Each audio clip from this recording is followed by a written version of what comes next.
dreams will make you free. You gotta make them happen, man. Dream, baby, dream.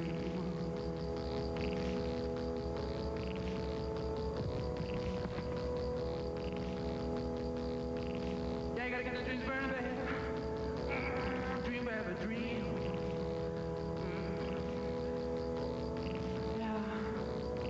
Yeah, hold on tight, baby. Yeah, hold on tight to light. Light a fire if you dream.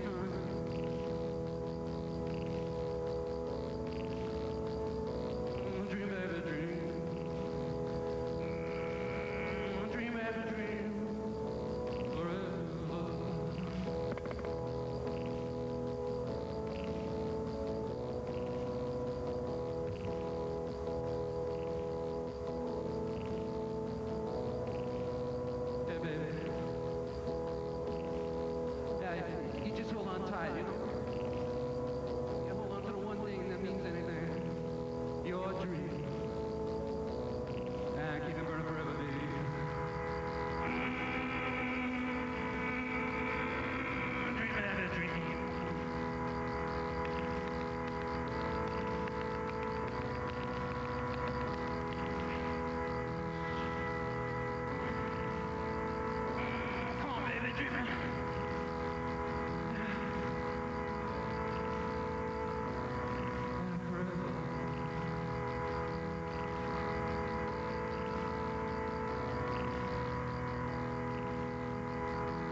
que o sintetizador é besteira, né? Campeão, mas contigo, deixa em 7 não toca dentro da água, não. Ah, é.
Hello?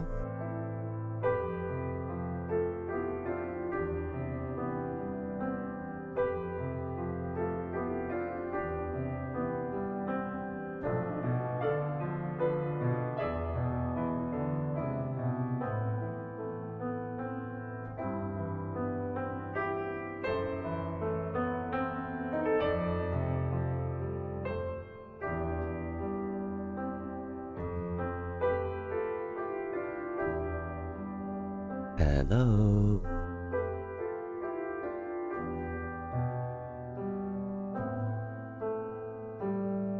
Hello, hello, hello, hello, hello, hello.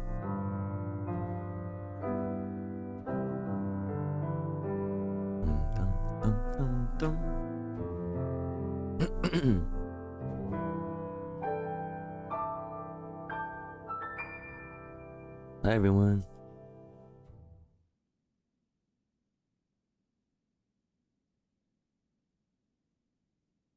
What up?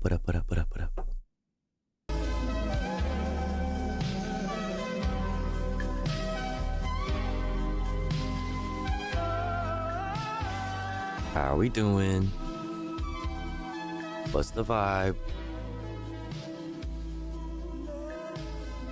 What's crack-a-lackin'? Aloo.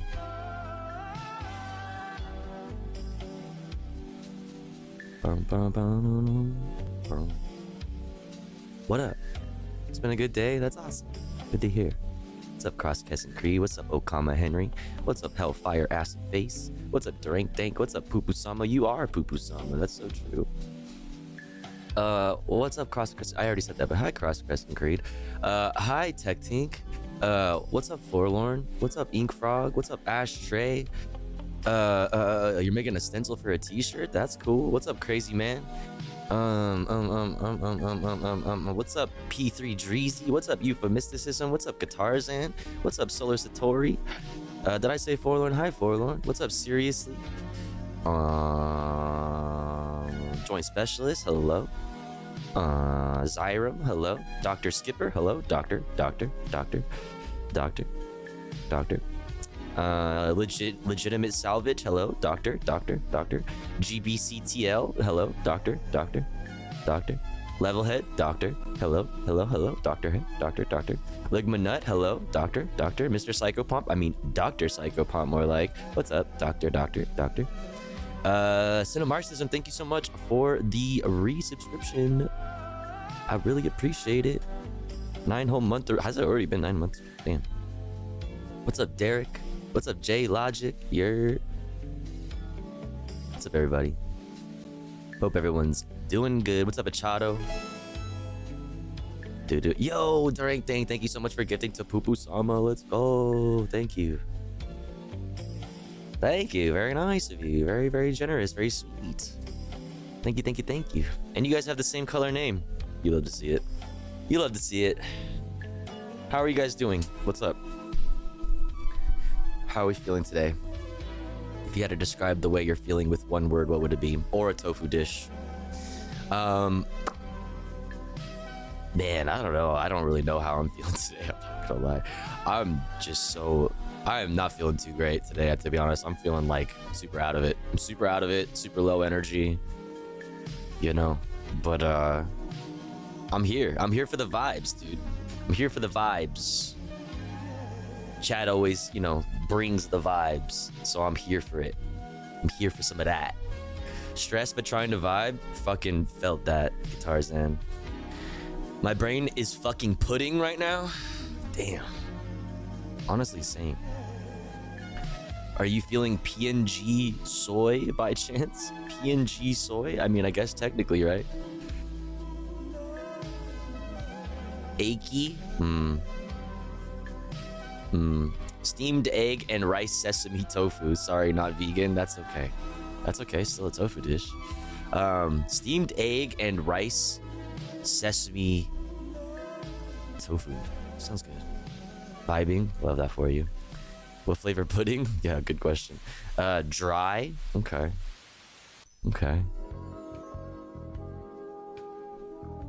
Simple and yum. Real. Breaking. Oh my god. Oh my god, dude, don't fuck.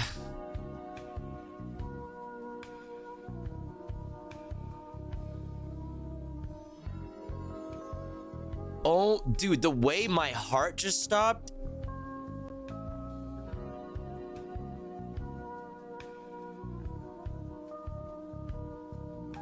Oh my god, bro. I was about to scream. Dude, don't do that. Don't do that. Bro,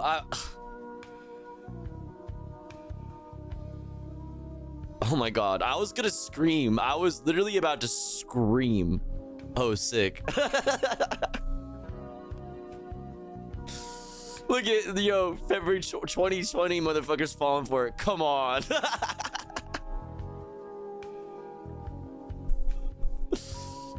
Oh, dude, that fuck. Editor's note, the tweet above is from 2008, not tonight.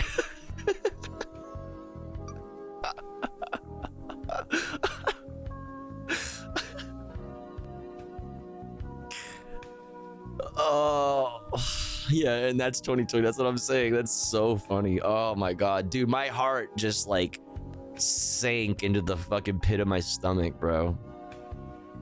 Link that in Hassan's for a perma tomorrow. Oh my fucking god, bro. Oh my. Dude. Okay. All right.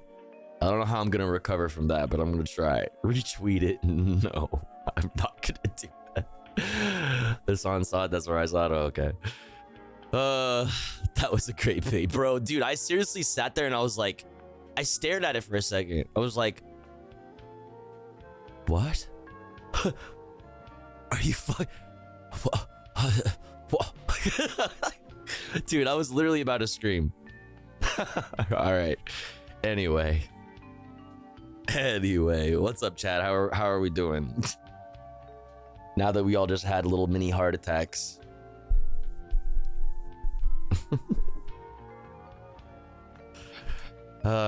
Yeah, I'm feeling a little low energy. I'm here for the vibes that chat brings. You know what I'm saying? But we're out here. We got lots of stuff to look at. It shouldn't be too much. It should be pretty easy tonight. Should be pretty easy. We should you know, knock on wood, God willing, get to comfy content sooner rather than later. It's kind of a slow news day, or you know what I mean, kind of dominated by a couple obvious stories that we will obviously talk about. We bring in that aura tonight. Listen, chat brings that aura every night, you know. And that's why I was like, you know what, I gotta hop on this motherfucking twitch.tv and hit that go live motherfucking button, you know. I, for one, can get behind the Biden-Trump 2024 ticket. Honestly, dude, listen, reach across the aisle. We love bipartisanship, right? Right? Like, we got to do more reach arounds across the aisle. And you know, what a great, like, in between, you know, middle ground, something we could all come together on. Yeah, they should just make out. Maybe they should play golf, a friendly round of golf. You know what I'm saying? Together as friends. Can they do teams? Can they team up? Can it be? Oh my god, this part of this video always scares me when it's like people running in the fucking lobby of the World Trade Center. They're like just trying to catch their fucking their elevator in this like scene right here, but it still freaks me out. Tonsil golf. Yes. Yes. Hold on, where's the video of the tonsil golf? I'm bipartisaning so hard in 2024. You love to see it. If Trump was the VP, Biden would be found in his bed with unknown causes. Found in his bed just absolutely glowing and smoking a cigarette after getting the fucking, you know, the sloppy toppy of a lifetime. At this point, it is just masturbation. Who's masturbating? What are we talking about? Somebody masturbating? Anyways, I'm feeling reposeful. Trademark. Okay. Okay, Frog. Teams, you mean they would spit roast the country? Spit roast the country. Damn. I kind of feel like we're getting spit roasted as it is. Here, I found it. Found what? I'm scared. What did you find?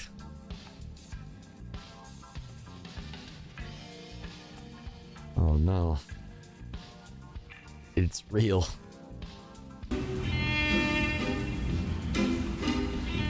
Oh no. It actually happened.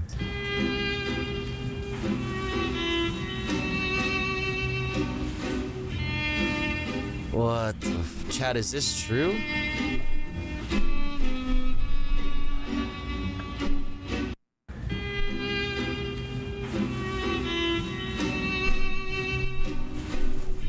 Is this real?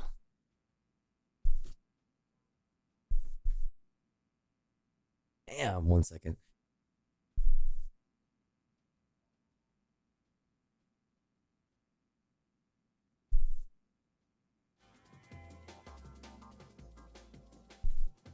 I can't believe this is actual footage. That's so crazy. Yo, Toxic SJW, thank you so much for the raid. What's up? I hope you had a lovely, wonderful stream. What's up? Shouts out to Toxic Social Justice Warrior. Hope you had a good stream. What were y'all up to? You're playing Just Chatting? Cringe. Cringe. Imagine streaming and Just Chatting. That's crazy. That's crazy. Super Juice Woman raid. Oh, is that true? Hey, Raiders, did you know that? Did you see this?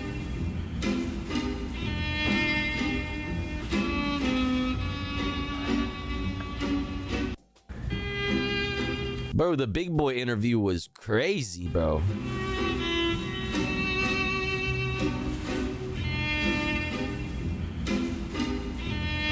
That's crazy. I can't believe that happened for real today. Hit him with the tweet. What tweet? Oh, the tweet. No, dude, I won't. I don't want to do that to anybody. Not the in the mood for love music. Is that what the song is? Happy Pride? Question mark. You know what? Pride is over. Turn this shit off. I don't want to see this. This is homophobia? Yes. It's July, bitch. What? Yeah, I'm homophobic as fuck. My secret esoteric knowledge. I'm so glad my secret footage was a hit. Super top secret. Not so secret anymore, though. I'm gonna say it, dude. I'm gonna fucking... Yesterday, I almost called the 45th president of the United States the fucking F-slur, chat. Don't think...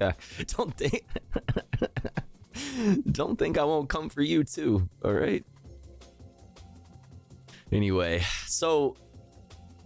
We didn't have, like... I usually... You know how I usually start off the streams. We usually, like, started off light. We got, like...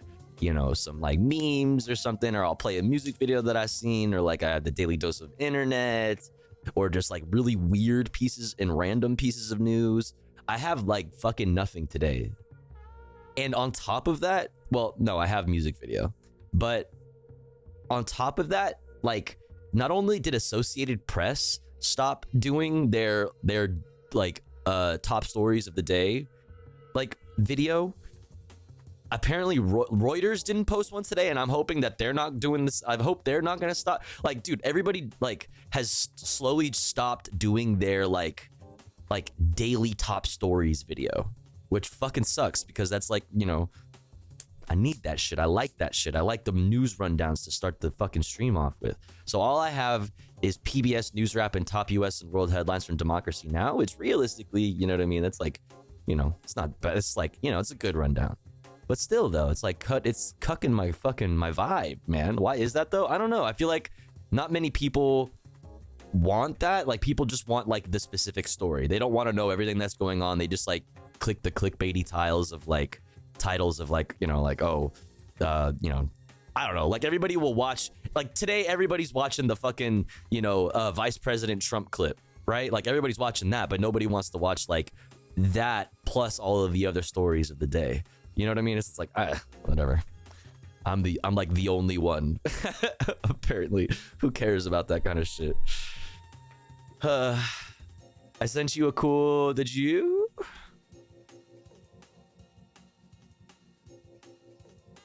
Put it in the chat.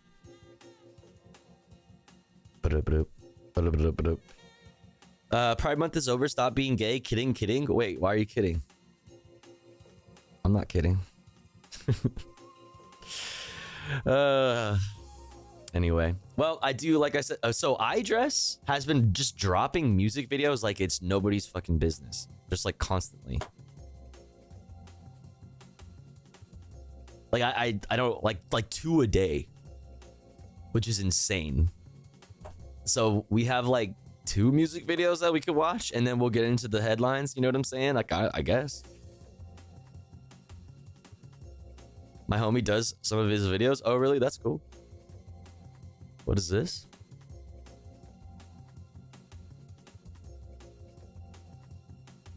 Ancient EV. Here's how I daily a 40-year-old electric car. Damn. Entire video feels like it was made in the 70s or 80s. Okay. Yeah, I'm down to check it out. I'll add it to the playlist. Exclamation point. Watching in the chat if you would like a link to the playlist that contains all the videos that we will be watching today. Everything else that is not a video, like a fucking Twitter post or a, you know, an article, I'll share it as we read it, as we go over it. Please do remind me to do so. Sometimes I do be forgetting. But let's start off with some chill shit. Let's look at a couple music videos that came out, and then like literally in yesterday, 2 videos from the same person yesterday. They're short though, so it'll be chill. And then we'll take a quick break, and then we'll hop into the news. What do you guys think? What do you guys think about that? You feeling good about that? All right, let's do it. I Dress. No Sabo Kid featuring Ethan the Artist, and then I Dress Never Fucked With You featuring J Ugg and B Eyes. Let's check it out.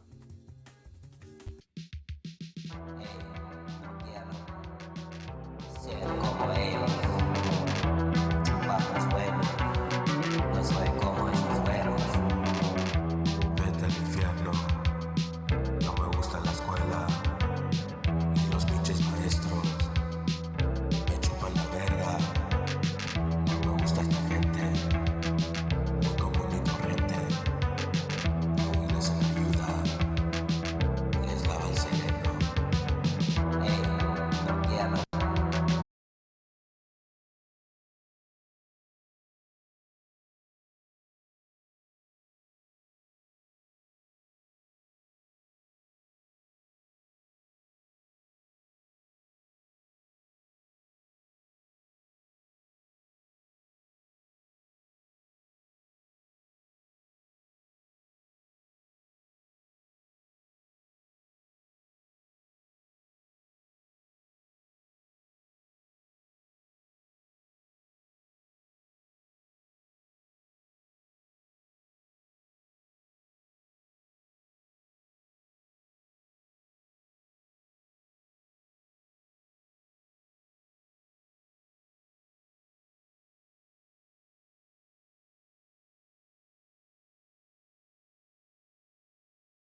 out before. We could also check out the internet comment etiquette if Chad hasn't already seen it all already. We have so much shit that we could watch that's just chill and just fun. Did I miss Praxis? We haven't had a what the fuck is it called? A hype train yet. Hopefully soon. Hopefully. Boom, boom, boom. Fuck is this? Yes or no? About to wheel it on down. What the fuck is happening? Is that chicken? It only been 2 minutes. Damn. Only 2 minutes. Who frying chicken like this? Crispy, pretty. Popeyes ain't doing like this. We'll be back in another 3-4 minutes. That's tight. We back. They're floating, they crispy, they got the color I want. Somebody about to eat good today. Number 2 going down. That's so quick. These about to be crispy too. Gonna roll them on down and baptize them. That's what you want right there. As soon as it hit Baptize them. He said baptize. number 2. Crispy, crispy, crispy, crispy, crispy. Crispy, crispy, crispy, crispy, crispy. True. Roll it on down. That's crazy. Like a week of food in 2 minutes? Fuck yeah. Sheesh. Sheesh. Slap some blocks of tofu on that bitch. I'm fucking down, bro. Coming up next, chat, we got this news wrap from Pubis from PBS NewsHour, and then we'll look at top US and world headlines from Democracy Now!, aka Democracy in a few minutes, because first, chat, you know the vibes. It's been about an hour since we hit go live, so we're gonna hit a 3-minute ad break before we get into the news for the day. Don't you worry though, because here at the Tofu Ghost Podcast, when I run ads, I run them while I'm away from the stream. That way, even if you're unsubscribed, you don't miss out on any of the content. But if you would like to support the stream and get access to cool Tofu Ghost emotes, as well as an ad-free viewing experience, all you need to do is subscribe for is it $5 still, chat? How much is it now? Is it $6 now? It might be $6 now if you're an NA chatter. So either $5 or $6. It's $5.99. Rip. Rip. So I gotta change up my fucking thing. $6 or for free with the Twitch Prime by connecting your Amazon Prime account if you have one to your Twitch account. Or let's say you're already subscribed to the channel and you're feeling generous and you have the means to maybe consider upgrading your sub from tier 1 to tier 2 or tier 3 to get access to exclusive emotes, or consider gifting a sub to Hellfire Acid Face in the chat, or whoever else is unsubscribed. If you are one of those unsubscribed friends, redeem the gift me a sub thing, or just say hi in the chat. If you're lurking, throw an emote in the chat. That way somebody might notice you and feel generous enough to shoot you a gifty. We're just starting the day off at 1 out of 25. So if you enjoy the content, if you enjoy the stream, please do consider supporting in some way. That way we can continue to do this full time. You can also throw bits or a dono my way. Donos are cool because they go straight into my wallet and I could use it right now to DoorDash some dinner or something, which would be Pog. I'll be back in 3 minutes, chat. Don't you go anywhere. BRB.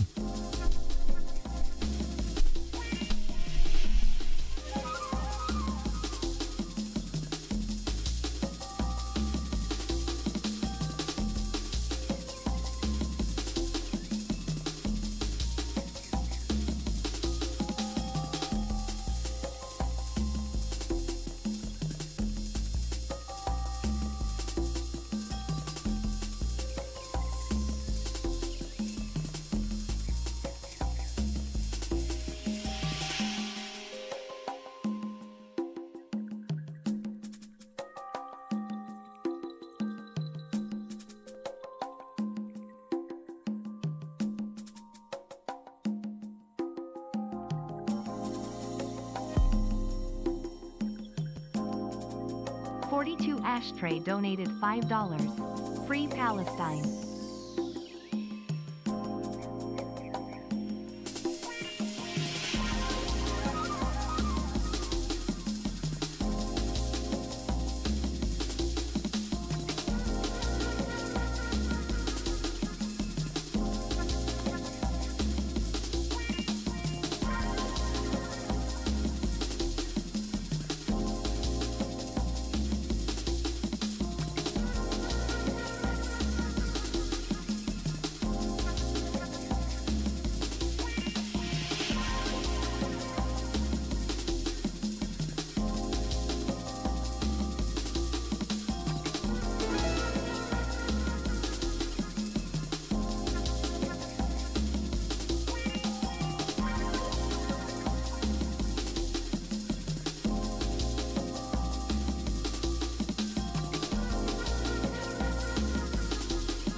All right, we're back.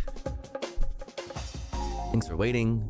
Thanks for hanging in there. If you had to sit through some bullshit ads, hey, thanks for sitting through those bullshit ads. I appreciate you. It helps out the stream a lot. Speaking of helping out the stream a lot, Okama Henry, thank you so much for gifting a tier 1 subscription to Hellfire Acid Face. I really appreciate that. I'm sure they do too. Thank you so much. Very, very kind. Putting us at 2 out of 25 for the daily sub goal. Let's fucking go. Let's fucking go, dude. Let's fucking go, dude. All right, let's get into it. We have no Reuters today, no fucking Associated Press today, just PBS and Democracy Now! They're fucking, dude, I can't believe they're doing this to me. First, it was Al Jazeera left, stopped doing it, and then Associated Press stopped doing it, and now I hope Reuters doesn't stop doing it, man. It's fucking pissing me off, bro. No one wants to work anymore, man. That's what I'm saying, dude. Holy shit. News wrap, PBS. Let's go. We begin our look at the day's other headlines with the latest NATO support for Ukraine. Leaders spent the third and final day of their summit in Washington discussing the state of the alliance and Ukraine's goal of becoming a member. The U.S. announced another $225 million aid package for Ukraine. President Biden reaffirmed America's commitment during a meeting with Ukrainian President Volodymyr Zelensky. And you made it clear Russia will not prevail in Ukraine. Will not prevail in Ukraine. Ukraine will prevail. And I want you to know we're going to be with you every step of the way. Zelensky welcomed the support, calling it strong news, but he added that Ukraine needs the U.S. to lift limits on firing its weapons deeper into Russia if it hopes to win the war. In the Middle East, Israel said its negotiating team is heading to Cairo for continued talks for a possible ceasefire deal with Hamas. That comes as Israel presses its offensive in northern Gaza. More displaced Palestinians fled Gaza More City fucking today gaslighting. to the south following the latest evacuation orders from Israel. Also today, Prime Minister Benjamin Netanyahu told the military graduation ceremony that Hamas is to blame for any lack of progress in those ceasefire talks. I am committed to the framework deal for freeing our hostages, but the Hamas murderers are sticking to demands that contradict the framework. Fuck that you. Fuck you, dude. He can just straight up lie. Like, he could just sit here and straight up lie. He's just lying. Oh my god. Oh, like, it's so crazy. I feel it seriously. It always makes me feel like I'm losing it. Just like, dude, you're literally lying. Oh my god. Israel's security. The way to release our hostages is to continue pressuring Hamas with all our might. At that same ceremony, Israel's defense minister called for a state inquiry to investigate Netanyahu and his entire cabinet, including himself. Bro, that's including himself. That's Yoav fucking human animals gallant for security failures around the October 7th Hamas attacks. Yoav Gallant said that the probe, quote, must be objective. It needs to investigate all of us, those who make decisions and those who carry them out, the government, the military, and the security agencies. One, let's fucking do it, okay? Independent third-party agency, not an Israeli agency, okay? Actual investigation. Two, you don't fucking want that, Yoav. Yoav, we have you in 4K saying we are gonna cut off electricity and water and all supplies going into Gaza. You said it right at the very beginning, bro. Oh my god. There is relief in France tonight after firefighters put out a blaze at the city of Rouen medieval cathedral. Cell phone video captured smoke billowing from the fire around midday. Authorities have not provided a... What is this part of it? Is this part like covered up? What like... What is this like a Like a tarp or something? Are they like doing repairs and then it lit on fire over here? Construction work? But Yeah. reported only minor damage after the fire. Oh yeah, okay, so it is a tarp. Yeah. Interesting. So wait, was it just the tarp? Put out. Condom, The cathedral was a condom, favorite yeah. subject of Impressionist Claude Monet and is considered one of the Is that finest a new color? Looks nice. Gothic churches in France. The scene was eerily similar to the Construction work 2019 equals fire that hazard? devastated Notre Dame Oh Cathedral fuck yeah, I forgot about this. That was crazy. in Paris. The landmark is set to reopen in December after a major restoration. The storm system that was Hurricane Beryl has now pushed into Canada, but not before dumping torrential rains on Vermont. At least one person has died and more than 100 others had to be rescued. Bro, Vermont. After more than 6 inches of rain fell in some parts of the state. Roads became rivers as rushing water slammed into businesses and homes. I don't even know where how much water came from where, because I mean there's just mud everywhere now, and I haven't been inside. I don't know what's going on. This is, in my impression, catastrophic. I've just never seen anything like this. The images today echoed scenes from when the state was swamped by deadly downpours at exactly this time last year. In the meantime, in Texas, energy officials say that 500,000 customers still won't have power by next week. Beryl knocked out electricity to 2.7 million homes and businesses when it made land. Dude, it's so bad. 500,000 customers will still not have customers, by the way. Every time. This pisses me off to fucking no end, as if you have a choice. Like, how are you a customer when you don't have a choice? When there's no, like, competition? How are you a customer? You are like, that's, I hate that. That shit pisses me off so much. But, anyway, 500,000 people will continue to have no power for a week. Texas is just insane, man. Landfall there as a Category 1 hurricane on Monday. Frustration has been growing over the pace of getting power restored. The U.S. House of Representatives rejected a Republican effort to hold Attorney General Merrick Garland in. Yeah, like you may, like at this you may as well, right? But no, the fucking these private corporations have more power than a whole ass government, elected government does. Right? Like anything in a situation like that where there is no competition should be nationalized. It should just be public. Period. Yeah, it should not be for profit, especially when like there's no competition anyway. Like it doesn't even make sense. Inherent contempt for refusing to turn over recordings of President Biden's interview from his classified documents case. The lawmakers wanted to fine Garland $10,000 a day until he did so.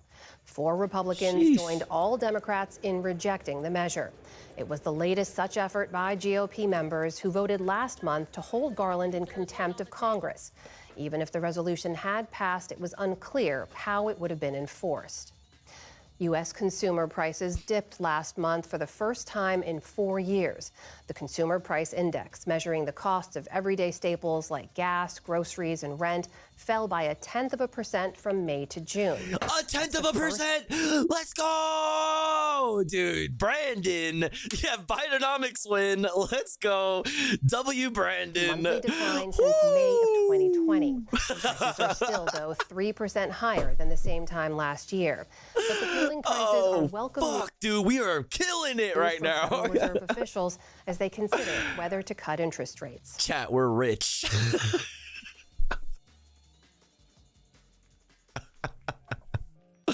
Suddenly all my money problems have just withered away like dust in the wind. Let's fucking go. And on Wall Street today, stocks struggled following that inflation data. The Dow Jones Industrial Average added 60 points after hitting an all-time high. Sleep at her Texas home. A pass. S&P 500 also fell back from a recent all-time high. Shut up. And a passing of note. Actress Shelley Duvall died in her sleep at her Texas home, according to her longtime partner. Duvall was a protege of director Robert Altman, starring in 7 of his films, including Nashville and 3 Women. But many fans will remember Duvall for her role opposite Jack Nicholson in Stanley Kubrick's The Shining. Yeah. Where apparently she was like really fucking like abused. And that's like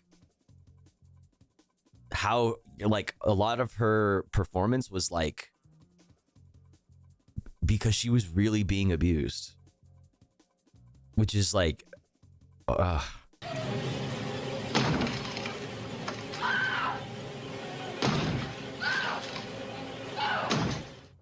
In the 1980s, Duvall started producing children's television shows before leaving Hollywood in the 1990s for her home state of Texas. She lived the rest of her life mostly away from the public eye. Shelley Duvall was 75 years old. Damn, man. Still to come Rest in peace. on the News Hour. Judy Woodruff examines the role religion plays. What is this shirt? What the political polarization and a first of its kind. Oh, like churches leaning into far-right politics because nobody is going to church anymore, so they're branding the fuck out of it as this like, you know, fucking yeehaw fucking hog shit. Yeah. Let's move on. Oh wait, no. What am I doing? We have fucking top US world headlines. Welcome to Democracy Now. DemocracyNow.org, the War and Peace Report. I'm Amy Good. Wait. New fit? Or wait, no, I've seen this jacket. This shirt is new. I think. Okay, Amy. Israeli troops have killed at least 30 Palestinians in the Gaza City neighborhood of Tal al-Hawa. The attack came a day after Israel ordered all civilians in Gaza City to leave, despite them having no safe place to go. Al Jazeera reports... More like Amy Good style choices. True. Israeli snipers have been shooting at some Palestinians who've attempted to flee. The Israeli human rights group B'Tselem decried the evacuation order of the city as, quote, absolute madness. The group said, quote, based on Israel's actions, it appears that it intends to continue fighting indefinitely, sowing destruction and killing masses of people for the foreseeable future, unquote. This comes... Israeli Human Rights Organization, by the way. Says Israeli troops have once again attacked the Gaza City headquarters of the UN Palestinian Refugee Agency, UNRWA. According to the agency, Israel's attacked UNRWA facilities 453 times since October. Meanwhile, Israeli troops have pulled 453 times. I mean, it makes sense given fucking, you know, what we read yesterday. Fucking how come I can't type? What is typing? How does one type? You know, given this fucking article, you know, like just it's a fucking, you know, it's just kind of normal.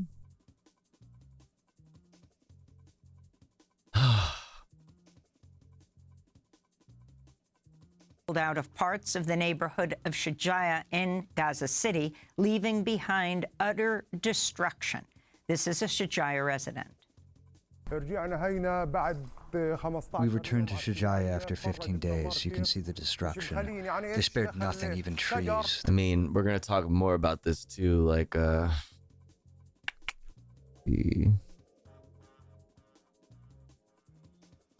yeah. 60 bodies recovered in Shujaa after Israeli ground assault. There was a lot of greenery in this area. What is the guilt of stones and trees? And what is my guilt as a civilian? There are bodies of civilian people. We had to protest another land grab event in New Jersey today. Apparently, there's supposed to be some more in the LA area too as well. That's too bad the protest needs to come back to focus. I mean, I did have something from a Columbia University organizer, but I took it off for the sake of time. I mean, we could probably watch it still. Describing, you know, their efforts, their ongoing efforts, and, you know, promising essentially, at least from Columbia, that you know, they're not done. And I know that UCLA has, you know, had attempts at like reinstating encampments and stuff. So for those of us who missed last night's stream, this is an important and somber read. Yeah, if you weren't here, yeah, like Salvage said, if you weren't around last night, this is it's kind of a long one, but it's yeah. What is the guilt of the civilian? Who are you fighting? The people are who? The Israeli forces are destroying everything. Meanwhile, Israeli officials have returned from Qatar after meeting Wednesday with CIA Director William Burns, as well as Qatari and Egyptian officials, as hostage and ceasefire negotiations are reportedly progressing. Separately, Egypt's foreign minister says talks are underway to prevent a wider war in Lebanon between Israel and Hezbollah. We are intensifying our communications with our brothers, with various Lebanese parties, as well as the effective regional and international parties to defuse the crisis and to avoid the scourge of engaging in all-encompassing confrontations that will lead to the ignition of the Lebanese front, which will have grave consequences and risks for Lebanon, the Lebanese people, the Arab area, and the entire region. Hezbollah has said it will stop cross-border attacks if a Gaza ceasefire deal is reached. The Biden administration's resuming the shipment of 500-pound bombs to Israel after a 2-month pause and intense pressure by Israeli officials. This comes despite the continued Israeli carnage in Gaza, which has now killed close to 39. It's amazing how reporters are still able to work, even though IOF is reporting targeting reporters. Those people are true heroes. One, yes.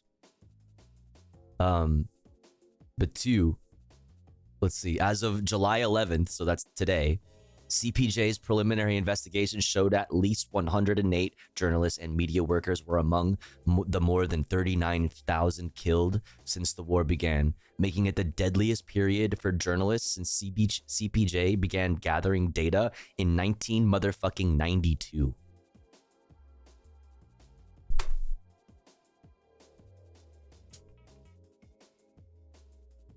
Yeah. 108. 108. Those Reuters journalists, Associated Press, Al Jazeera.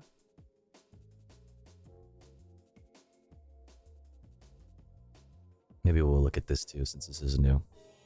Holy, okay, maybe we won't. I'm sorry, what?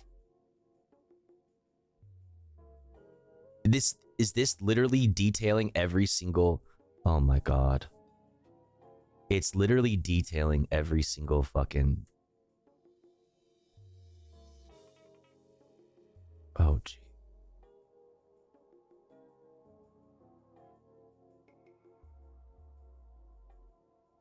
Oh, wow. Okay, wow. Damn. Yeah, we'll take a look at this. Yeah, I'll share the link here for you, chat. We'll definitely take a look at this. Wow. Okay, let's continue. Or let me run this back a little bit. Region. Hezbollah has said it will stop cross-border attacks if a Gaza ceasefire deal is reached. The Biden administration's resuming the shipment of 500-pound bombs to Israel after a 2-month pause and intense pressure by Israeli officials.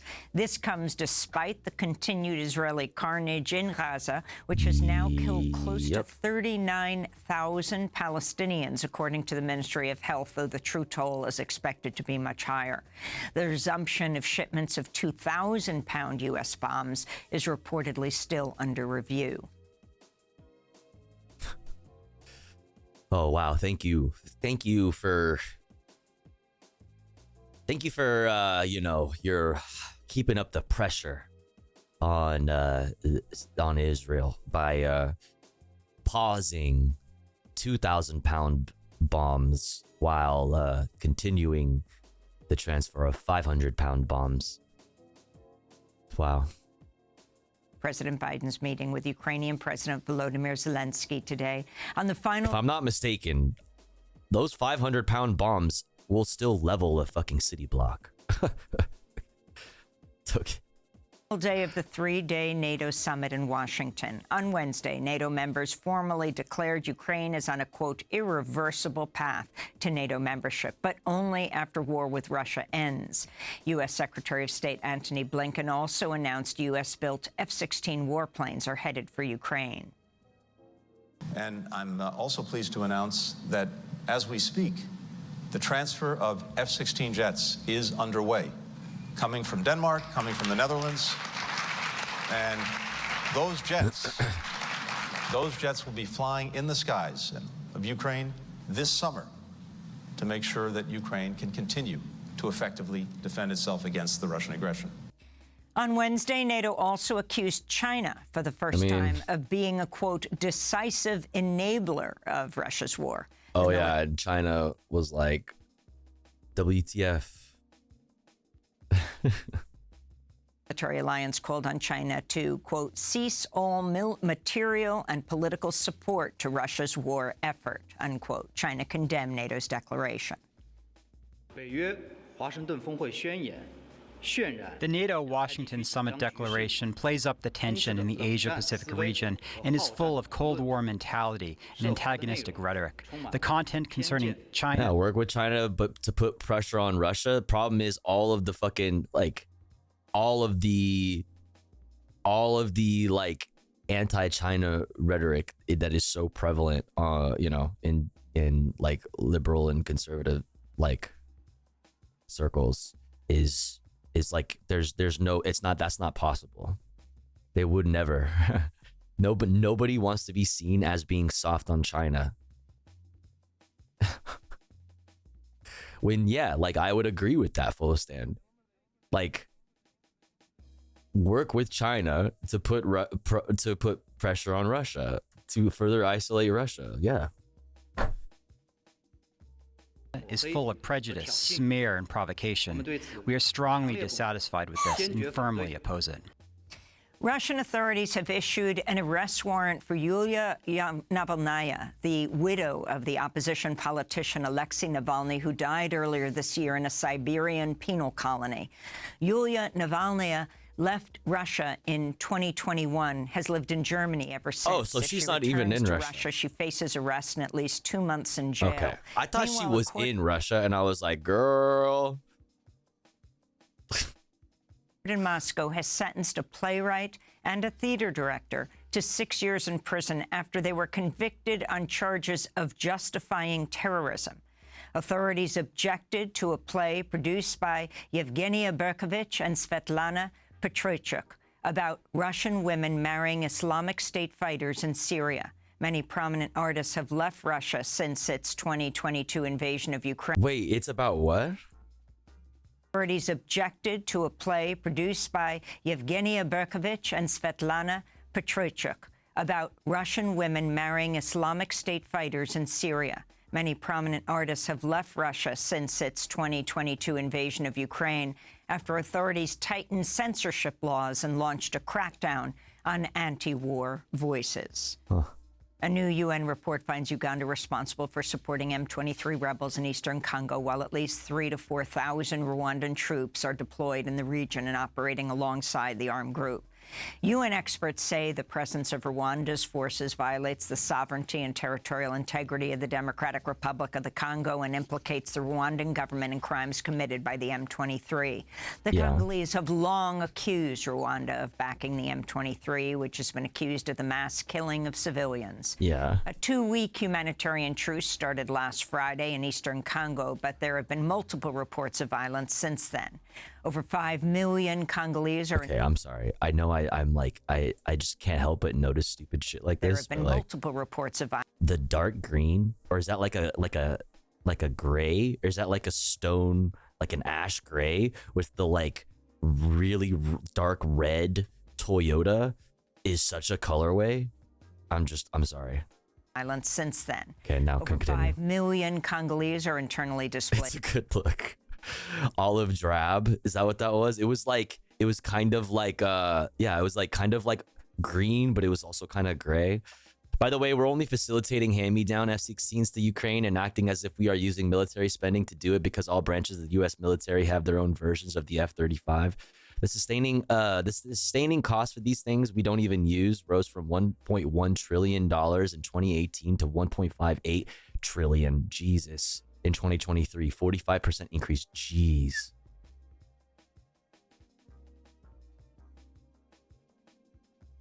The NATO summit signed an agreement that they will never recognize Russia's land grabs in Russia. Basically meaning they will not be looking for a negotiated ceasefire in Ukraine anytime soon. Just keep the war going in perpetuity. OVO. Okay. Placed with another million having fled the country. Back in Washington, D.C., President Joe Biden's holding his first solo news conference of the year to close out the NATO summit amidst a frenzied debate over the future of his candidacy for president. More Democratic defectors emerged over the past day despite Biden's calls to move on from the issue. Vermont Democratic Senator Peter Welch becomes the first senator to call for Biden to step aside Wednesday. Damn, that's so crazy. Are there any other senators from Vermont that maybe you thought would probably, I don't know, would have been in more of a position to really, like, maybe a long time ago too? Like, I don't know, stand the fuck up and say some shit. Like, oh my God. Anyway. Congress members Pat Ryan and Earl More on this later. also joined at least 9 other House members calling on Biden to withdraw. Former House Speaker Nancy Pelosi also weighed in on the issue in an interview on MSNBC. It's up to the president to decide if he is going to run. We're all encouraging him to make that decision because time is running short. Meanwhile, the nation's top union leaders reportedly expressed concerns about Biden's candidacy at a closed-door meeting Wednesday.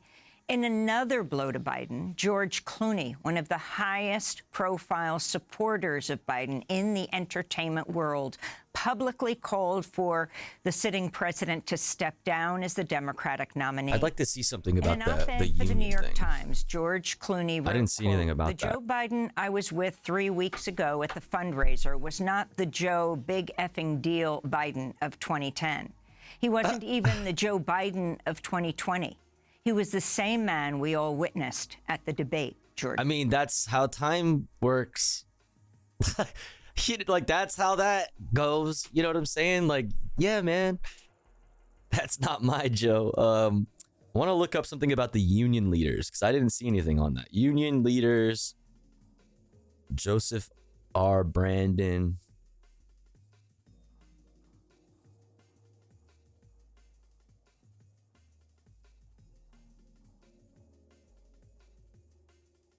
I'm trying to see closed door. I'm not seeing anything on that closed door.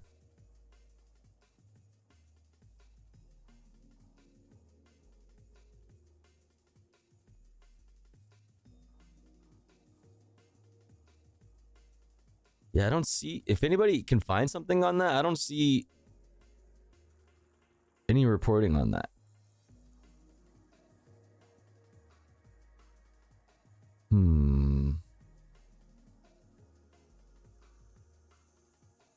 I just see like Biden looking to union leaders,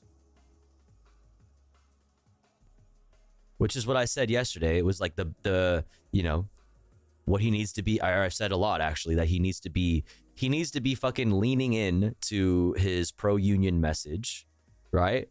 But if it is the case that union leaders are like, ooh, this is not looking Gucci, I'd like to see that. I'd like to see something on that.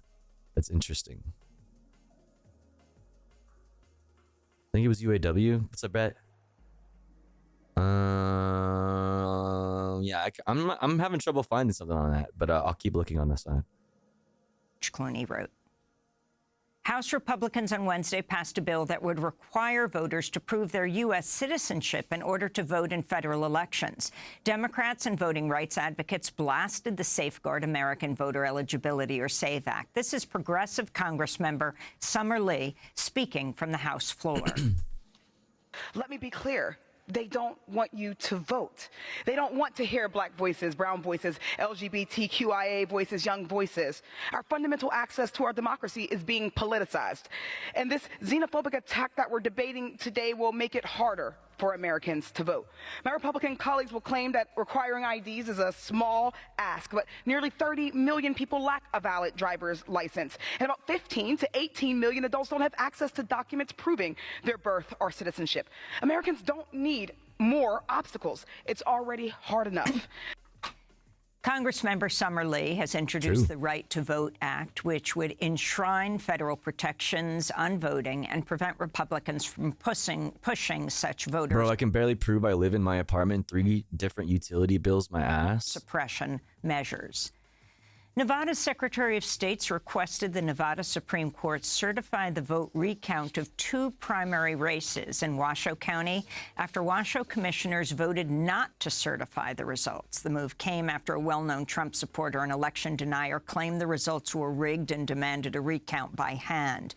Observers warn the election tumult in Washoe could be a sign of further chaos for the battleground state as November approaches. Alexandria Ocasio-Cortez led a group of House Democratic Congress members in introducing articles of impeachment against Supreme Court Justices Clarence Thomas and Samuel Alito for failing to disclose gifts they received over decades from right-wing billionaires. Justices Thomas and Alito. Yeah, I want this to go somewhere, but it's probably won't. Like, this is good, but like it probably won't go anywhere, which fucking sucks. Years-long pattern of misconduct and failure to recuse in cases bearing their clear personal and financial involvement represents an abuse of power and threat to our democracy fundamentally incompatible with continued service on our nation's highest court. The impeachment effort is not expected to move forward in the Republican-controlled House. This comes as more details emerge this week about gifts received by Justice Thomas from the it'll be a miracle if that leaves Congress. Conservative megadonor, billionaire Harlan Crow, and others, including a yacht trip to Russia in 2003. In a letter sent to Soleil yacht trip.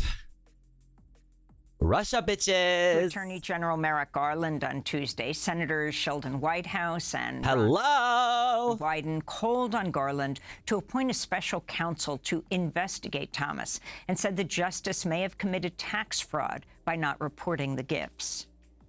A bipartisan group of senators announced the Ethics Act Wednesday, which would ban members of Congress, their families, and the U.S. president and vice president from stock trading while in office. Oh, please, dude, See, here's another thing. These are good things. They won't go anywhere. Oh, this is, oh, yes. Oh, I would just cream all over the chat room if the Ethics Act Wednesday, which would ban members of Congress, their families, ethics in government, and the U.S. president and vice president from stock trading while in office. Democratic. I can just hear Nancy Pelosi's voice right now. It's our right as Americans to be able to buy and trade stocks. Senator Jeff Merkley said, quote, "We must be here to serve the public, not our portfolios." Jury deliberations are expected to begin today in New Jersey Senator Bob Menendez's corruption case. The Democratic senator, his wife Nadine Menendez, and 3 New Jersey businessmen are accused in the bribery scheme. Senator Menendez... Wait, are they holding hands? Is this old? Is this old photo or video? Isn't he throwing her under the bus? I'm confused. Or is this a new wifey? Is also accused of abusing his official position to benefit interests in Egypt and Qatar. If convicted... That's Bobby Goldbars. Oh, Bobby Goldbars Menendez. Senator Menendez. She's in on it? Like, is she taking the fall? Like, because he threw her under the bus and said, you did it.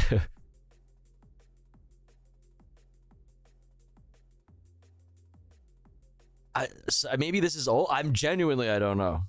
Could face years in prison.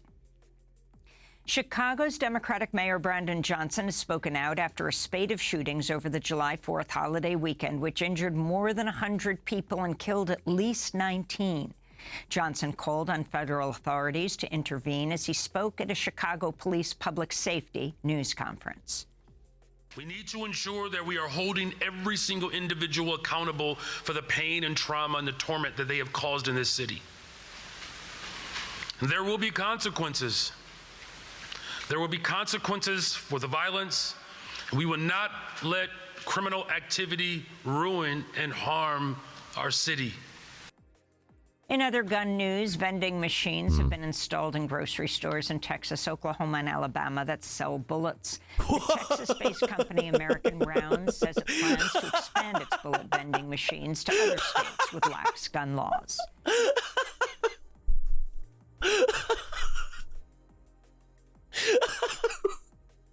Are you fucking kidding me right now?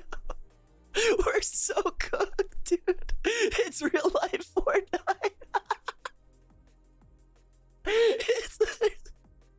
it's dude. We're so cooked, dude. The ammo fucking, oh my god, bro. It's literally real life Fortnite. Dude, 2A gotcha machines, bro. Holy fuck, man. I can't, dude. It's seriously, real life is so silly. It's just... Yo, we're that much closer to being able to buy an AR-15 with a claw machine, bro. I'm telling you, we're that much closer, dude. And today marks the International Day of Remembrance for the 1995... Yeah, humor is dead. Comedy, dead. Real life's too silly. Real life is the silliest shit ever, bro. Like, you can't... Nothing makes me laugh anymore but real life. Like, Srebrenica genocide. The remains of 14 more victims are being buried today at the Srebrenica Genocide Memorial. Some 8,000 Bosnian Muslim men and boys were killed in the massacre after Bosnian Serb armed forces stormed the UN safe zone during the Balkan Wars, seen as the worst atrocity in Europe's history since World War II. Yeah, we're going to talk about this today as well.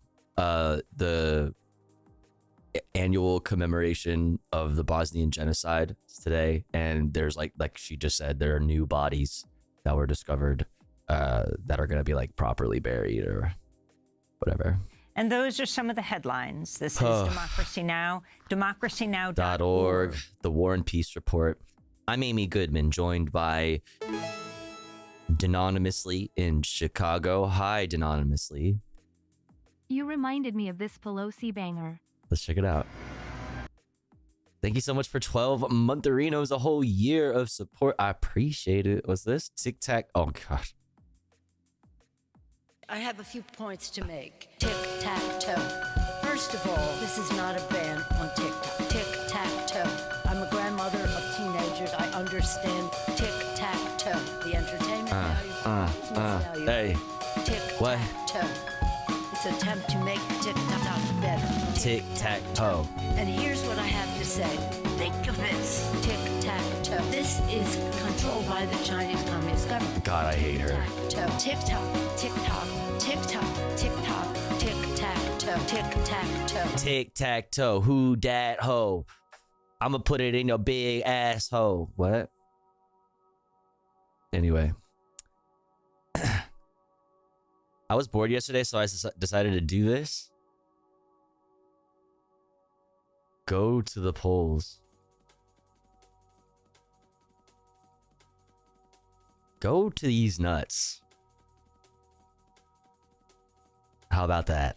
Have you considered that? I have hated Nancy since at least 2012. Hell yeah. I Pokemon will. Okay. Well, that was easy. Mission accomplished. Siri, directions to these nuts. I don't think I even have room. I apologize. Oh, wait, we do have room. You can have it. There we go. There we go. All right. Let's take a look at some things. You know what? Before we look at this, I'll knock out... Oh, God, this one. All right, we're putting this back here.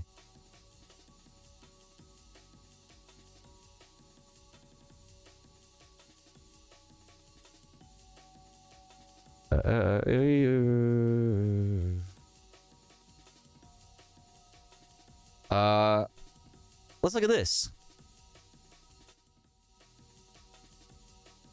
Let's look at this. Genuinely chilling to watch cops consciously target outspoken organizers, but don't just watch this footage and feel outraged. Talk with your friends about how you can prepare for next time to defeat police maneuvers and protect each other. WTIU's Joe Hren reports body cam video shows police targeting student protest leaders, a look from a different point of view of the protests on the IU campus, and Bloomington's annexation attempts. Annexation attempt takes a step to the appeal process. Let's check it out.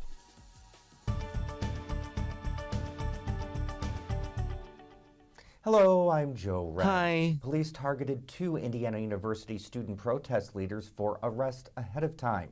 And that's according to Indiana State Police radio chatter and body cam footage. As soon as we go 10 minutes, those 2 are immediate. Okay, is that the guy with the goggles right there, and then the bullhorn guy, right? That is correct. Yeah, so we talk about this a lot, but like, you know, when there's a line, there's a skirmish line, and then they'll in sync open up the line at a certain point, and like 2 or 3 people will reach and grab one person and drag them behind the line, behind the police line, to create confusion, to like target specific people. And yeah, so this is behind the scenes, I guess, of a situation like that. State police arrested Bryce Green and Aiden Camis on April 27th, the second day of mass arrest at pro-Gaza protest on campus. Police say their goals were to maintain safety and enforce... Yeah, Marxism's caught a few of those instances on stream. The prosecutor's office refused to file charges. Monroe Circuit Court is granting Bloomington's request to finalize the June 18th annexation judgment so it can be appealed. The court ruled against the city in the case challenging the state's 2019 annexation law on the validation of remonstrance waivers. The final order can now be appealed by the city. This case doesn't apply to areas 1A and 1B, which had a separate bench trial in May. That's awaiting a decision. And the city of Bloomington says a gateway landmark welcoming people to the city will be installed. Okay, I don't care about any of this. I don't care about any of that. But you know, this is a very good point here, right? Be aware of these kinds of things, and what do you do to counter it, right? Right. Be aware of it. Just thought it was cool, and well, not cool, but interesting and worth pointing out. Let's go now to this story here. Like I said, pretty light news story, or news day today, chat. We're gonna have a bunch of comfy content today, which I'm actually very excited for because the news has been really rough on me. I'm not gonna lie, lately. California's fast food workers now earn $20 per hour. Franchises are now cutting hours. So recently a good thing happened, right? And this is one of the very few good things that Gruesome Gavin was a part of, was fast food workers earning at least $20 per hour. Really, really good. Franchises are now cutting hours. Classic fucking, classic shit. What can you do to combat this? We need to unionize. Okay, you need to unionize, but we also need our legislators to go further than this. Like, these things need to be all of this kind of shit should be done at the federal level. Okay, like the minimum wage is too fucking low. It's too fucking low. But there needs to be more regulations around preventing things like this, and these types of, while good policies are they are in need of being like paired up with additional policies to make sure that things like this don't happen. But either way, no matter what, whether it's the $20 per hour or your hours or anything else, unionizing is what combats this. Because obviously it takes for fucking ever to get any sort of like meaningful legislation through on this front.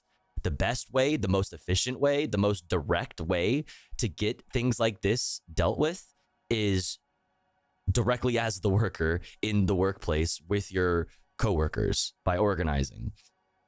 So this is a huge problem. Let's check it out.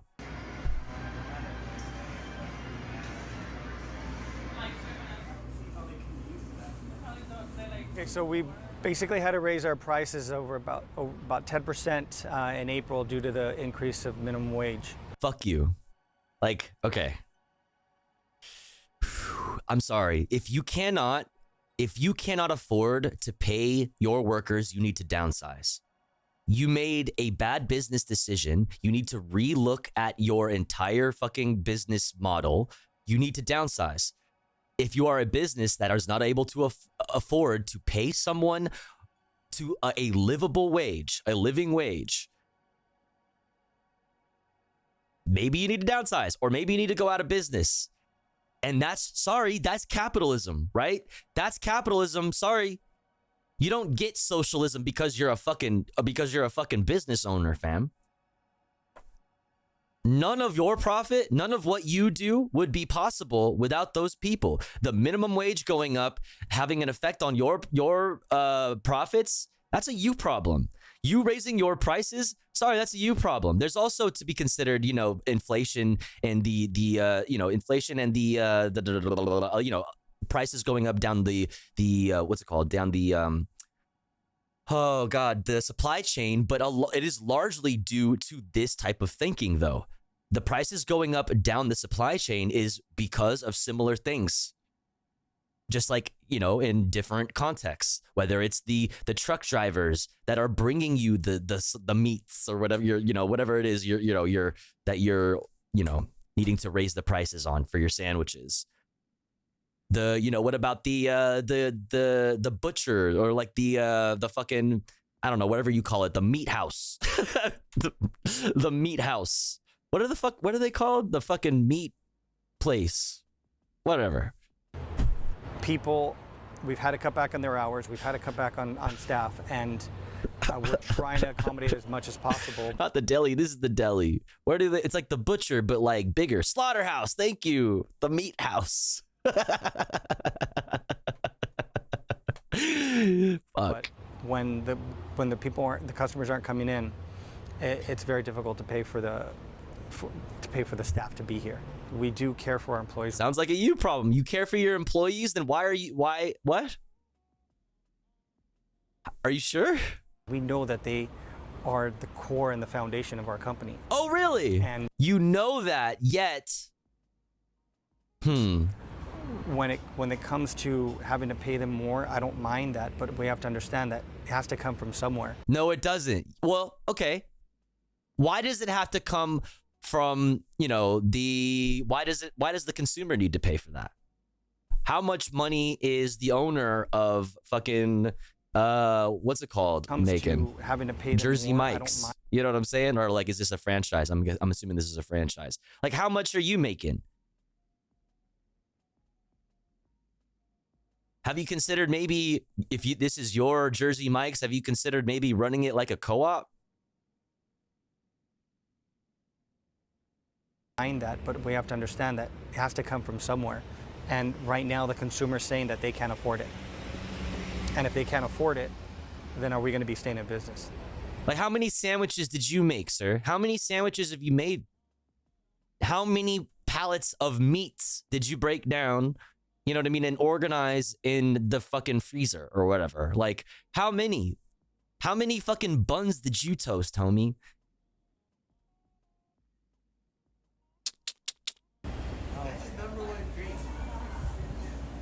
Okay, so you want to... The impacts of... You know what I'm saying? I have no sympathy. I have zero sympathy. Zero sympathy. Sorry, it sounds like you need to rethink your fucking business plan then. I don't know. Maybe you need to be okay with making a little bit less money as the owner. Sorry. If you recognize that the workers are the core of your business, then maybe you should be okay with making a little bit less money. You didn't say that you are the core of your business. Correctly, you didn't say that. Right? Why would the core of the business make less money than you? That's interesting. Imagine a few $100 a week being passed on to consumers. $13 for a meal at McDonald's. I can only afford a potato with no butter. Delicious. Bad businesses should fail. Yeah, like I don't feel bad for you. I'm sorry. Like it took capital for you to start a business in the first place. Look at all of these other people who don't have the capital to start their own business and have to work at other businesses. Right? Like, sorry, maybe, you know, this isn't for you. Maybe you just need to be like them then. It's like, sorry, maybe you need to go be the core of someone else's business. All right. Speaking of consumers, I fucking hate referring to citizens as customers when we're talking about utilities, as if you have a fucking choice to go anywhere else. As if you have a fucking choice to do anything else. Yeah, victims, not customers. Fucking hostages. You know what I mean? Like being held ransom. You have no fucking choice to go to any other company. You are not a customer. You are just a citizen who is being robbed. Okay, being robbed. Let's check it out. About 500,000 customers won't have power into next week, Houston Utility says. Hurricane Beryl are still being felt in Houston, Texas. An official with Houston's biggest power utility says about 500,000 customers won't have electricity into next week. Lieutenant Governor Dan Patrick calls this unacceptable. Yeah, start your own utility if you don't like it, right? Yeah. It's a terrible situation for people who are in this heat. Stores around them aren't open. Bro, what is happening to Texas? Dude, this is what the libertarian, you know, you're like the libertarian. This is the future that libertarians unironically want for you. They like truly, like the chaos is part of it. Poor people suffering, part of it. like unironically, this is the world that the Javier Malays and shit, you know, want for you. Like you're looking at it. You are looking at it. It's like a tough love society where people die, right? Because you couldn't get yours, and that's your problem. You get food, et cetera, et cetera, et cetera, et cetera. And it's not a state function to operate that, but it is our state Public Utility Commission to oversee it. Patrick promised a state investigation into the storm response. We are always going to have big storms in this area. We have lots of trees that hit power lines.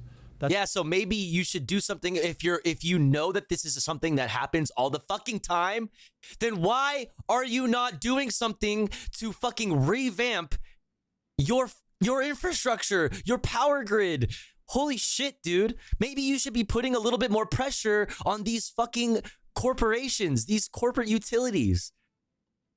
Maybe deregulating these companies and allowing them to just do whatever the fuck they want is a bad thing. Maybe them doing everything they possibly can to make the line go up, including cutting costs by cutting corners and not paying people well enough to actually care enough to do a good job to keep, you know, the infrastructure up and running, and not putting enough money into, you know, renewing it and making sure it's modern and will stand up to you know, all the increasing frequency and intensity of climate events. It's going to happen, but we have to be sure that they were prepared as they should have been before. My only comment on that, and I've had lots of meetings, lots of discussions. This is freedom, chat. This is freedom. This is their idea of what freedom means. I sense that maybe they didn't see the impact that we had.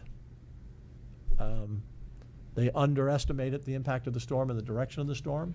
In the meantime, some locations are serving as cooling centers and food distribution sites to help those who are waiting for power to be restored. It's because it's so funny how like Republican leaders will when there's like a hurricane or some shit like this, they'll be like, we're doing everything we can to hand out supplies and water and food to our citizens and make sure our citizens are safe. Dude, you're giving it to them for free? You're doing all that for free on the state's dollar? But what about the fucking moral hazard that creates? What does that teach your citizens? If, a hurricane comes through, a fucking tornado comes through and ruins your whole fucking life, takes your only home from you, now suddenly you need stuff. Oh, maybe you should have prepared. Maybe you should have worked harder. Maybe you should have saved more money so that when that happens, you can fucking be fine. Like, what is this? What are we teaching people by giving them food, right? Like, this is socialism. It's in the end, you have to fucking give shit out for free and do things for people. Like, anyway, if you don't do it now, you'll have to do it later. It's so frustrating, dude. Texas is hell, man. Texas is fucking cooked, bro. Speaking of cooked,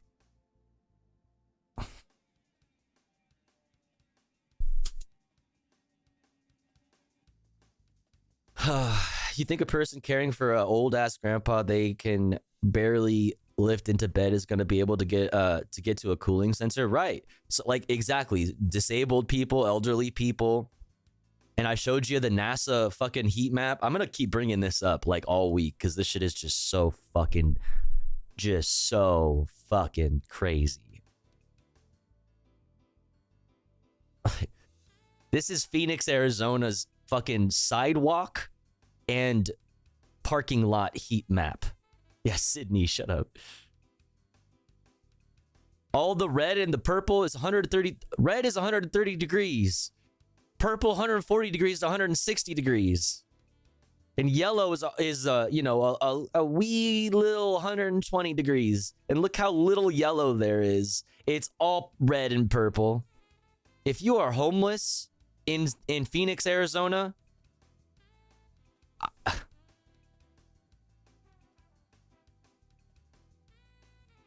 I don't know.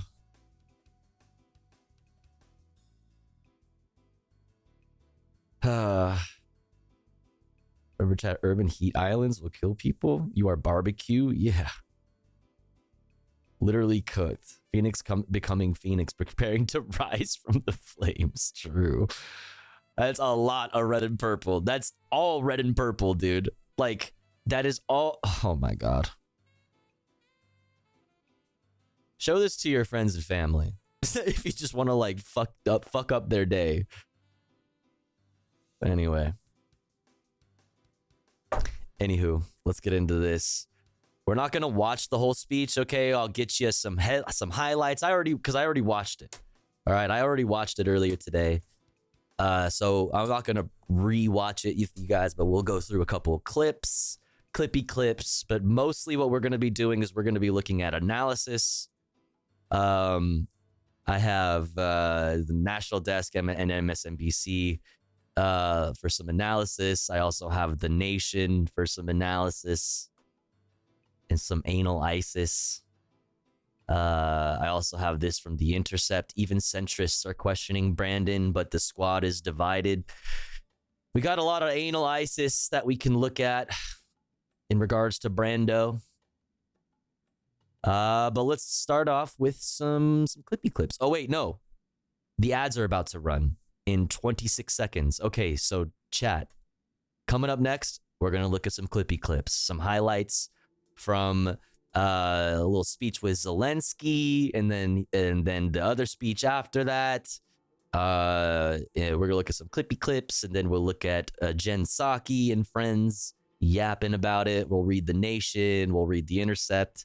Exclamation point watching in the chat for a link to this playlist that contains all the videos that we have watched and will watch for the rest of the evening. But First, we must run an ad break because it's been an hour since our last ad break. Don't you worry though, because here at the Tofu Ghost broadcast, when I run ads, I run them while I'm away from the stream. That way, even if you're unsubscribed, you don't miss out on any of the content. But if you would like to support the stream and get access to cool Tofu Ghost emotes and an ad-free viewing experience, all you need to do is subscribe for, unfortunately, $6 or for free with a Twitch Prime by connecting your Amazon Prime account to your Twitch account. Or let's say you're already subscribed to the channel and you're feeling generous and you have the means to, maybe consider upgrading your sub from tier 1 to tier 2 or tier 3 to get exclusive emotes, or consider gifting a sub to one of our unsubbed friends in the chat that may not be able to afford a sub this month, like Plagued by Society or somebody else. If you are one of those unsubbed friends in the chat, make sure to say hi. If you're lurking, throw an emote in the chat. That way somebody might notice you and feel generous enough to shoot you a gifty. We're currently at 2 out of 25 for the daily sub goal. Thank you for all the support so far. You can also throw bits or a dono my way. Donos are cool because they go straight into my pocket and I could use it immediately on some grub if I wanted to, which would be Pog. I'll be back in 3 minutes, chat. Don't you go anywhere. Beard me.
All right, we're back.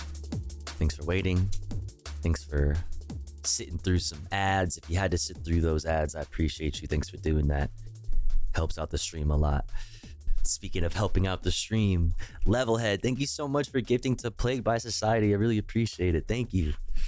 Very, very kind. Thank you, thank you, thank you, thank you, thank you, thank you, thank you. Also, everybody should go follow Levelhead. Go follow, go follow, go follow, go follow. Quick question, are there any Welcome Cafe vinyl? No, there are tapes though. That would be sick, but it's so expensive to do vinyl. There are tapes though out there. I think I still have like a couple left over. I think I still have a couple left over, but I don't know. Maybe people are like reselling them online. You could probably find it. I don't know. I'm not sure. I would buy one. Yeah, well, I mean, maybe I'll like see if there are any extra ones and I'll put them up on a site somewhere or something. I need a fucking PO box. I need a PO box stat, actually. Dun, dun, dun, dun. You can also buy the songs. Yeah, it's also, I mean, you can stream it everywhere, but as far as physical stuff we only did a run of tapes, and I'm trying to remember how many tapes we did. I don't remember how many tapes. It was okay amount. I think it was probably at least 100. I feel like it was probably more than that. Probably more than 100. Just make your own tapes. You could do that. You could just bootleg it. Do it. That'd be tight. That'd be based. Be prepared to be going to that PO box every day. Why? I mean, I need to do it. It's just fucking money, you know? It's just money, but like, I need to do it. I'll like split it with like Jay Marianne or somebody else. Maybe like we'll get like LA streamers to throw down on a one. But I don't. No, wait. I remember the last time we talked about this, we ended up looking into it and it was actually not as expensive as I thought. So I might not need to even do that. I could probably just go do it. It wasn't even that expensive. I was worried about, because like I remember looking the first time when I was like initially looking into it, and there were like sizes, and they're like different size PO boxes, and you can like, you know, they cost different amounts of money at the postal, the fucking USPS. And I was like, well, fuck, like I need to probably get like a bigger one, right? Like, because like if I just get like a little box, like then nobody will be able to send anything cool, like, right? Like, you know. But I don't think that's how that works. Like, I think it doesn't matter, because like it'll just even if it's like doesn't physically fit into the fucking PO box, they'll probably just like put it somewhere. I don't fucking know. My boyfriend makes tapes. He's gotten really good at it. Nice. I was gonna buy when I was doing, you know, more music, I was gonna buy a 20 tape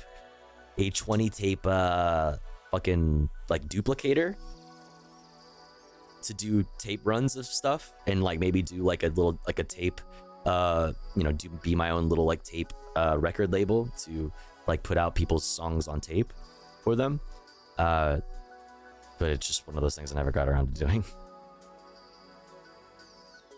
Yeah, you will get a call from the post office complaining. Oh, that sucks. I ran for an office here in my county. I got a small PO box that was less than $60. I think 60 bucks is crazy. Like, that's what I'm saying. It's like $60, like $60 a month. Like, I don't know, man. That's crazy. Like, I don't want to. I'm sorry. Like, no PO box, guys. Here they're like 17 a month. That's crazy. I think for 6 months. Oh, that's different. $60 for 6 months is $60 a year. If it was $60 a year, that's like a different story too. Like $60 a year, that's doable. I would have to send $60 to the PO box every month. Yeah, exactly. If you guys want to keep the PO box open, you guys got to pay for it. Honestly, though. I don't know. Well, I'll look into it. We'll see. I'd like to do that though. I'd like to do that though, because that would be sick. Anyway, let's get back into it, chat, so we can get to our fun content sooner rather than later. You know what I'm saying? You know what I'm saying? Are there still like a lot of people streaming right now? Yeah, there's a good amount of people streaming. All right, let's see. All right, we'll start off with this clippy clip. Brandon accidentally refers to Zelensky as President Putin. Then we'll go from there to his big boy presser. I really don't know why the Biden team referred to it as his big boy press conference. It's really like a really weird thing. It was a really weird choice. But we'll look at it. We'll look at some clips, and then more importantly, we're gonna see the analysis from MSNBC, who is, it's like Jen Psaki and friends. So we obviously know what side, what that's gonna probably look like, and then we'll look at this from The Nation. Biden's big boy press conference went fine, but it won't quiet doubters, and we'll look at this from The Intercept. Even centrists are questioning Biden, but the squad is divided. Let's get into it. Let's fucking get into it, dude. I've said before, Russia will not prevail in this war. Ukraine will prevail in this war, and we'll stand with them every single step of the way. That's what the compact says, loudly and clearly. And now I want to hand it over to the president of Ukraine, who has as much courage as he has determination. Ladies and gentlemen, President Putin. Sorry. President Putin is going to beat President Putin. President Zelensky. Hey, he caught himself. All right, chat. Yo, whoa, everybody chill. He caught himself, okay? He's like, wait a second. Hold up, Jack. President Putin.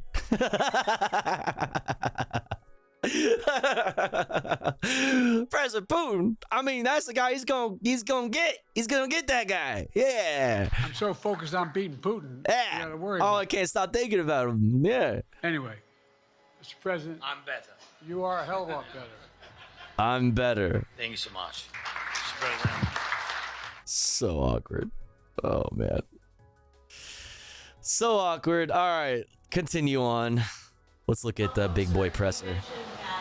Your Vice President Kamala Harris would be ready to serve on day one. Can you elaborate on that? What is it about her attributes and her accomplishments over the last 4 years that make her ready to serve on day one if necessary? First of all, the way she's handled the issue of freedom of women's bodies to have control over their bodies. Secondly, her ability to handle almost any issue on the board. This was a hell of a prosecutor. She was a first-rate person, and in the Senate, she was really good. I wouldn't have picked her unless I thought she was qualified to be president. From the very beginning, I made no bones about that. She is qualified to be president. That's why I picked her. Okay, I thought that was also going to include the other moment. Did that not have mental fitness? Okay, I guess I gotta pull it up somewhere else. Hold on.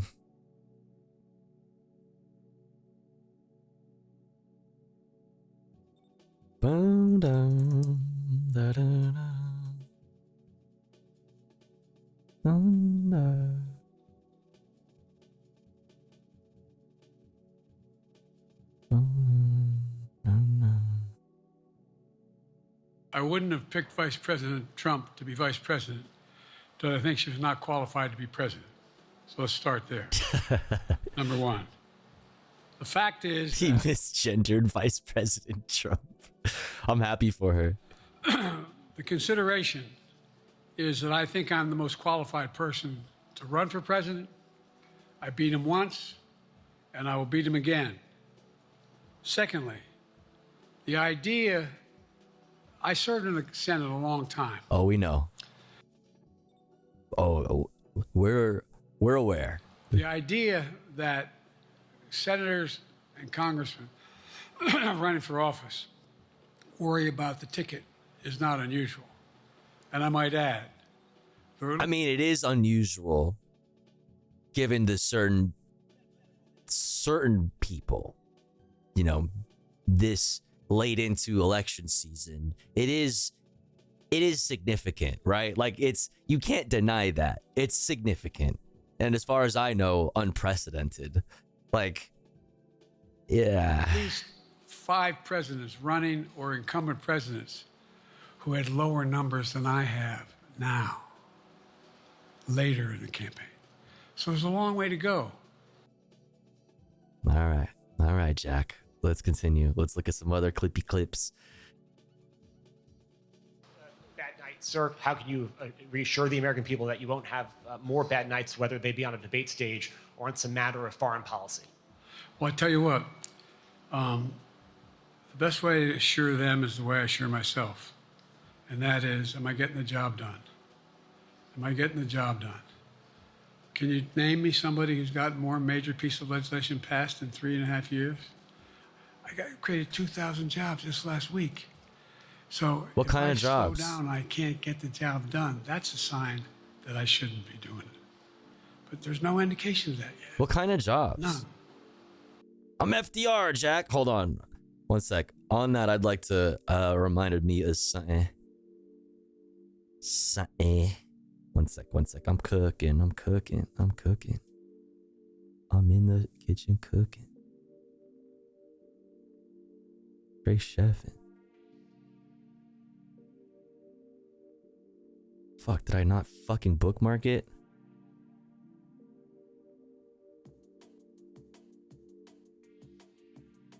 Fuck, I'm looking for something else, but also this here.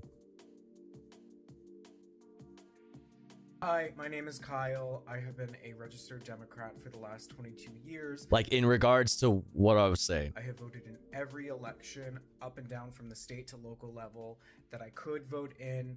I campaigned for John Kerry and Barack Obama. This message is for the Democrats. I fucking hate you. I hate the fact that you've bamboozled us for so many years, touting progressive policies and giving us nothing. I hate the fact that there are so many broken campaign promises. I hate the fact that you've weaponized our rights. I hate the way that you dress, the way that you talk. I hate scare us into voting for you. I hate the fact I hate you like I'm young. You failed on protecting reproductive rights. I hate the fact that you support economic policies that actually produce the conditions that make fascism viable. And you don't admit that. I hate the fact that you're classist and not actually egalitarian. I hate the fact that you don't support Medicare for all. Housing for all. Affordable to free secondary education. I hate the fact that you tout small incremental changes to the fabric of our society as a resounding success. People are still economically struggling. I hate the fact that you won't call a genocide a genocide. I hate you for supporting policies that produce more bombs and not food. I hate you for supporting the status quo and not for doing the right things to make everyone's life better. I hate the fact that you're not mature enough to receive criticism. And I hate the fact that you criticize the rest of us for being idealistic and wanting better for everyone. And I hate you for blaming your failings on procedural precedent, a majority of which is nothing more than rules that are holdovers from the Reconstruction era and Jim Crow. I hate you. And you lost my vote, and you lost many people's vote, and that's your fucking fault. Damn. And you smell bad. And your mama's a hoe. You know what I'm saying? Like, your uncle is stupid. Your grandmama, like, everybody. No, and you know what? And you're stinky. You got ugly ankles. The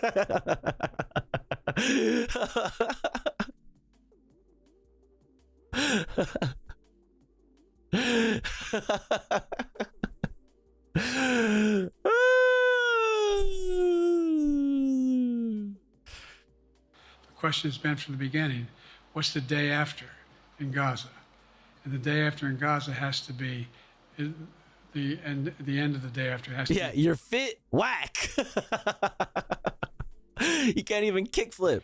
No occupation by Israel on the Gaza Strip, as well as the ability for us to access, get in and out as rapidly as you can, all that's needed there. I've been disappointed that some of the things that I put forward have not succeeded as well, like the port we attached from Cyprus. I was hopeful that would be more successful. But that's why when I went to Israel immediately after the massacres that occurred at the hands of Hamas, the one thing I said to the Israelis, and I met with the War Cabinet and with Bibi, don't make the same mistake America made after bin Laden. There's no need to occupy anywhere. Go after the people who did the job. You may recall, I still get criticized for it, but I was totally opposed to the occupation and trying to unite Afghanistan. Once we got bin Laden. Wait, I don't remember this part. Wait, what did he say?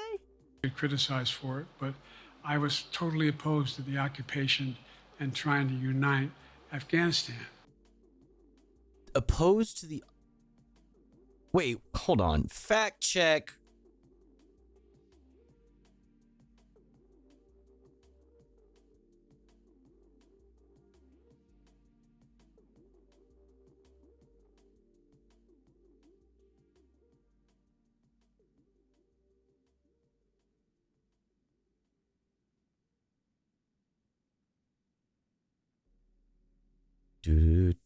Do.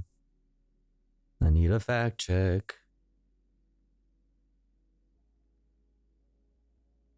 I'm looking, I'm cooking, chat, I'm cooking.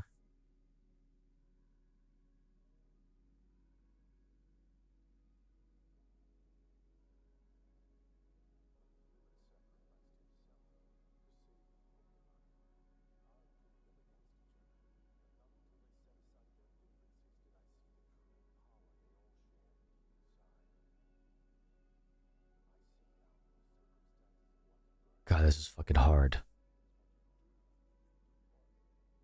Biden voted to invade Iraq. I know that. I'm trying to get specific wording that he said that he didn't support any sort of like occupation in Afghanistan. I don't think that that's true either.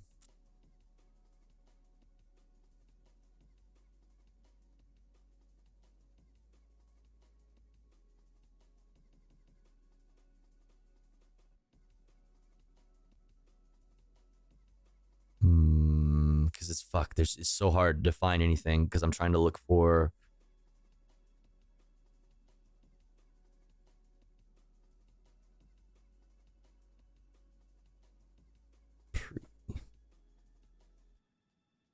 sorry chat, one sec.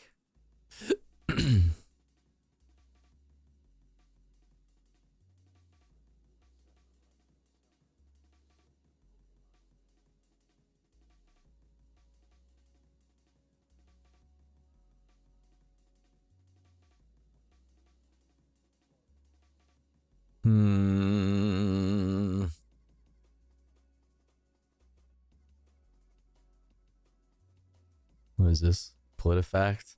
I've been against that war in Afghanistan from the very beginning, stated December 12th, 2021 in an interview with Rita Braver of CBS. President Joe Brandon...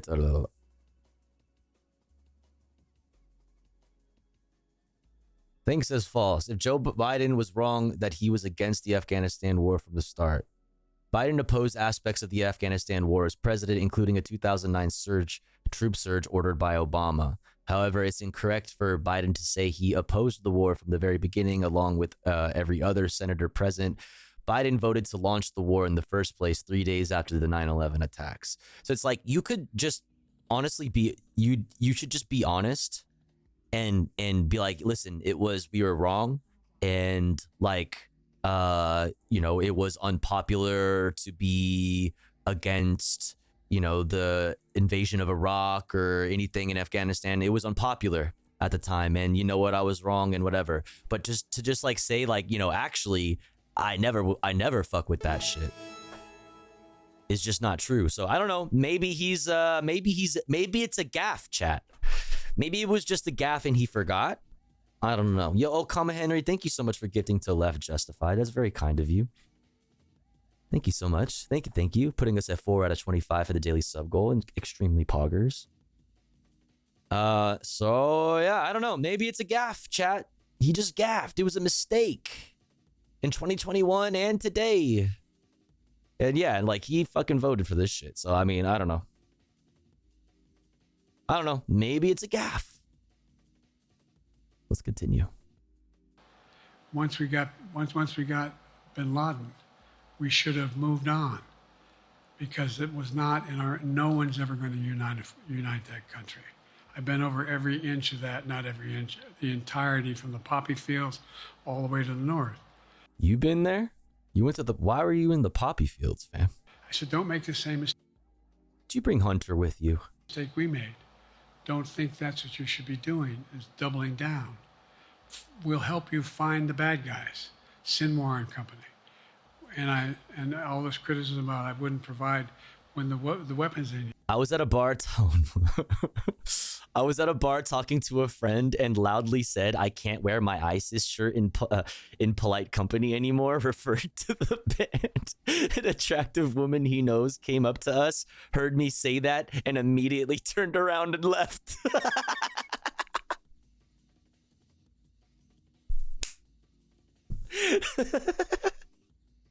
Yo, I'm gonna try to find a picture.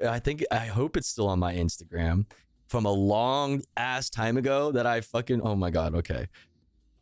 I fucking hate looking at Instagram, but I'm trying to find an old ass photo I took a long time ago that reminds me of that story. Oh my fucking God. Oh, here it is. It's still here. Oh my God. It's still here.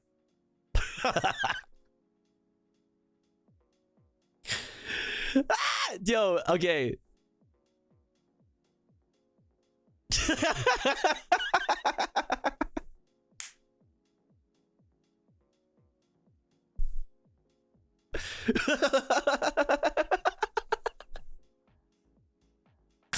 Can you imagine being this guy? Like, bro, he had to put, it wasn't enough that he wrote it on the back of his car with like a paint pen, you know what I mean? He had to put a sticky note too. This ISIS is my daughter's name. It's my daughter's name.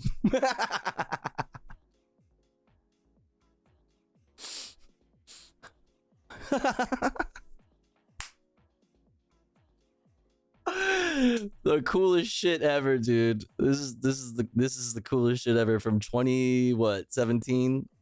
I just saw some car. I don't know. That reminded me of that.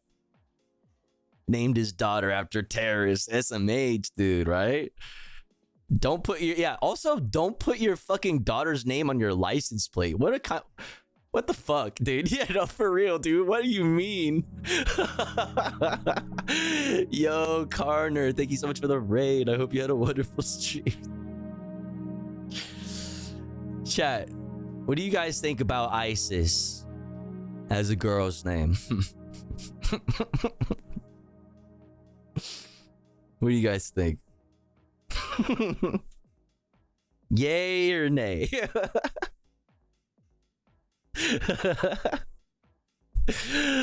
Yo, Carter, thank you so much for the raid. I hope you had a wonderful stream. Yo, shouts out Carter. Oh, hope Ozzy's been good to you. This is his daughter's name, chat. Before you freak out, this is his daughter's name, bro. What is this?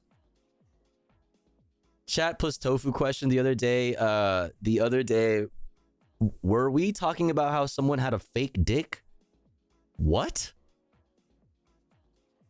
The other day, were we talking about someone who had a fake dick? And was it Mike Pillow? I can't remember if either of those things happened here, but I know it happened somewhere. That was a dream. You were having a dream.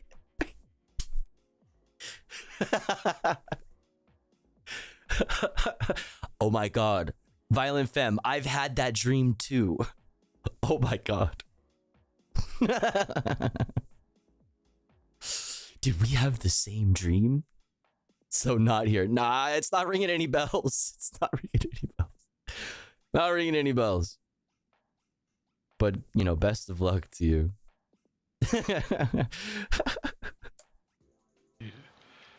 I'm not providing them 2,000-pound bombs.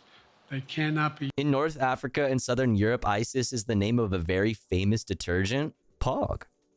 Used in Gaza or any populated area without causing great human tragedy and damage.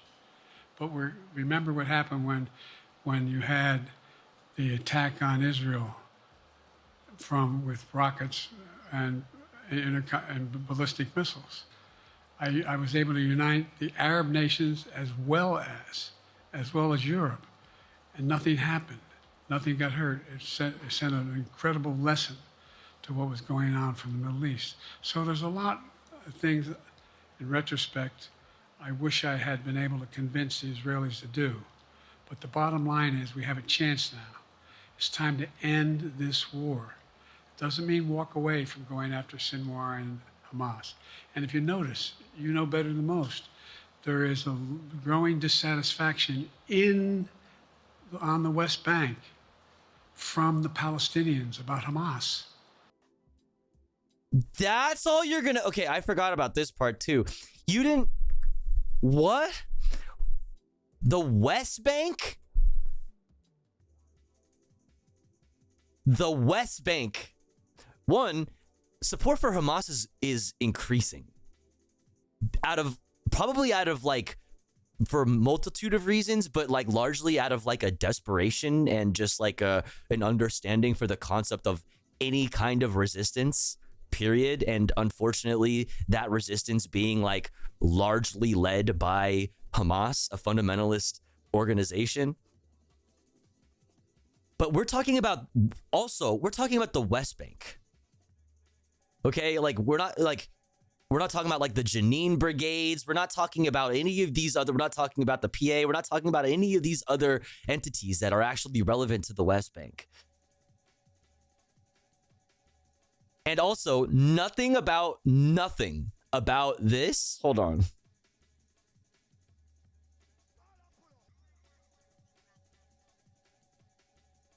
Hold up. Where is it?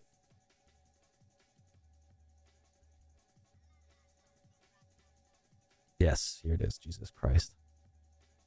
Israel has seized more land this year than any other year in the past 3 decades. That's 30 years. More land has been seized in the West Bank in 2024.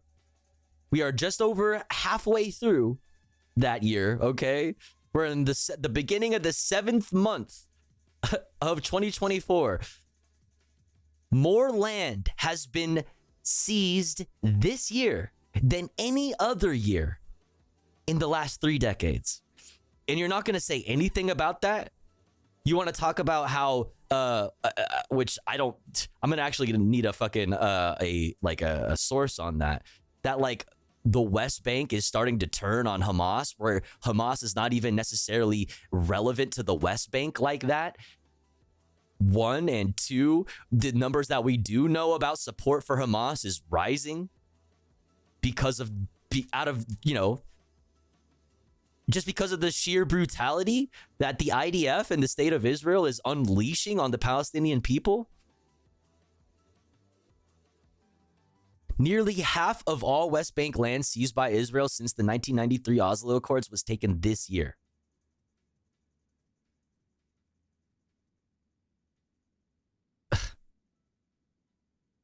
Hamas is not popular now.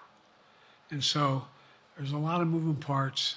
I just have to keep moving to make sure that we get as much done as we can toward a ceasefire.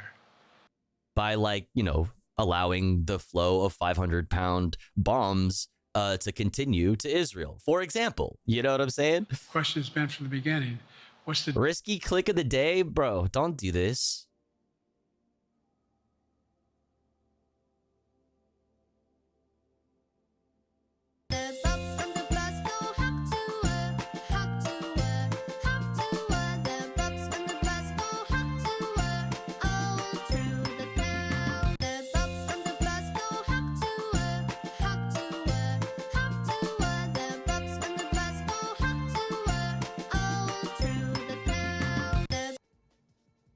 I don't want to be here anymore.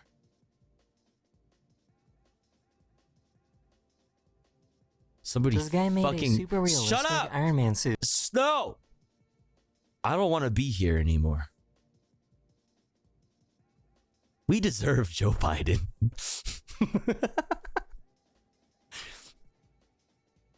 Somebody please release me from my mortal coil. I don't want to be here any longer. Okay. The day after in Gaza. And the day after in Gaza has to be, the end of the day after has to be no occupation by Israel on the Gaza Strip, as well as the ability for us to access, get in and out as rapidly as you can, all that's needed there. I've been disappointed that some of the things that I've put forward have not succeeded as well, like the port we attached from Cyprus. Yeah, you know, like that port. Oh, I was so disappointed when it, you know, floated away multiple times. You know, dang it. I really expected more from that fucking floaty port thing. You know, I was hoping if only there were land routes that we could just get somebody to open up. Fuck. Well, that would if only Gaza wasn't an island, chat. Fuck. More successful. But that's why when I went to Israel immediately after the massacre. Yeah, only $235 million, though. That's the plus side. Okay, listen. Hey, deficit. Okay, you know, barely affected. All right, so relax. Occurred at the hands of Hamas. That the one thing I said to the Israelis, and I met with the War Cabinet and with Bibi, don't make the same mistake America made after bin Laden. There's no need to occupy anywhere. Go after the people who did the job. Damn, you should really do more to demand a, like, quote unquote, post-Hamas Gaza plan from Israel, right? Like, you should really, I don't know, do more to actually get, like, clear-cut next steps or, like, what they want to do. Right, because even in the Knesset and in Israel, there's like all kinds of fucking back and forth on that. Motherfuckers are on, like just straight up saying though that they, you know, Israel will remain in Gaza, even though that's, you know, red lines are crossed if that happens, right? Right? Anakin meme, right? You may recall I still get criticized for it, but I was totally opposed to the occupation and trying to unite Afghanistan. Okay, yeah. Once we got bin Laden, we should have moved on, because so we already saw this part. No one's ever going to unite that country. I've been over every inch of that, not every inch, the entirety from the poppy fields all the way to the north. He's been there, bro. So don't make the same mistake we made. Don't think that's what you should be doing. He's walked those fields. You know what I'm saying? Hand out, lightly brushing up against the poppy plants. Doubling down. We'll help you find the bad guys. Sinwar and company. And all this criticism about I wouldn't provide. We'll help you? The weapons they needed. I'm not providing them 2,000-pound bombs. They cannot be used in Gaza or any populated area without causing great human tragedy and damage. That's why we continued.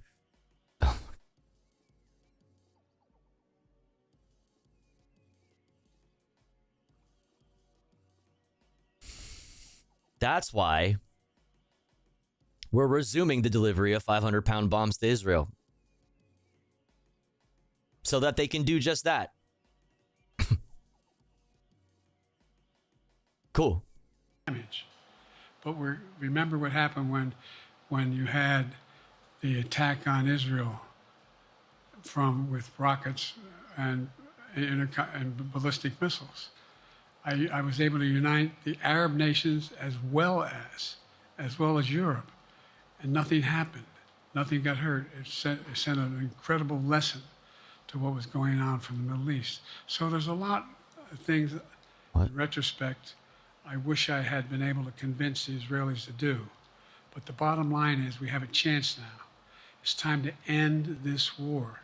Doesn't mean walk away from going after Sinwar and Hamas. And if you notice, you know better than most, there is a growing dissatisfaction. What do you plan on doing? Okay, like we already saw this part. I'm gonna skip it. But like, what is your plan? Like, what are you gonna do to ensure that? We're working with our Israeli partners behind the scenes. And, I've been really, forward about this behind the scenes. We've had some discussions over the past few days with your press secretary about the question of health exams. And you said you take a cognitive test every day in this job. My whole life is a cognitive test, Jack. My whole existence is a test. By God. Are you open to taking another physical or test before the election? Governor Whitmer of Michigan, for instance, said it wouldn't hurt to take a test. Well, look. Big Gretch said that? Two things. One, I've taken 3 significant and intense neurological exams by a neurologist. In each case, as recently as February. And they say I'm in good shape, okay? Although I do have a little problem with my left foot because it's not as sensitive because I broke. From sticking it up your ass, Jack. See, that's what he should have said. And then everybody clapped. My foot and didn't wear the boot. But yeah, I didn't wear the boot. I kept it in my mouth the whole time. But I'm good. I'm tested every single day about my neurological I got hairy feet. Capacity to do decisions I make every day. You talk to my staff. All of you talk to my staff. Sometimes my staff talks a lot. I'm gonna kill them. He says sometimes they be yapping a bit too much, and you know what I'm saying? Maybe we should get them to stop. Sometimes they yap a little too much. And they'd be, better served if they shut the fuck up. Next time, I won't let this malarkey slip by me unchecked, Jack. But the fact of the matter is, I don't think you have them telling you that all the major ideas we've undertaken haven't been in part initiated by me. I remember when the staff and I said, I'm going to go to South Korea. We're going to get the chip. What are you doing? I'm going to get Japan and initiated by me. I remember when the staff and I said, I'm going to go to South Korea. We're going to get the chip. What are you doing? I'm going to get Japan and Korea back together again after essentially having hostilities toward one another since the end of World War II. I'm going to move and see that we can expand it. The only thing... It's... Oh, man. Age does is help you with it. Creates a little bit of wisdom if you pay attention. And so the point I'm making is, I think it's important that if the neurologist tells me he thinks I need another exam, and by the way, I've laid every bit of the record out, hadn't a thing. You ought to ask Trump for his, okay? I laid it all out. And every single day I'm surrounded by good docs. If they think there's a problem, I promise you, or even if they don't think it's a problem, they think I should have a neurological exam again, I'll do it. But no one's suggesting that to me now. But they just did. And Gretchen, he literally just mentioned Gretchen Whitmer, And I'll ask you another question. No matter what I did, no one's going to be satisfied. Did you have 7 docs? Did you have 2? Who'd you have? Did you do this? How many times did you? So I am not opposed to I mean, sure, because you're the president of the United States and you are under, a ton of scrutiny, right? Because you're the president of the United States. Jack? Yeah, no, I sympathize with that. It's no matter what, there will always be something else. Yeah, for sure. You're the president. Yeah, no, that's kind of how that goes. Yeah, it's a demanding job. Doctors tell me I should have another neurological exam. I'll do it. But that's where I am. Okay. Yeah. All right. Yeah, whatever, Jack. All right, let's continue on. Now, let's get into the analysis part. We're going to start off with the national desk, and then we're going to look at 2 MSNBC pieces, which is going to be painful. And then we're going to, not this, we're going to look at this from The Nation. Big boy press conference went fine, but it won't quiet doubters. And then we'll read this from The Intercept. Even centrists are questioning Biden, but the squad is divided. Why does that kind of rhyme? And yeah, how are we doing on time? I think we're okay on time. Let's do it. In the last 2 hours, in the aftermath of tonight's high-stakes news conference, 3 House Democrats have now come out, called on Biden to end his re-election campaign. Scott Peters of California, Eric Sorensen of Illinois, and first to do so tonight, Jim Hines of Connecticut. And then you can ask yourself, and again, this is future. We don't know the future. What does the trajectory look like? And imagine that 3 months from now, we get another performance like there was in the debate right before the election. Do you want to take that risk? I don't. Others, though, coming out in... I think that's pretty fair. I think there's nothing wrong with what he just said right there. Support of President Biden, including Tennessee Congressman Steve Cohen, saying he thought Biden did a great job tonight and that Democrats need to rally behind him. Here he is dismissing Biden's gaffe tonight when he, as you heard, called Vice President Harris Vice President Trump. And we all need to get off of our fantasy games and understand we need to get behind Joe Biden, and all this dissidence is only helping Donald Trump, and he's the last person in the world you want anywhere. You know, he made a mistake. He said Vice President. It's not actually, like, from the Trump perspective, Biden staying in is his best bet. That's why Fox News and every Republican talking head and the Trump admin, everybody, they're all saying that. Exactly. President. I'd rather Trump be vice president any day than... We didn't ask for this presser. I mean, we kind of did. To be honest, we kind of did. You know what I mean? People are questioning his fitness, and they were, you know, the Biden administration and even Biden himself recognize that he needs to, you know, do better at convincing people. I think that anybody, even no matter where you are on, you know, your opinion, whatever your opinion is on Biden dropping out or whatever, like, I think that's a pretty fair thing to say, that it's like, you know, everybody, he should be able to like make people feel better about those things, right? And that requires public events, public speaking, and yeah. So single file lines. President. And the Biden campaign telling reporters that tonight... I hate this suit. I'm sorry. I don't like your suit. Was seen as an overall success, pointing to his ability to speak on domestic and foreign issues. Let me... Okay, now let's go to MSNBC, okay? So we're going to hear from Msenbuk. His chances are 0. He needs to drop out. Biden's candidacy viability remains in peril. David Jolly, former congressman from Florida, and Mark Elias, founder of Democracy Docket, joined in Nicole Wallace. Then from there, we'll go hear from Jen Psaki. Biden press conference bought the campaign more time, which is actually a really telling thing to hear from somebody like Jen Psaki, but we'll get to it. Let's check this out. Do what this show has sought to do for 9 years, which is try to close the gap between what people say privately and what is said on live TV. This is from a super donor. This is a pathetic display. We're no better than they are, mouthing talking points that no one believes. A Democratic member of Congress texted me this morning and said it's almost over, just waiting for someone to pull the plug. This is about Joe Biden's Who? Cowards! Who? Say your name! Oh my God.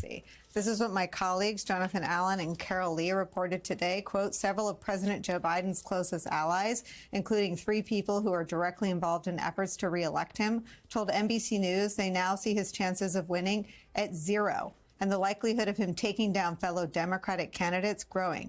Quote, he needs to drop out, one Biden campaign official said. He will never recover from this. My phone is full of Biden allies sending me poll numbers, sending me statements from Democratic members of Congress who have defected and who said they have gone home and received no criticism but praise from their constituents for doing it.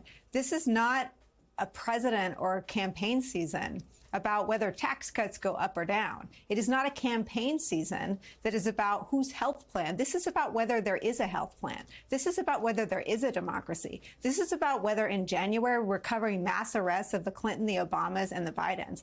And I want to know from you, Mark Elias, when the public conversation will match the private one. So look, I think you're seeing day by day, including today, there are different statements from different members that are coming out on all different sides of this. And that is part of this. I need this like on a shirt.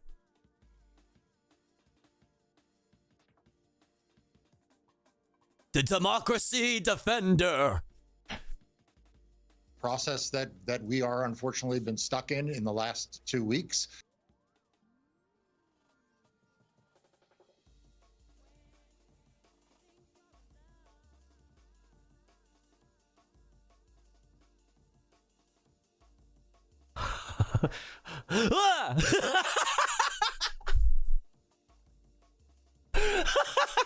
The duality of man. There are two genders. There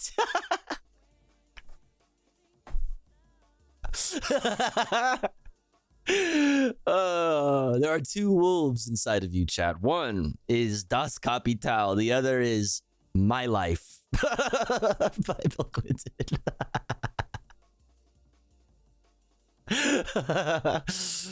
Becoming Michelle Obama. Oh my god, bro. Right next to Kev is so good, dude.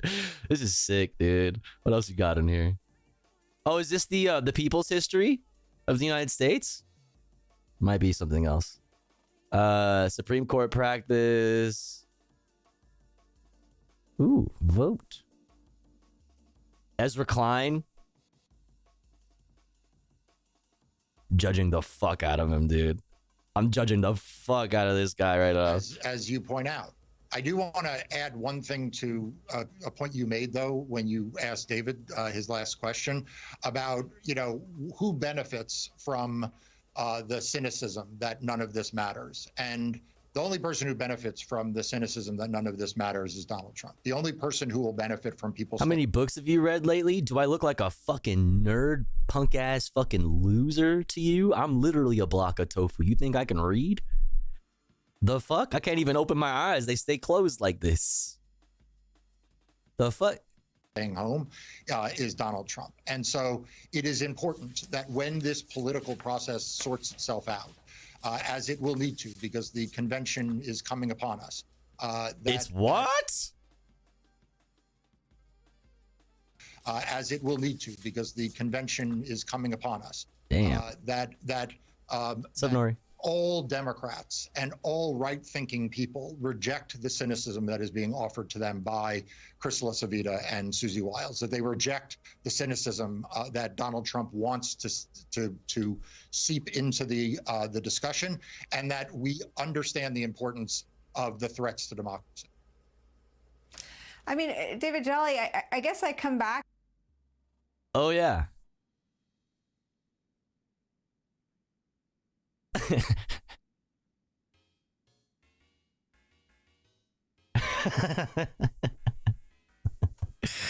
Should it be like, or should it be like,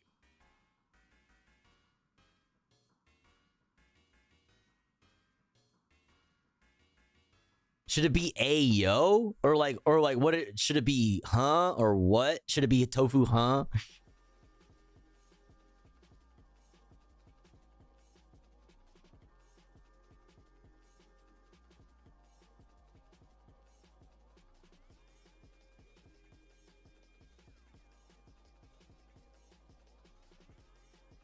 I like, huh?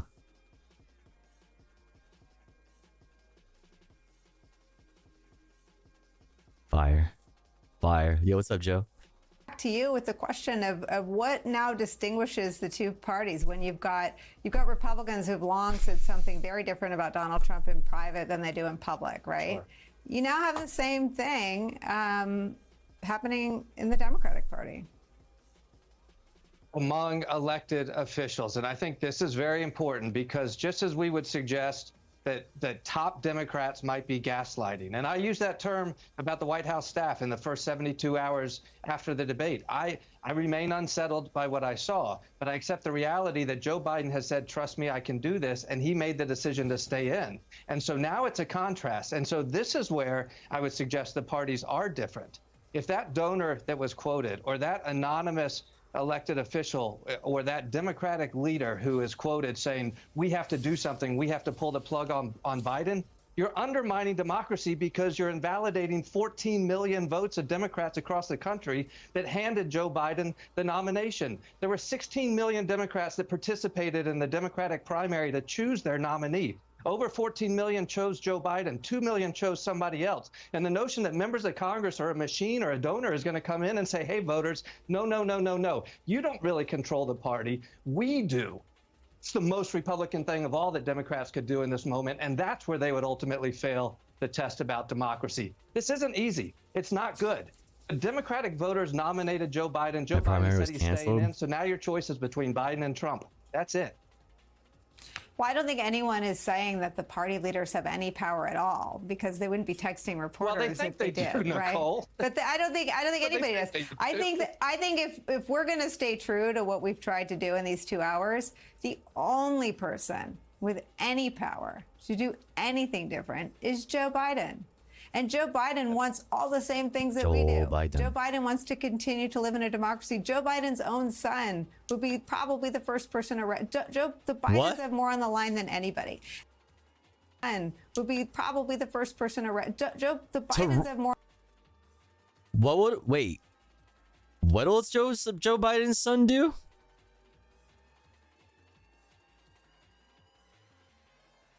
On the line than anybody. And in terms of legacy and library, I mean, the legacy for Joe Biden right now is not just do you win or lose an election. For Joe Biden, it's do you end the American experiment? So I appreciate your point, but I'm not saying that the Democratic Party leaders have any power at all. I think we watched the Republicans, and it's clear that there's no such thing as we live in sort of a post-party leader America. The only person with any power because of years of legal and political movements is the president. So what we're actually talking about, Mark Elias, is what does Joe Biden do? I think Joe Biden is going to give a press conference later today, and he and all of us will have more information after that. And then I think he has said he has made his decision, but I've been in politics long enough to know decisions are not made until they have to be made, and so we will see what he does. David Jolly, I hate when I feel like we're misaligned in what we're saying. I'm not saying anything different than Are we fighting? I don't want to fight. It's obvious. There's nobody with any... No one can make Joe Biden do anything. I guess my question to you is, what does Joe Biden do? What would Joe do? Nicole, we're not actually misaligned. I think you and I see this correctly, which is the only person that can make a decision is Joe Biden. And Joe Biden made that decision, but leading Democrats don't like it. Well, sorry. I mean... Look, voters made their decision. Joe Biden made his decision. If you're a leading Democrat who doesn't like it, your job is not to tank your nominee because that will give us Donald Trump.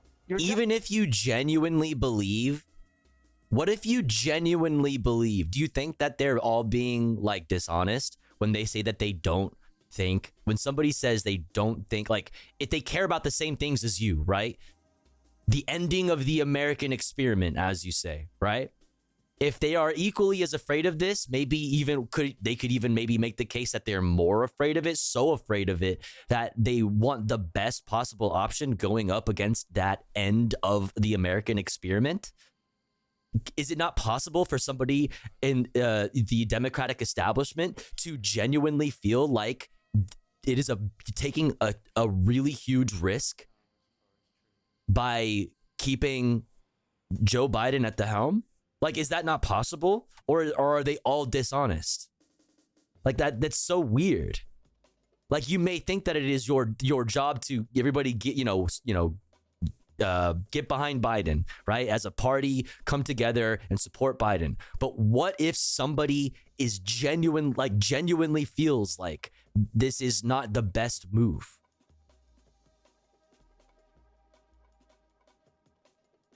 It's weird. I feel like we should be, we should really be worried about that there are establishment Democrats more and more as time goes on saying that they're, this is kind of worrisome. You know what I mean? Like,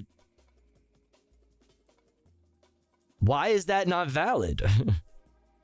Job is to unify. Now, privately, if you want to continue your conversations with your nominee, and if circumstances change, and if Joe Biden himself... What would the circumstances be to you? Like, what circumstances would need to, as you say, change for it to be valid then to be like, all right.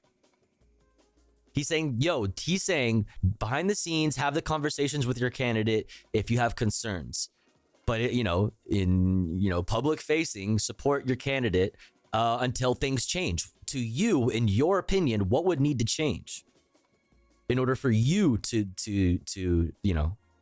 even say that, hey, maybe in order for Trump to not get into the presidency, we need a better option to put up against him.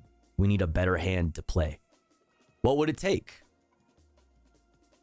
Decides, maybe he's not.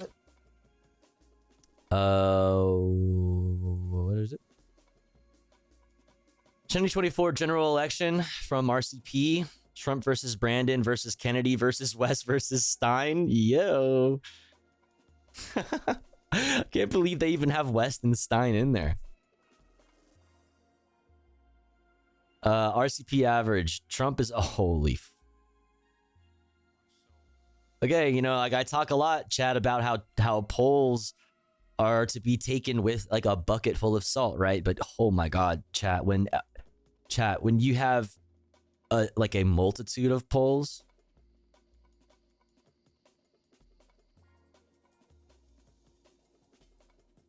like when it's all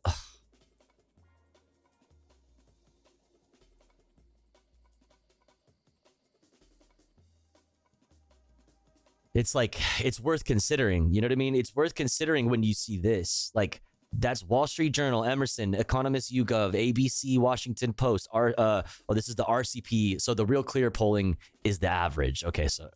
So ABC, Washington Post, Economist, YouGov, Emerson, Wall Street Journal, New York Times, Siena, CBS News, Harvard Harris, CNN, USA Today, Suffolk, Forbes, Harris X. Across the board. It's a full sweep. At the bottom is the graph.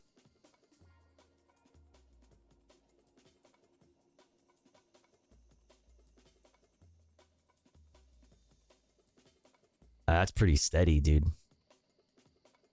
Pretty steady, bruh. Big drop off here. Could be coming back up, you know what I mean? But it doesn't say much when you're polling this consistently below Trump.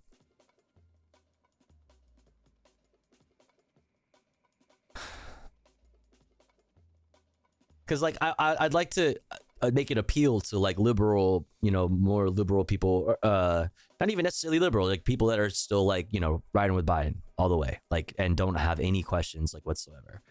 I hear a lot hey, I care about trans people and LGBT folks and what the world would be like under a Donald Trump election. You know what I mean? And those are valid, real concerns that we all have, regardless of where on the left leaning to all the way left, wherever you stand. At what point do you care enough about those things, and the end of the American experiment, whatever that means to you, and civil rights? At what point do you also say hey, all right, we need a better hand to play if we actually want those things? If we really don't want a Trump presidency in 2024, what would it need? What would need to change?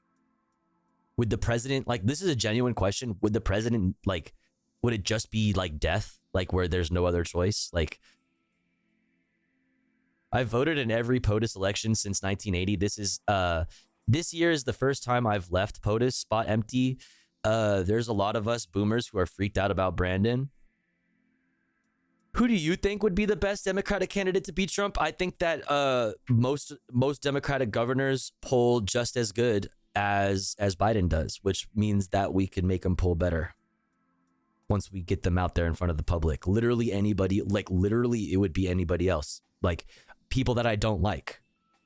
Like, you know, but obviously a lot of those people too have said that they won't throw their hat in the ring, right? There are like a lot of them, like the Gretchen Whitmer, the fucking gruesome Gavin Newsom, Pritzker. I don't know if Pritzker said explicitly that he wouldn't, but Pritzker would be awesome.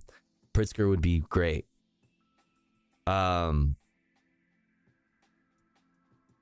Dude, Kamala Harris, guys. Like, I hate that. I hate Kamala Harris, dude. Like, but like literally, dude, I'm literally just talking about somebody who can actually communicate policy better to the American people, to explain to the American people why Trump is a bad choice. Right? Like it literally would be just somebody who can explain it better, make the case better to the American people.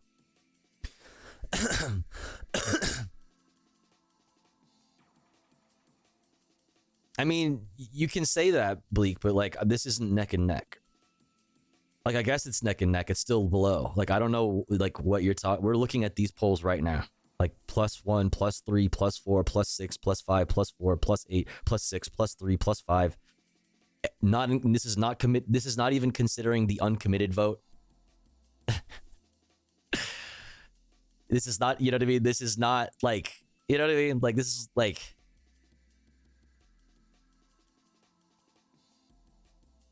Dude, oh no. Look at this. Chat, look at it, dude. Just look at it, chat. Look. +2. There's a +1. There's a +1. There's a +2. There's a +2. There's a +5. That's good. But it doesn't really do much because there's a +5 right there. And then there's a +12.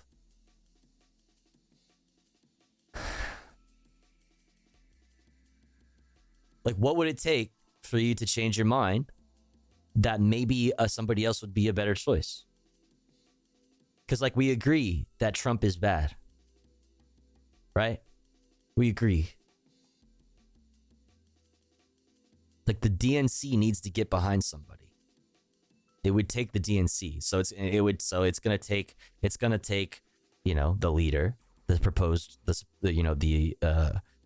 leader, I guess. No, he's the leader. He's the leader of the Democratic Party to make a decision.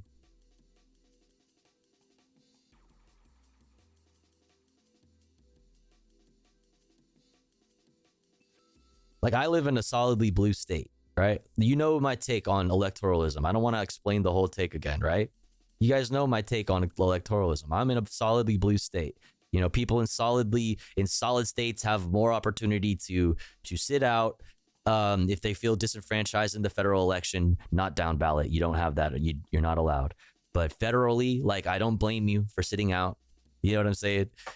If you are in a swing state, I think that there's a pretty good reason to, you know, to unfortunately vote blue no matter who. I think there's a pretty good reason to, but I'm also not going to shame you because I understand I understand that people are very, very, very, very disenfranchised.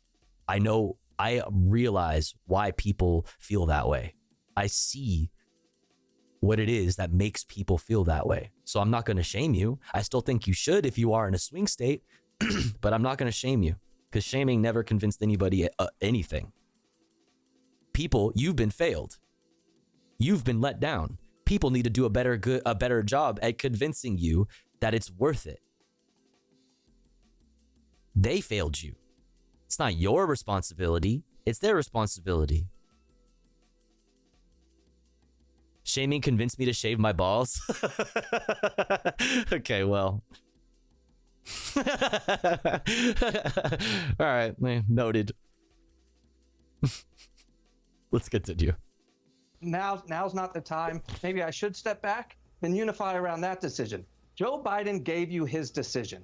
And if you're a donor who doesn't want to give another dollar, fine. Risk giving us Donald Trump. If you're a leading Democrat who refuses to listen to your nominee, recognize you're just refusing to listen to him because you don't have any power. Like, see, this doesn't work. This, like, shut the fuck up and get with the program shit has never won anything.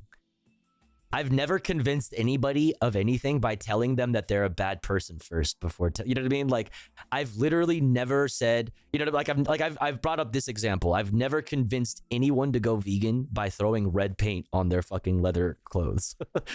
You know what I'm saying?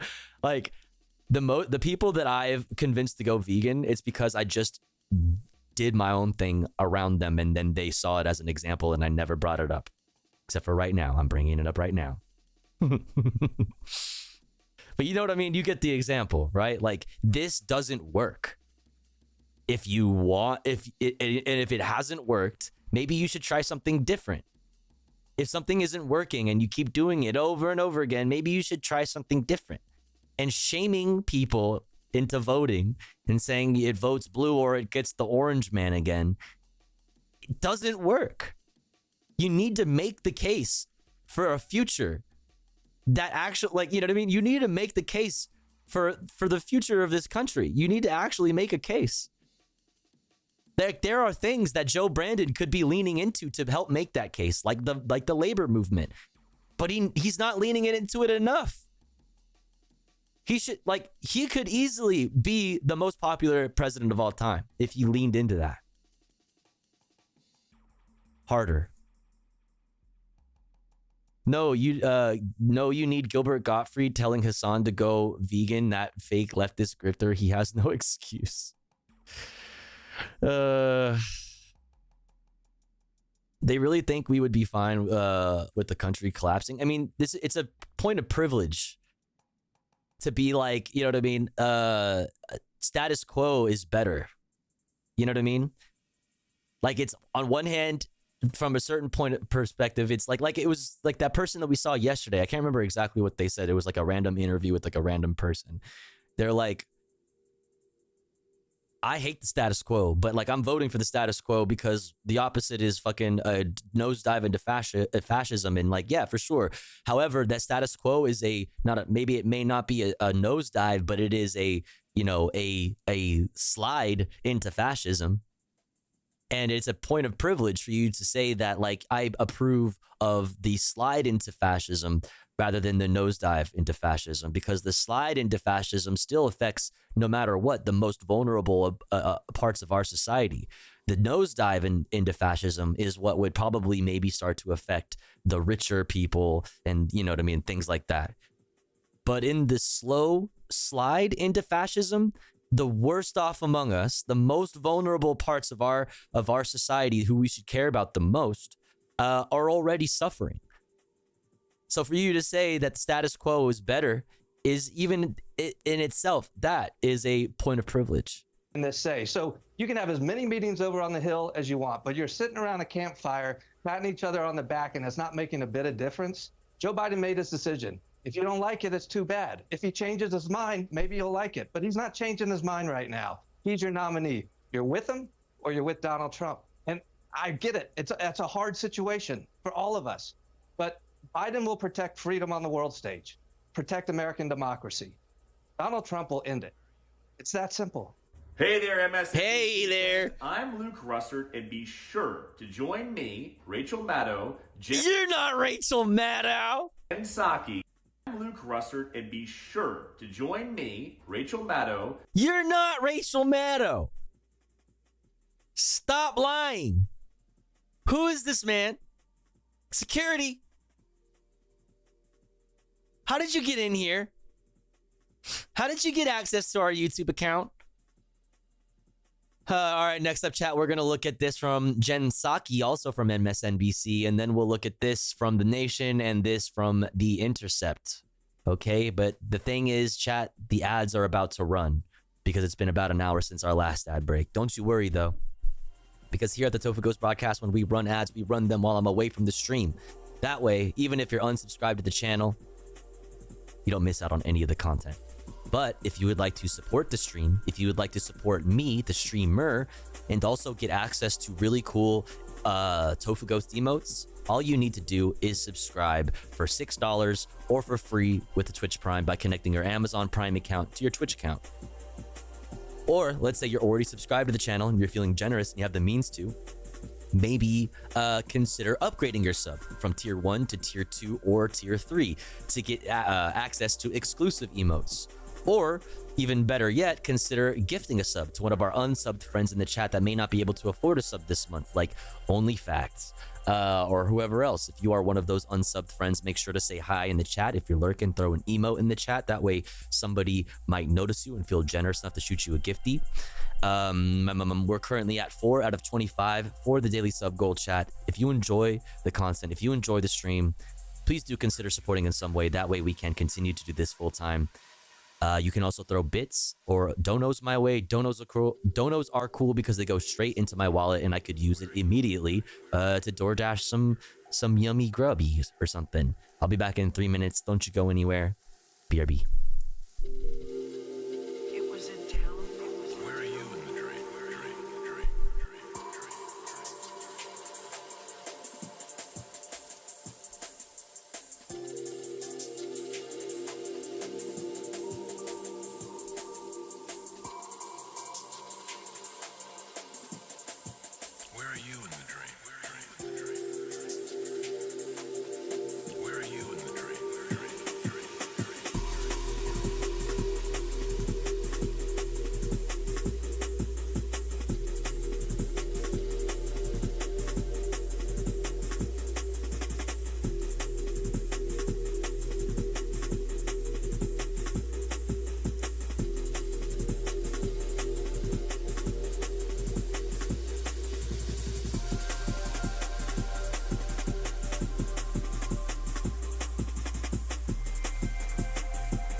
All right, chat. We're back. Thanks for waiting. Thanks for sitting through the ads. Excuse me. Just took a fat fucking Blinkerton. I just fucking hit a Blinky. Thanks for sitting through the ads. If you had to sit through some ads, I appreciate you. It's a good way to help out the stream, even if you don't have any bones to throw my way. But we're back. Dum dum dum. Bum ba-dum bum ba-dum. I live in a country where the Communist Party, quote unquote, ruled for the first 18 months after the defeat of decades of dictatorship/fascism, yet socialism is still demonized by a big part of the population. Although it gave us most of our social support today. What are y'all talking about in here? PSLCP is CP. Oh, Communist Party USA. I was thinking of what's the fucking one that dude was from, who is like a RT reporter now, that goofball guy.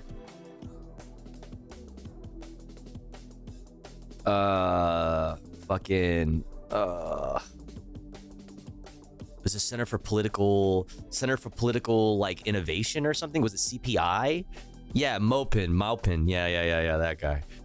I was like, for a second, I was like, nah. Nah.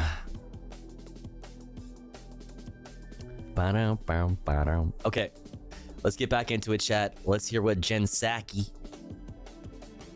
circle back, Psaki has to say about this, okay?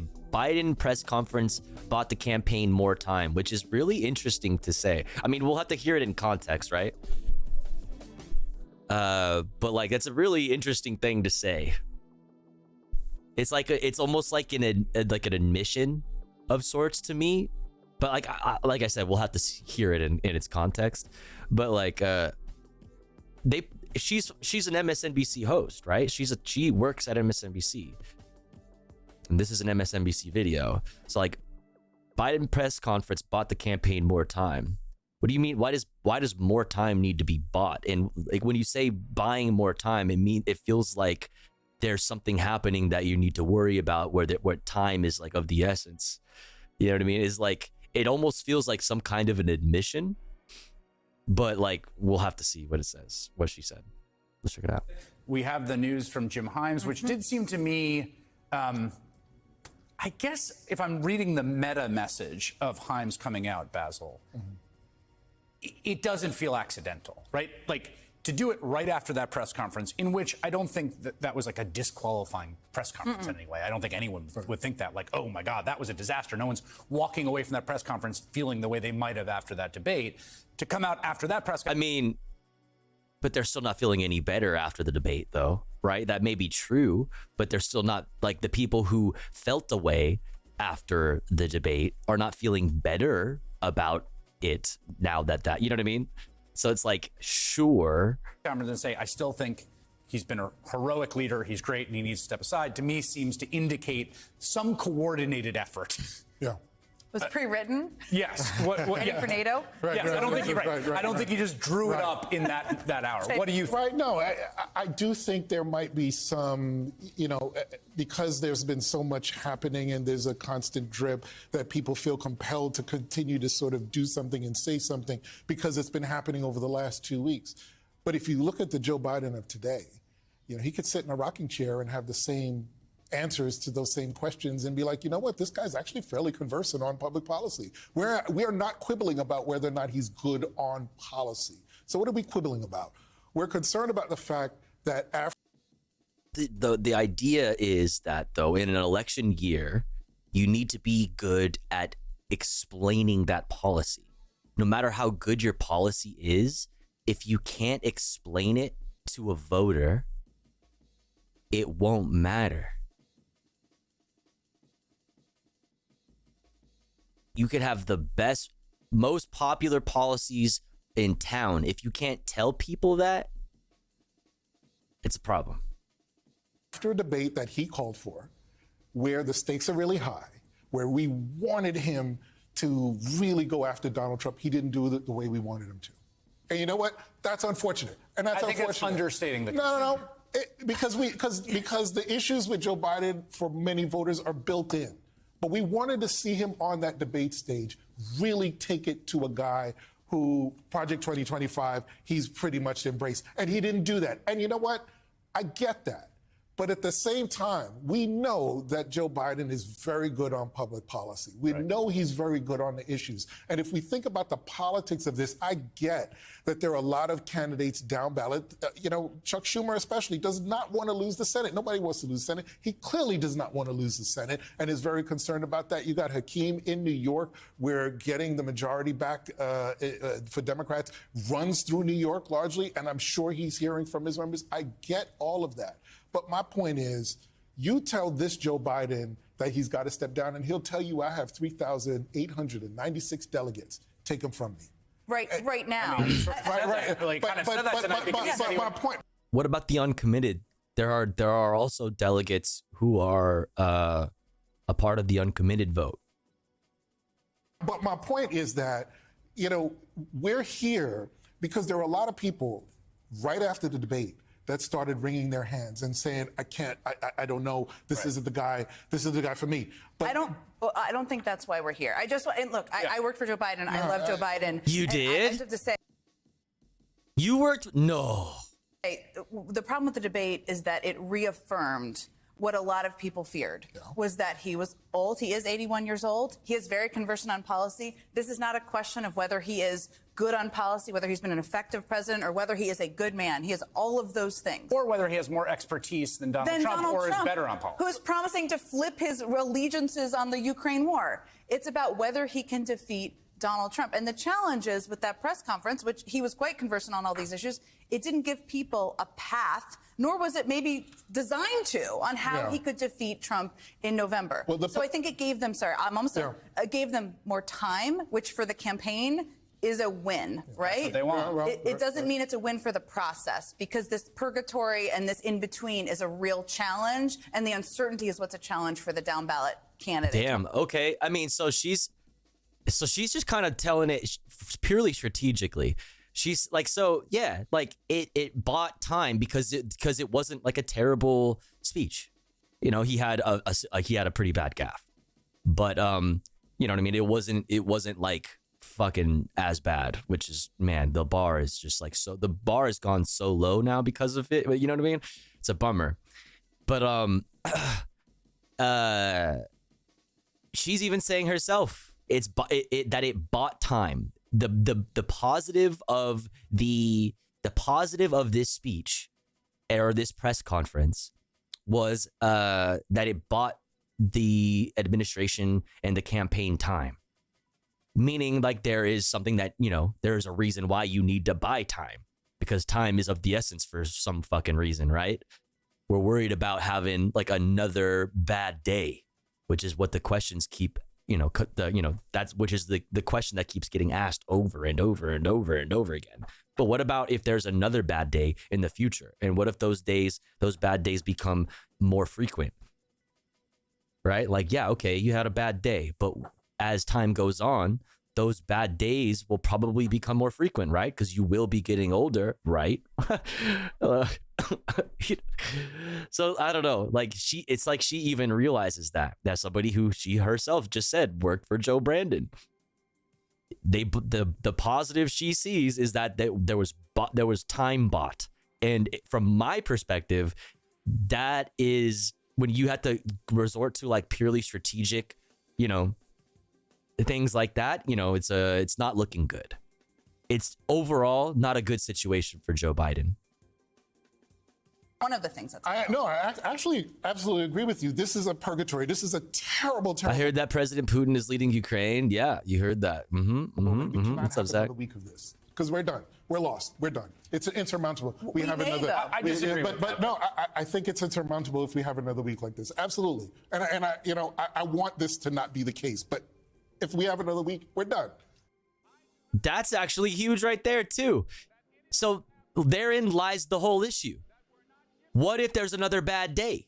if there's like, okay, you had a bad day. People have bad days, especially old guys. Old guys have bad days. Sure. Okay, fine. What if you get older, right? What if time continues to tick on? And what if, you know, because of the fact that you're getting older, you end up having more bad days? Is there a possibility of having another week like this? And in this dude's words, if we have another week like this, it's insurmountable. This dude just said, if we have another week like this, it's GG. So like, that's the whole issue. That's the whole problem. Because it's the presidency. It's a hard job. It's a demanding one. Hello? What if there's another bad day? And what if that day is worse? What if there's a bad week? What is this? Like an executive order or like started whipping for serious legislation, capping rent control at 5% at the federal level, which is laughable and he's never going to do that. Wait, what? Like an executive order or like started whipping for serious legislation, capping rent control at 5% at the federal level, which is laughable and he's never going to do that, I would probably vote for him. Okay? I might even door knock for the motherfucker. Let me tell you how serious I am. It is the #1 issue in the United States of America. Okay? It is the #1 issue in the United States of America. The cost of living is unimaginably high, made only worse by the fact that the overwhelming share of the cost of living increases is coming from fucking housing. Okay? Making housing affordable with one quick sweep in terms of a legislative agenda that would immediately be declared unconstitutional and Brandon would probably be executed by a fucking fascist plot that ended up being successful. But having said that, if he actually attempted to do such a thing, I literally would reconsider my opinion. Okay? Okay, so Jesus needs to come down and so God needs to come down, but he's not coming down, Jack. Like, okay. I mean, yeah, sure. But like, you know, it's, I don't know what the greater context of this is, but like, yeah, like it's not going to happen. So I don't know. Like that's pretty radical, right? Like, I don't know. Yeah, I don't know, man. Period. So my feeling is, and I absolutely agree with you, that this hand-wringing, this outward sort of conversation about whether or not he's fit for office. Was the clip I was hunting for? Biden apparently rambled on 5% rent cap Fed level in the presser today. Wait, did I miss that? Wait, did he? Wait. Do I have that? Do we have that clip? Did I just like totally blank on that? He said that? Biden.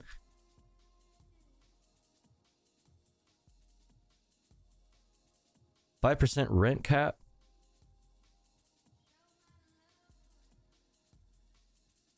News. Can somebody get me that clip?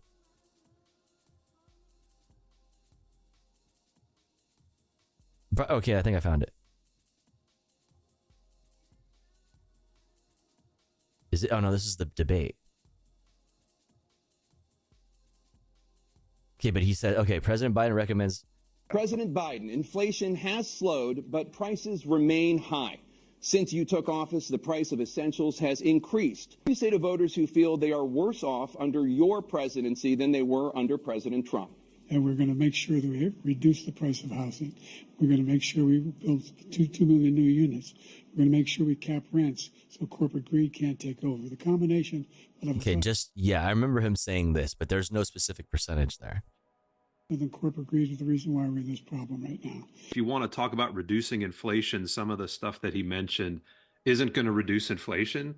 I mean, maybe it will, but it's not going to cause, it's not going to solve any problems. The one thing that really jumped out to me as far as a policy suggestion was the idea of putting caps on rent. That's principles of economics. You put caps on rent, the people who get the capped prices are happy, but the people who can't find housing are not happy at all. What?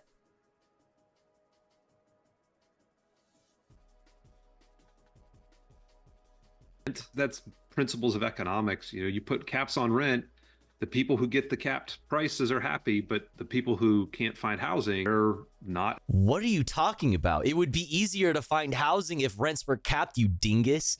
Says you look like you have a nice fucking place. What the fuck? Who the fuck is this guy? Suck a fucking dick, dude. It would make it hard for people who are looking for housing. He said it would be good for people who are getting the capped pricing, but it would be hard for people who are looking for housing. Meaning that there wouldn't be, maybe that it would have like an effect on supply. We all know that there's a plenty of supply. A lot of these places are fucking Airbnbs or fucking, owned by banks and sitting there fucking empty. How many fucking like luxury condos were built, you know what I mean, with Whole Foods on the bottom of them, you know what I'm saying, that are sitting there fucking empty in LA? What are you talking about? Like, hello? If you put caps on rent, there won't be, he said, if you put caps on rent, there won't be people looking for housing because people have it. Is that where you're because they have housing? It's like, if the issue is that there's no market and no opportunity for people to make money, that's a good thing. From where I stand, maybe you might not agree with that, but if like, yeah, that would ruin that. Like there are certain things that should not be governed by markets. Yeah, like I'm down with getting rid of that as a concept, okay? But like rent cap doesn't prevent people from finding new housing. That makes it significantly easier to get housing. The only people that would hurt, quote unquote hurt, would be landlords. And I frankly don't care. Like, what the fuck? Biden calls for 5% rent caps. This is the third such call and the most specific good, but tenants need immediate action, not just talk. POTUS could cap rents in the millions of units with federally backed loans ASAP, and he should. Yeah. Corporate profits. That's what I was trying to say. Oh, okay. Sorry. Welcome in. I hope you're having a good day. It's hard to tell what, through one of us is talking, one of us is reading. But welcome in. Hope you're having a good one. Have doubled since the pandemic. Doubled. It's time things get back in order a little bit. It's time, for example, if I'm reelected, we're going to make sure that rents are kept at 5% increase in corporate rents for apartments and the like and homes are limited. Okay, so he did say 5%. We're going to make a lot of changes that I've been talking about because we're going to continue to grow this economy. Can we do that? Can we do that? Like, yo, if we did that, plus, like I've been saying this whole fucking week, if we did more to lean into the fucking pro-labor message, dog, you would win.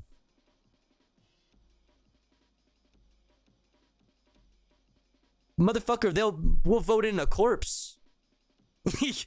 Like, yeah, no, like, let's do it, dude. Like, can we hear more on that? Let's listen, put your money where your mouth is, Mr. Prezzo. Like, let's get this done. Let's get this done. Let's talk more about labor. Let's focus on labor. And like, you know what I mean? Like, we need concrete things right now. If you fucking blessed us with a bunch of cool shit right now, a bunch of people would fucking vote.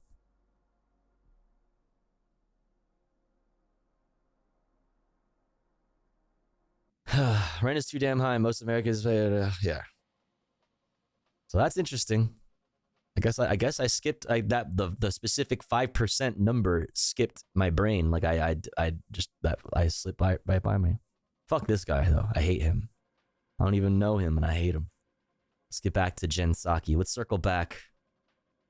Has created the situation that we're in. But my issue is... Oh, that's not what I said, though. No, I get it. Oh, no, okay. But just to be clear... Fight.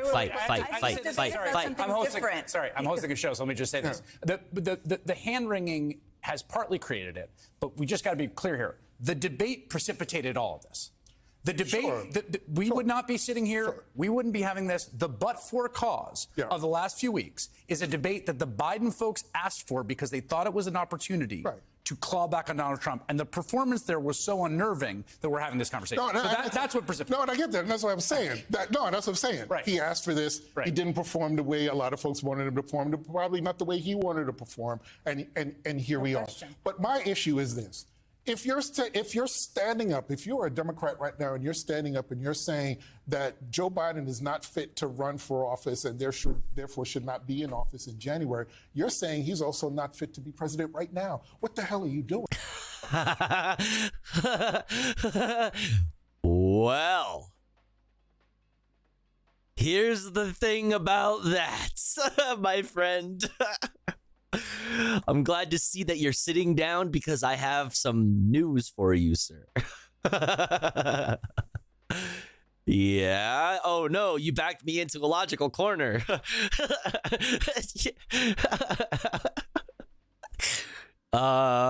Yes. What? You are going. You are going. That is what you're saying because you're telling. So I think is Jen. How is? What are they arguing over? I'm actually kind of confused. What is Jen Psaki? Jen Psaki is trying to paint a more dismal perspective here. That he does not have the chops to be president for the next 4 years, starting in January. Okay. And I have a huge problem with that. Okay, well, hold that for a second because I want to hear mansplaining. I actually think a lot of the Democrats who've been out there and a lot of people who've been voicing concern are about whether he can defeat Donald Trump. They're looking at the states, they're looking at their districts, they're looking at concerns about the voters and whether he is up to the job.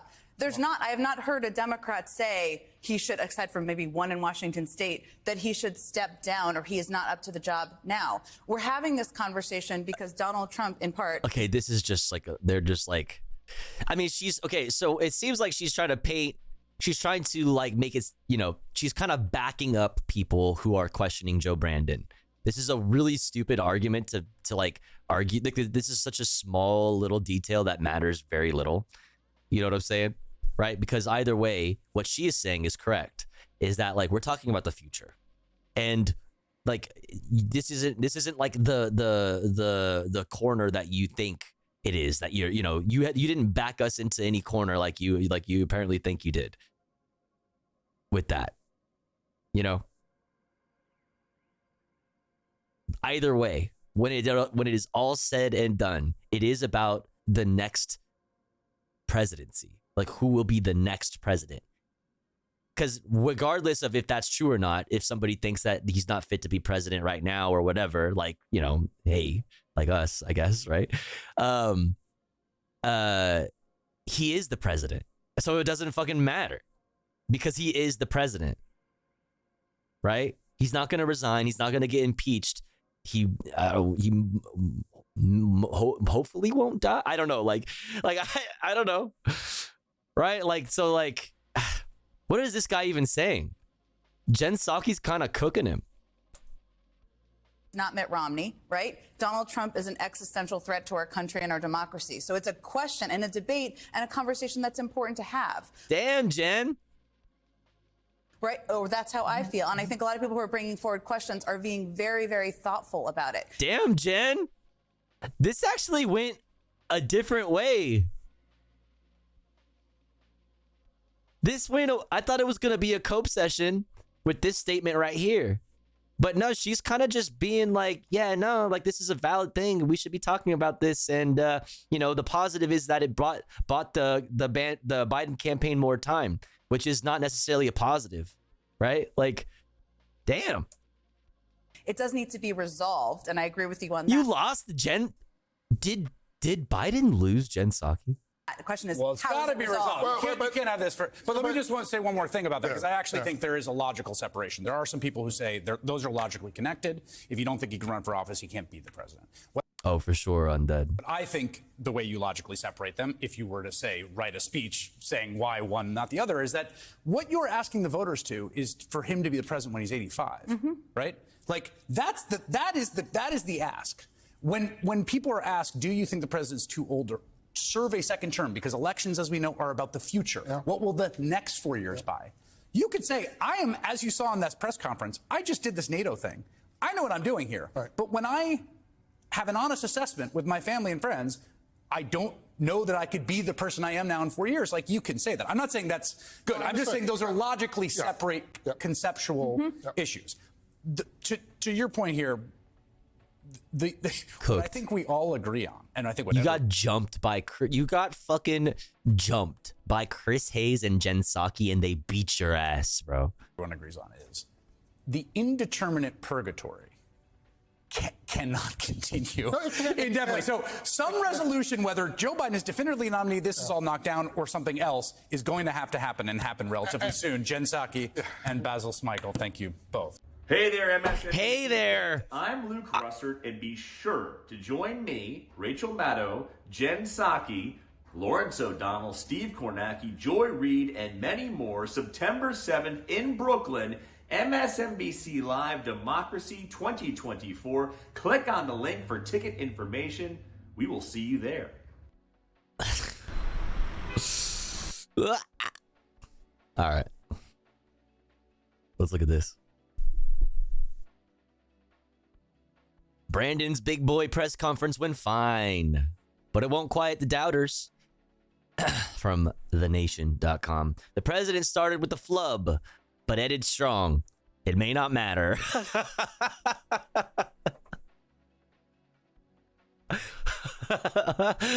Yeah, you're cooked. And this is when he was like, bullets, Jack. This is America. What are we doing? And he got like angry out of nowhere.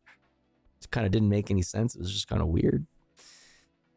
The press conference started badly, and nearly 2 hours after it was initially scheduled. Earlier in the day, he'd called Ukrainian President Volodymyr Zelensky President Putin and tried to turn it into a joke. No, we're going to beat Putin. At first, Brandon mangled words, coughed, spoke softly, and then, when asked about whether Vice President Kamala Harris was qualified to be the president, insisted, I wouldn't have picked Vice President Trump to be vice president if she wasn't qualified. He did affirm Harris's qualifications to be president, but said he was more qualified, understandably. But Biden eased into the format and got stronger the more he talked about policy. His advocacy of his economic policies, especially his defense of unions and rebuilding manufacturing, was strong. I was determined to stop trickle-down economic theory, he said. Biden was at his best talking about the recently closed NATO summit and his foreign policy. His success in assembling the coalition behind Ukraine President Zelensky is Ukraine President Zelensky? His success in assembling the coalition behind Ukraine's, I think they meant to say, President Zelensky is genuine. One of his best arguments was that he'd added Finland and Sweden to NATO and prevented the Finlandization of Ukraine versus the NATOization of Ukraine. Okay. You can disagree with his Ukraine policy, but he executed it well and defended it strongly. His voice got stronger as he went on. He spoke more slowly, but also more authoritatively. He boasted of his relationship with Chinese President Xi Jinping. We're besties, Jack. What is this?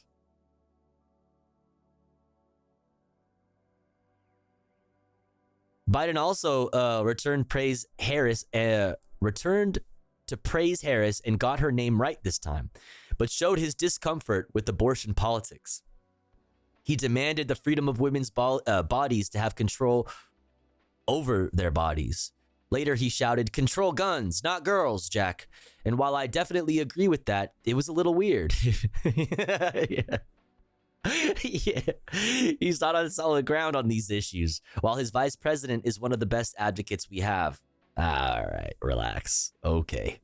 He periodically got feisty in a good way, asking the reporters, do you think democracy is under siege based on this Supreme Court Project 2025? Okay, listen, hold on.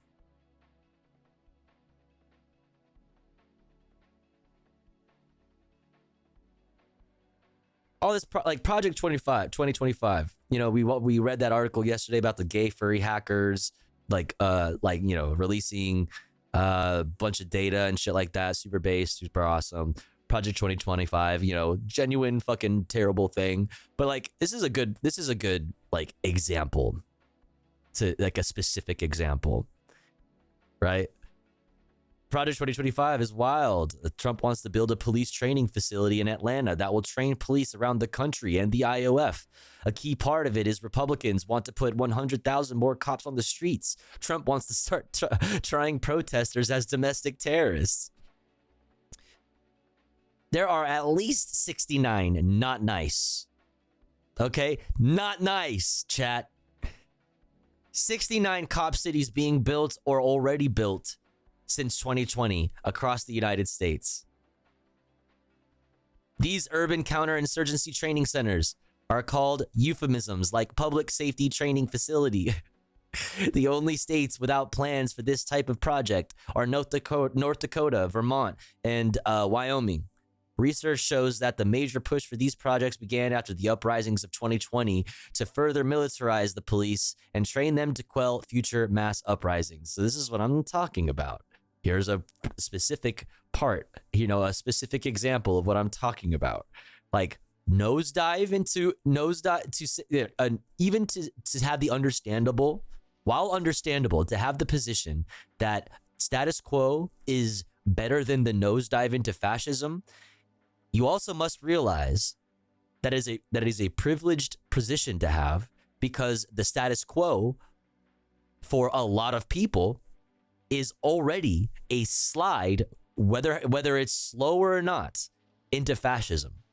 It is a slow slide into fascism versus a nosedive into fascism. However, the most vulnerable of our population, the poorest among us, the disabled, the LGBT, POC, I could go on and on and on. The most vulnerable among us are already suffering under that status quo because of things like this. This is the status quo.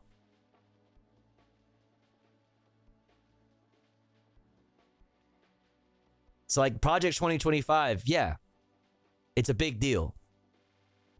But like, we're already living Project 2025.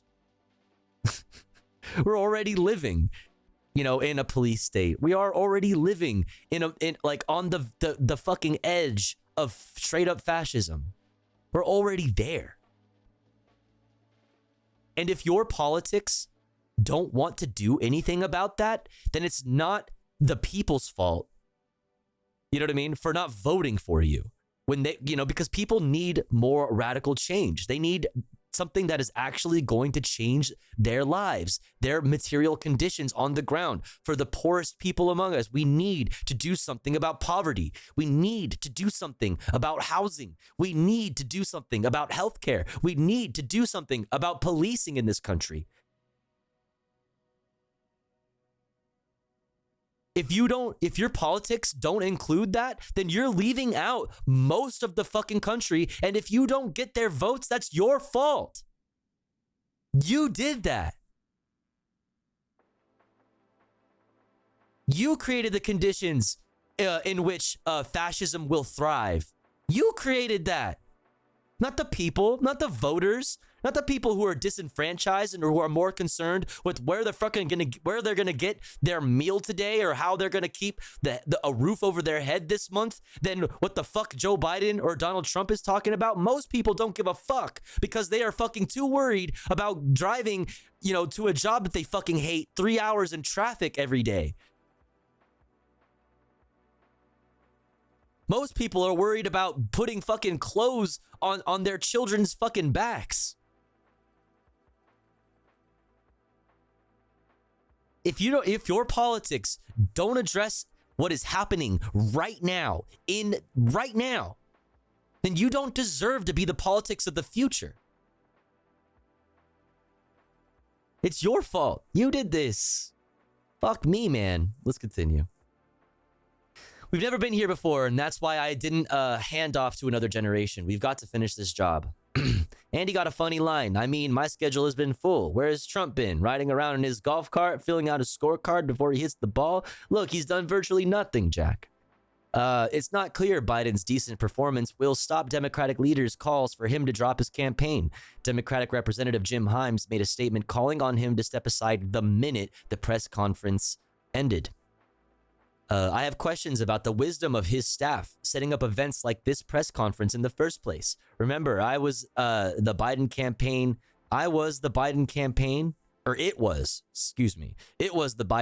that demanded the June debate with Trump, believing it would remind voters of his acuity and Trump's derangement. That backfired.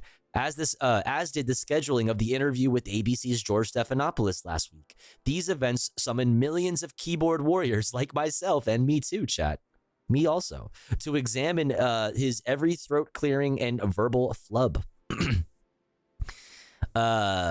On Thursday came disturbing news that alleged campaign officials or insiders are telling reporters anonymously that at NBC News and first at NBC News and the New York Times that they believe Brandon has no path to victory. So that's what Brandon was talking about. Sometimes my staff be talking too much. Sometimes they can't shut the fuck up. He needs to drop out, one Brandon, a campaign official, told NBC News. He will never recover from this, unnamed advisors told the Times. They were trying to figure out how to convince him to leave the race. What is going on? Earlier this week, the campaign dubbed his Thursday night NATO confab his big boy press conference. As they're trying to are they trying to infantilize him?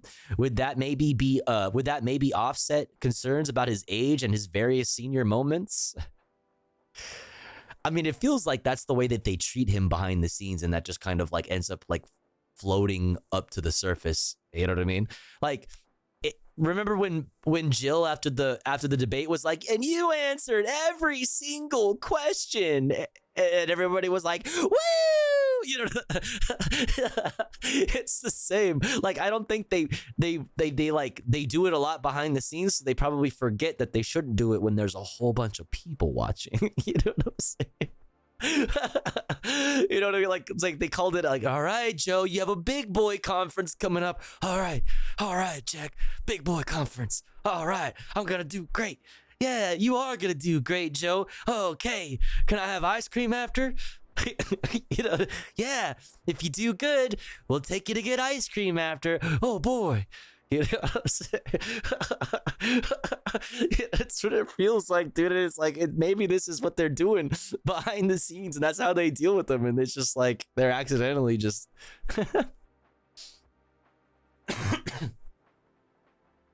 Did they actually call it a big boy? Yeah, no, it was the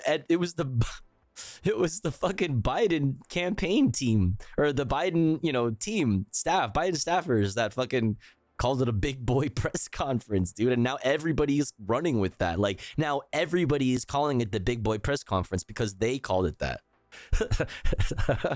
It's like, you answered every question. Oh. Anyway, let's continue. Are they trying to infantilize him? Would that maybe offset concerns about his age and his various senior moments? Biden had a comparatively good night, but he hasn't stopped the political bleeding. Tofu, stop. I can't get any more doomer. Listen, I can't do anything but be honest. You know what I mean? Like, I can't do anything but be honest about how I feel about things, right? You know my take on this.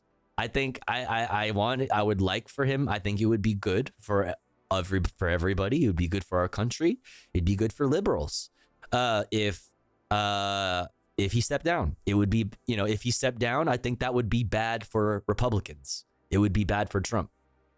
I think we would have a better shot at making sure Trump never gets into the presidency again if it wasn't Joe Brandon. It would be even better if it was Kamala Harris or somebody else.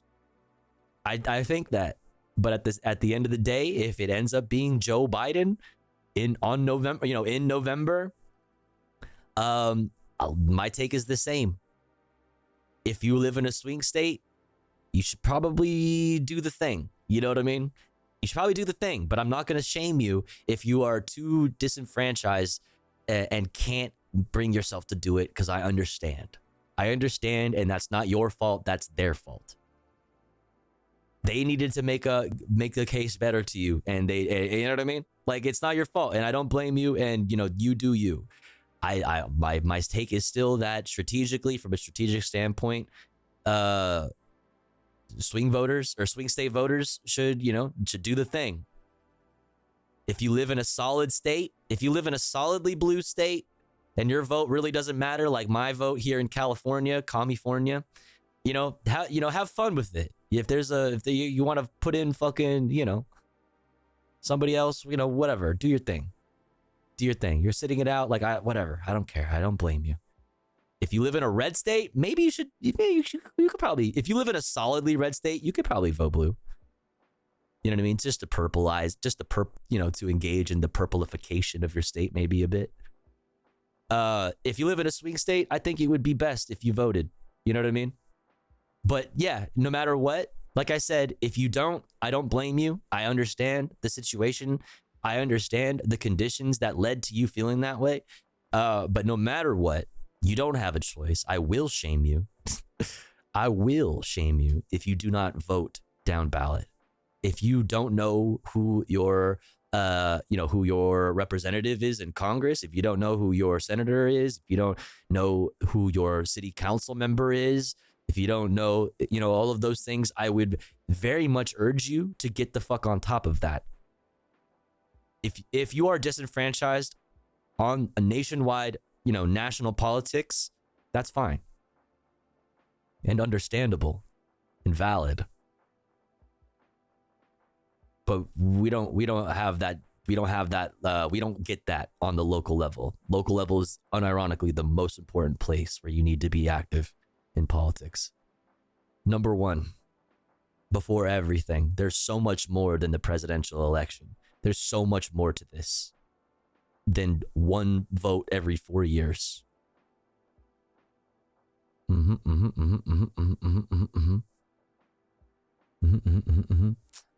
All right, let's continue. We hope you... Oh, wait, this is the end. Oh, all right. Okay. We finished it. All right. Never mind. Here's this post from earlier. Let's look at this before the ads hit us from The Intercept. Even centrists are questioning Biden, but the squad is divided.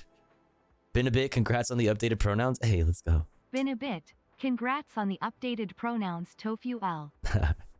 Appreciate that. I forgot that I did that. But thank you so much for 24 months. For 2 whole years. I really appreciate it. I hope you're doing good. Welcome in. And we really pinning our hopes on a former prosecutor. I mean, that's like, this is what I think, like, people need to understand about, like, maybe more left lean, like, leftier people. If you're like not, if you're like to the right, or if you're like a liberal or whatever, like, here I am, a leftist, right? Yes, like, I hate Gavin Newsom. I would love it if Gavin Newsom ran against Donald Trump. I don't like Kamala Harris. I like Kamala Harris even less. And I think it would be way better if Kamala Harris ran against Donald Trump. Like, that's where I'm at. Like, I need you to understand, like, I'll vote for a fucking liberal, dude. I'll do it. Like, I'll do it, dude. I just need you to understand that, like, Joe Brandon is not it. It's not it, dude. He's not the one. Yeah, I voted Newsom because he's hot. Let's go. Let's fucking go, dude. Well, Mamala it is then.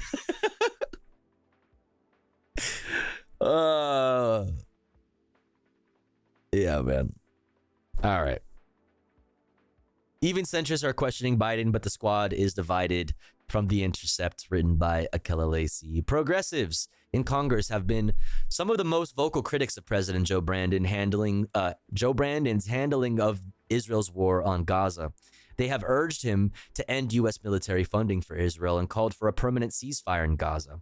But as questions mount over whether Biden should step down as the party's presidential nominee, let another Democrat challenge former President Donald Trump, progressives have been anything but unified. At least 4 members of the squad have expressed support for Joe Brandon since the first presidential debate. 2 have enthusiastically backed him, including Representatives Alexandria Ocasio-Cortez, Democrat from New York, and Ilhan Omar, Democrat from Minnesota, and Representative Ayanna Pressley, Democrat from Massachusetts, reiterated that Brandon was the nominee and said questions to the contrary were losing the plot. Representative Cori Bush, Democrat from Montana, said she and Biden were facing the same fight against extreme Republicans. Senator Bernard Sanders, independent from Vermont, and Congressional Progressive Caucus Chair Representative Pramila Jayapal, Democrat from Washington, have also affirmed their support. The boost from progressives comes even like this is what also I think people don't understand is like this is how can you can't accuse like leftists of like team sports when like yeah I'm disagreeing with Bernard Sanders, with fucking Cori Bush, with Ilhan Omar. Like I'm not playing team sports here. Like I'm in my eyes I'm doing what is like seems like the most strategic choice. Like I'm bucking Bernard Sanders. Like all of these guys kind of, haven't been the best on everything.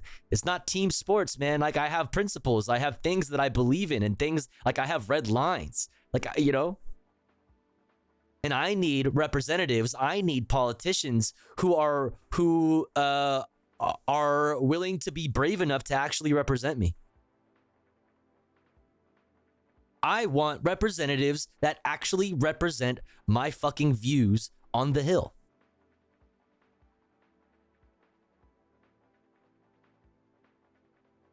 The boost from progressives comes even as former House Speaker Nancy's Pelosi, dude.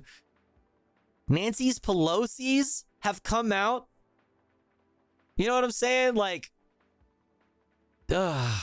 Democrat from California said Wednesday that Brandon was running out of time to decide whether to stay in the race. It has left media outlets asking why the squad, among all Democrats, is backing Biden so forcefully. Good question. But not all progressives are lining up behind Biden. Representative Rashida Tlaib, fucking my queen, my G, my absolute fucking Giga Chad queen, Representative Rashida Tlaib, Democrat from Michigan, one of the most vocal members criticizing the U.S. military support for the war on Gaza, has said she will not endorse the president for re-election. And last week, Representative Summer Lee, Democrat from Pennsylvania, said that if Biden decided to step down, she would support Vice President Kamala Harris as the party's nominee. Progressives in Washington insisted that members of the squad and their staffs were not frustrated with each other over how each member approached questions about Biden. They explained the division as merely a difference in messaging between political allies. Two sources who work closely with the squad offices, the squoffices, if you will, said progressive efforts to boost Biden had less to do with him as the presidential candidate and more to do with protecting their own political futures. Interesting. No progressive members have explicitly called on Biden to drop out of the race. Shortly after the debate, observers criticized squad members for not immediately joining calls from at least 10 Democrats in 9 states, including a slew of moderates, for Biden to step down. Progressives waited to see how the fallout would play out after the debate and over the July 4th holiday weekend.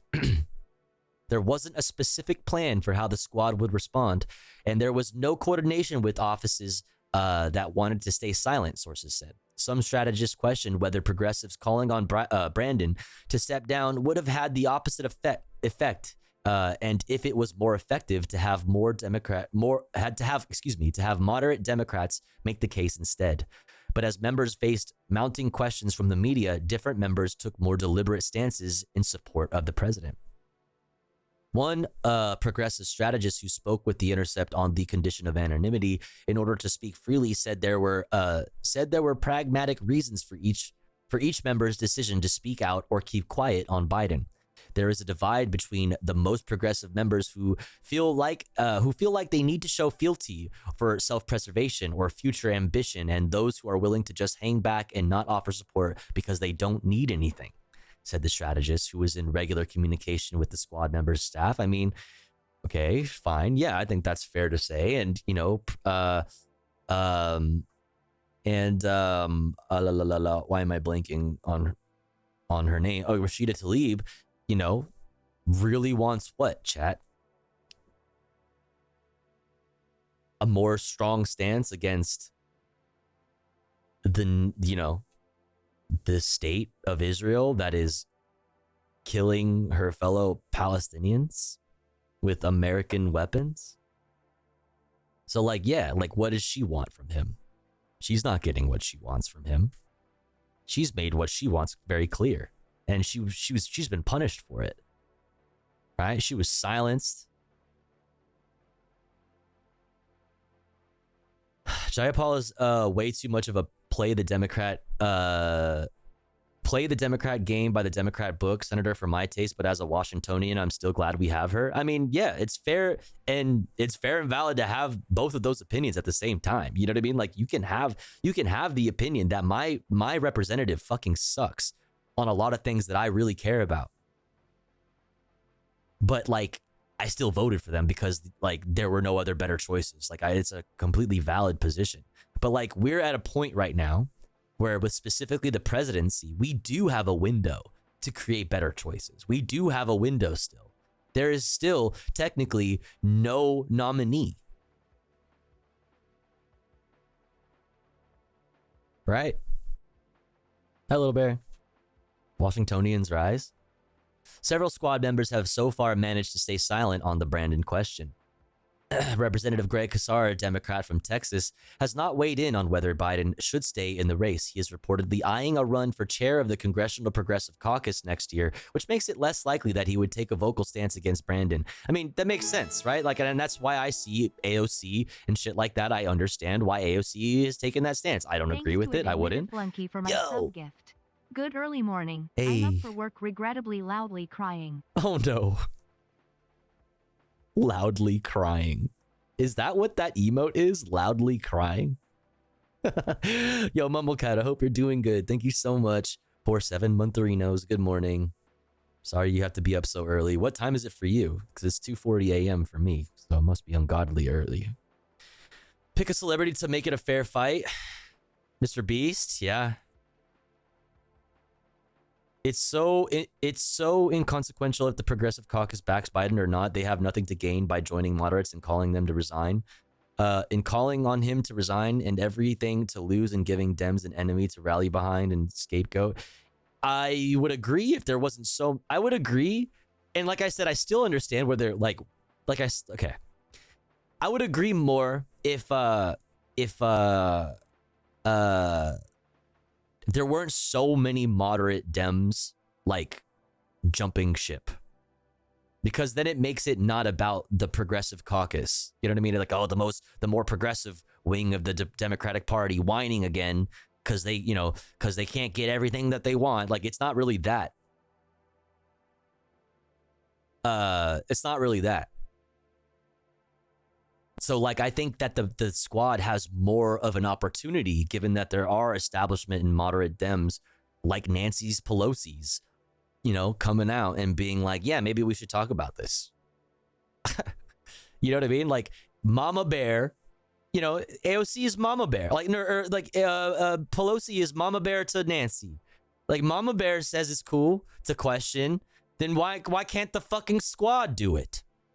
I disagree with their stance, like, completely.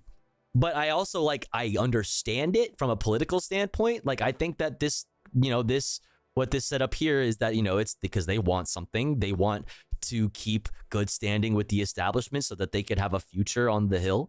I understand that that's what they want. I don't really fuck with the concept of careerism generally. I fucking hate it. I think that's what's largely what is the issue with our fucking democracy. Quote unquote democracy here in the United States. But I also talk about constantly a diversity of tactics.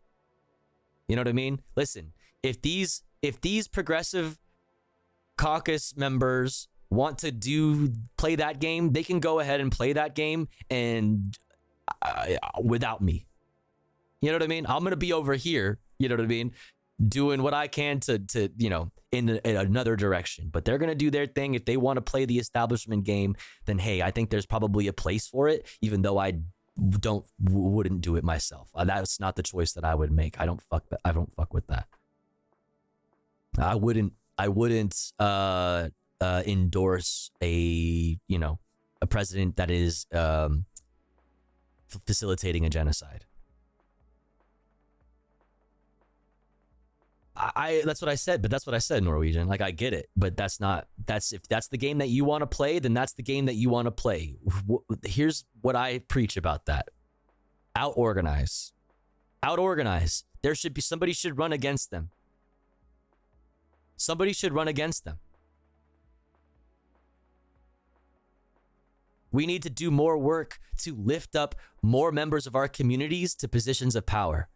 We need to do more work to get actual socialists into city council positions, and then get them from city council positions to mayorships, and then get them from mayorships to fucking Congress seats, to Congress. Get them to the Hill. Like, we need to do more work. We need to get more we need more AOCs. We need better AOCs. We need more Bernie Sanders. We need better Bernie Sanders. Like I said, if they want to take that route, go off. But you lost me and people like me. Diversity of tactics is important and should be and should always be remembered. If you disagree with somebody's tactics, out-organize.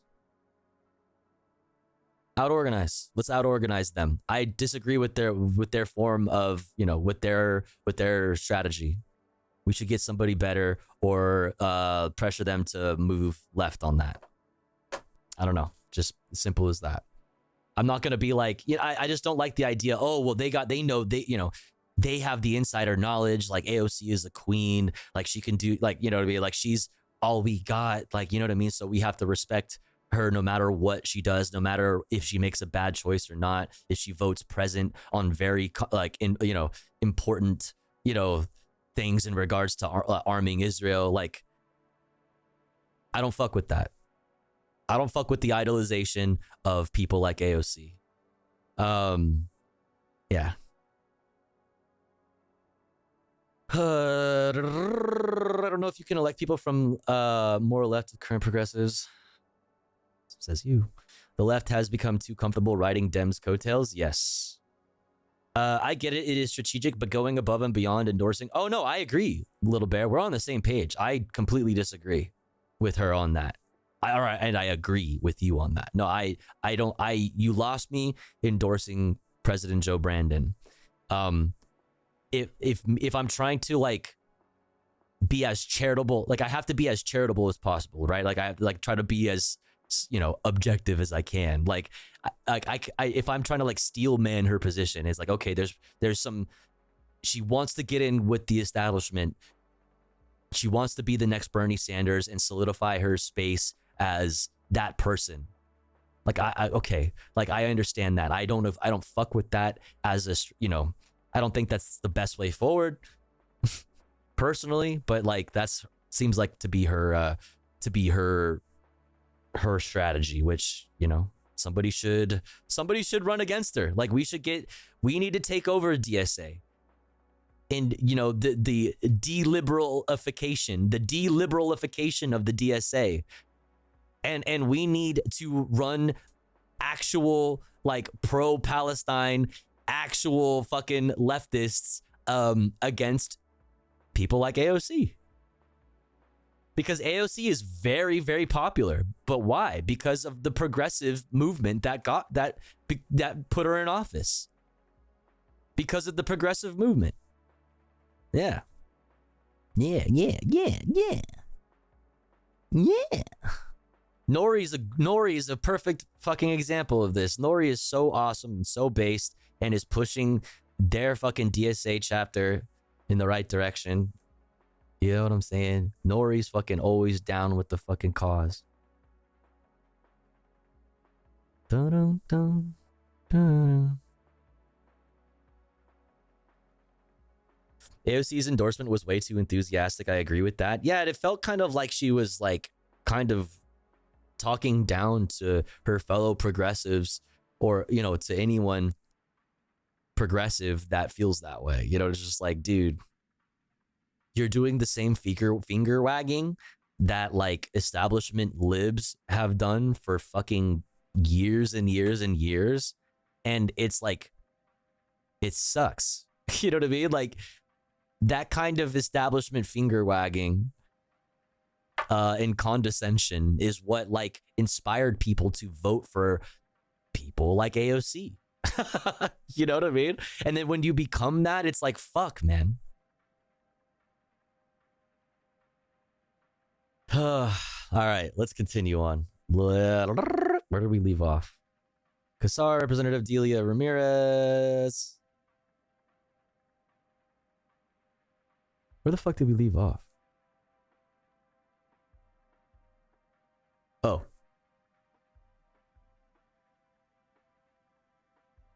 Maybe it was right here. Representative Greg Qassar, Democrat from Texas, has not weighed in on whether Biden should stay in the race. He is reportedly eyeing a run for chair of Congressional Progressive Caucus next year, which makes it less likely that he would take a vocal stance against Biden.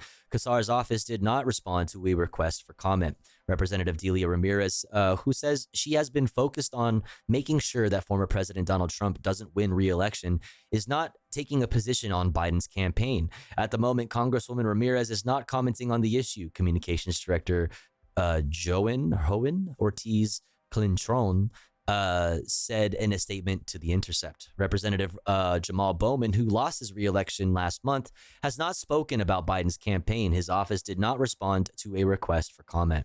The offices of Ocasio-Cortez, Omar, Presley, Bush, and Jayapal did not respond to a request for comment. Tlaib's office declined to comment. Lee's office directed questions about her position to her full interview with Wisa. Squad members had previously led a solid block of opposition to Brandon's funding for Israel's war on Gaza. Those efforts have slowly given way to support for his campaign among some members as the presidential election looms nearer, which sucks because you know what's continuing, chat? The genocide of Palestinians. You know what's continuing on? Even though maybe your message has switched from being critical of Gaza policies to supporting him for re-election, the killing of children. We just read that Lancet review that said the projected number of total deaths, direct and indirect deaths from the conflict, if the conflict stopped like 3 to 4 days ago, would be 186,000 people. 186,000.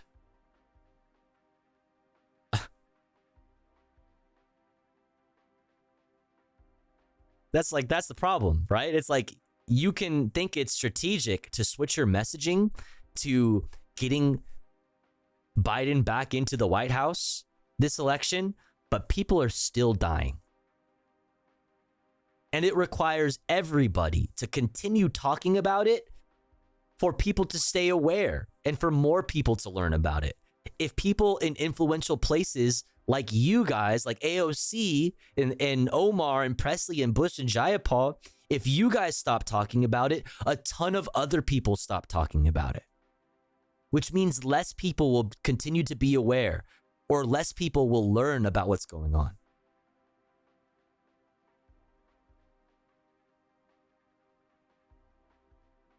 I want hardliners from the left. Bring me uncompromising left-wingers. I want to see a militant left. Libs should be kissing our ass instead of us kissing the libs' rings. Yeah. Excuse me. Those efforts have slowly given way to support for his campaign among some members as the presidential election looms nearer. Even Tlaib has, as one of the lone voices withholding her endorsement over Biden's support for Israel. Even before the debate, Omar reiterated her support for Biden despite his handling of Gaza. Sanders backed Biden in an interview over the weekend. On Monday, Ocasio-Cortez, Omar, and Presley joined him. Ocasio-Cortez told reporters at Capitol Hill she had spoken with Brandon and that he was not leaving the race and that she would continue to support him as the nominee. The same day, Omar reiterated her support for Biden and called him the best president of my... She really said that?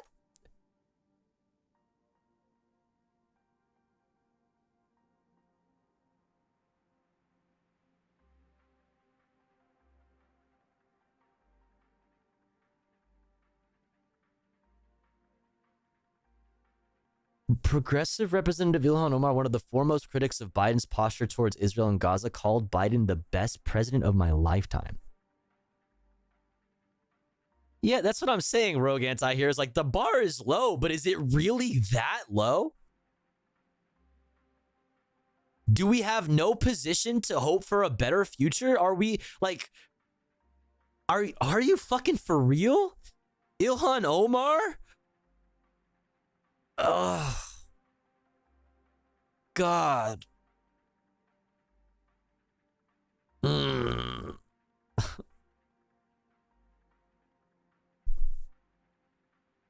We have his back.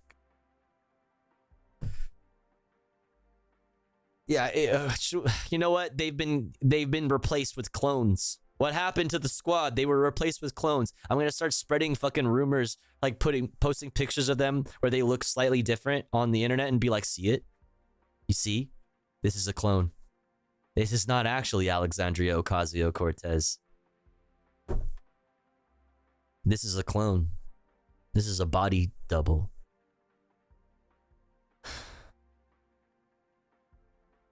It's pretty Jover, chat. Fuck, dude. Oh, man. That's interesting. That doesn't feel good. Same day Omar reiterated her... I can't believe she said that.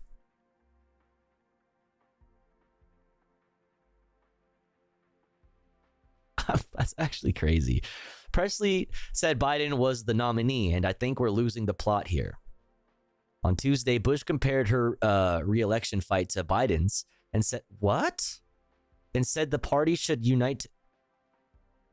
Bro, I'm literally just like Biden, bro. Dude. Not Cory Bush, too.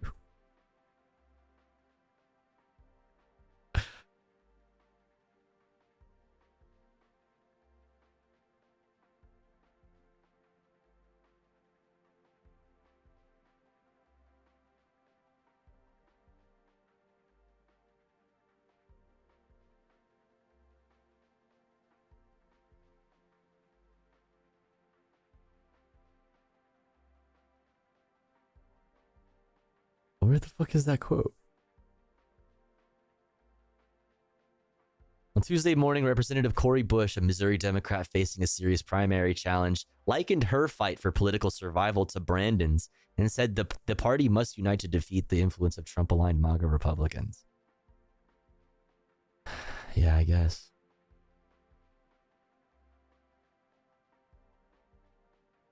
Yeah, I suppose so. Whatever. I guess so. Bush's office did not respond to a request for comment. Jayapal also expressed her support for Biden and said, but said she was listening carefully to members in a statement on Monday. Jayapal said she would continue working to ensure that Democrats defeated Trump in November. Jayapal's statement avoided taking a definitive stance on Brandon's campaign and invited criticism that progressives have diluted what was once a strong opposition to Biden's policy towards Israel. That's a crazy fucking statement that hurts my soul. Okay? Progressives have diluted what was once a strong opposition to Biden's policy toward Israel.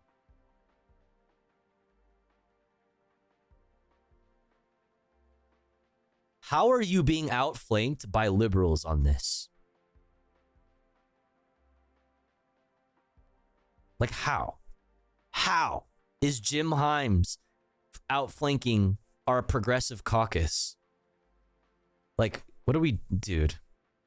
These are our progressives. Dog, I'm never getting healthcare. After Jayapal faced intense blowback for calling Israel a racist state, she has since affirmed her support of funding for Israel's Iron Dome, along with Ocasio-Cortez, who has also been campaigning for Biden. I mean, didn't AOC vote present? Whatever, you might as well have fucking, you know what I mean? Feels bad, man. Yeah, she could have voted no. Would have been a lot cooler if you voted no. Here's this article for you, chat. Here's this article for you. Doodle raid. That's look at all those burbs. Look at all those chickens. Thank you so much for the raid, Burb. I hope you had a wonderful stream. What were you guys doing? I'm here twice. Let's go, dude. Let's fucking go. Chat. Go follow Doodleburb. Doodleburb is the coolest ever. I hope you had a wonderful stream. Who you calling a chicken? You, Gurk. Specifically.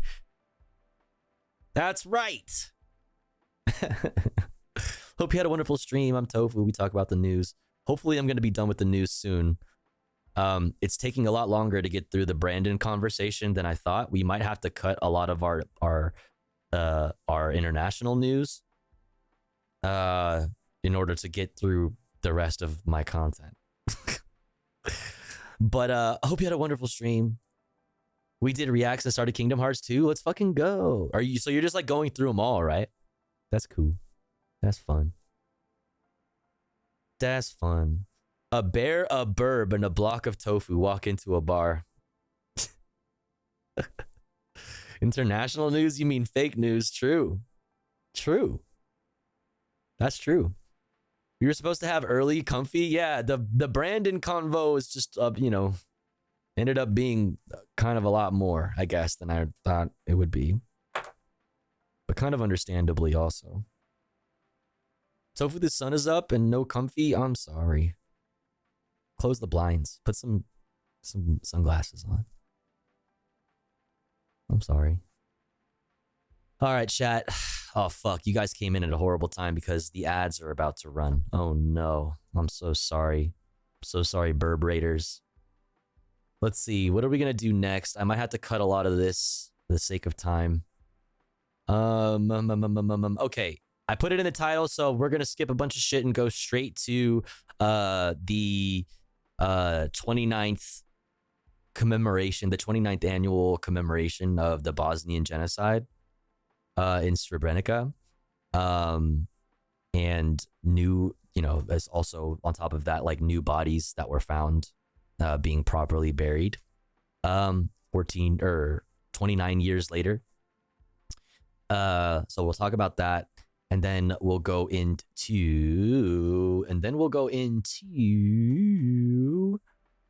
Oh, fuck. I don't know. Well, maybe take a look at this from CPJ, journalist casualties in the Israel-Gaza war. That's really fucking long because it goes into... It, details every single, journalist that was murdered. So it's fucking long. So I have this... we'll probably skip this. I don't want to talk about NATO anymore. China slams NATO's provocations, lies, and spears over its Russia ties. So we'll probably skip that. We'll skip Myanmar. We'll skip Athens. We'll skip Argentina, which sucks. All of these things I'd like to cover. Exclamation point watching in the chat for a link to the playlist that contains all the videos that we have watched and will watch, and even those that we probably will have to skip, unfortunately. Coming up next, like I said, we're going to talk about Srebrenica.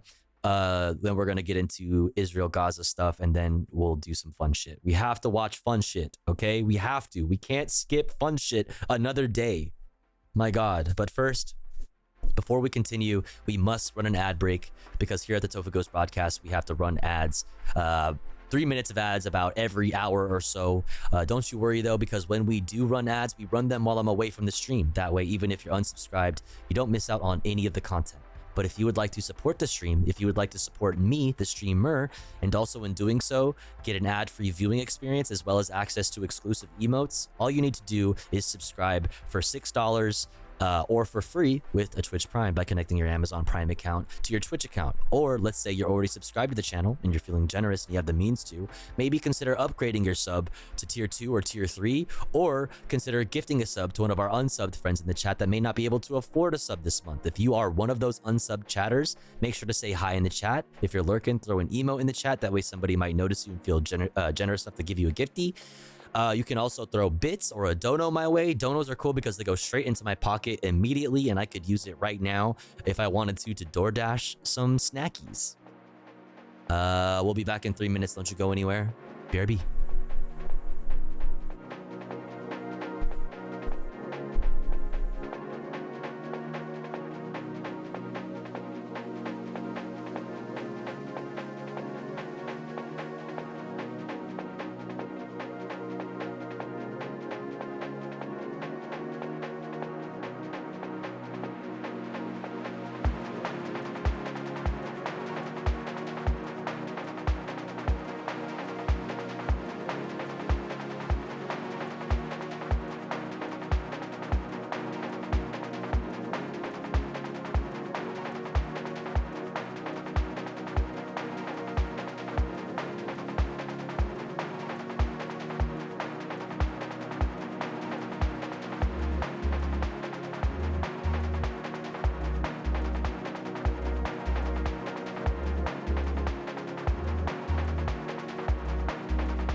All right. We're back. Thanks for waiting. Thanks for hanging in there if you had to sit through some ads. Thanks for sitting through the ads. It's a good way to help out the stream, even if you don't have any money to throw my way. But we're back. I love the background music Tofu plays. Hell yeah. Exclamation point listening for the playlist that plays in the background. If you like it. All right. Where the fuck were we? Ah, yes. Man-made horrors beyond my comprehension. Ah, yes. Indeed. Let's get back into it, chat. It's been 29 years since genocide in Bosnia, Srebrenica. Let's check it out. Let's check out some reporting on it.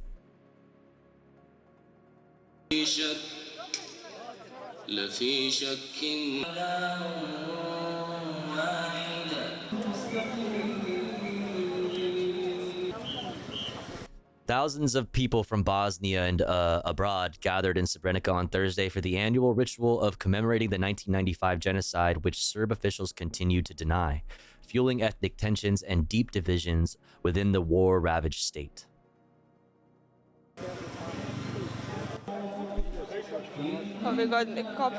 This year, 2 of my uncles will be buried. 2 older men who were not carrying weapons. 2 men who were defenseless. My grandfather, he was a pensioner. He was not posing a danger to anyone. What did she say? He was killed.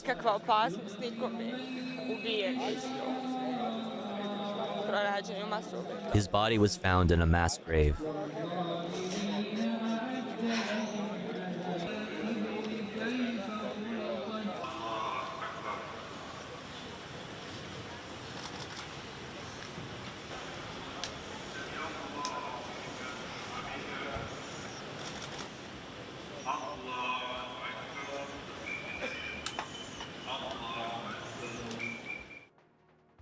"29 years after they died in appalling circumstances, 14 further victims of the Srebrenica genocide are laid to rest.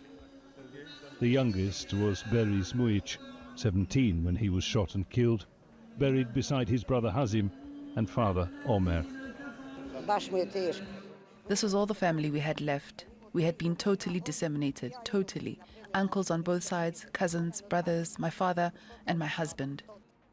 In all, more than 8,000 Muslim men and boys were killed as they fled following the fall of the UN-designated safe zone of Srebrenica to Bosnian Serb forces. 20,000 people sought safety with UN peacekeepers at their base in nearby Potocari, but in a historic failure of peacekeeping, the UN's Dutch battalion did not intervene. Here at the Memorial Cemetery, just across the road from that UN base, people come each year in remembrance, of course, but also to bury those whose remains have finally been found and identified. Coffins that often contain 29 years. Mere fragments and bones. Safe zones, you say? So there are a lot of parallels here, and I need you to also understand something. Not that there's like a, we're doing this. This isn't like a, to say we're doing, you know, I'm not trying to partake in like a genocide competition. You know, man-made horrors beyond our comprehension competition, okay? But 8,000 people died in Srebrenica. 8,000 people, well, there was like 100,000, like a lot of people, like 100,000 people died in the conflict total, but like 8,000, let me pull something.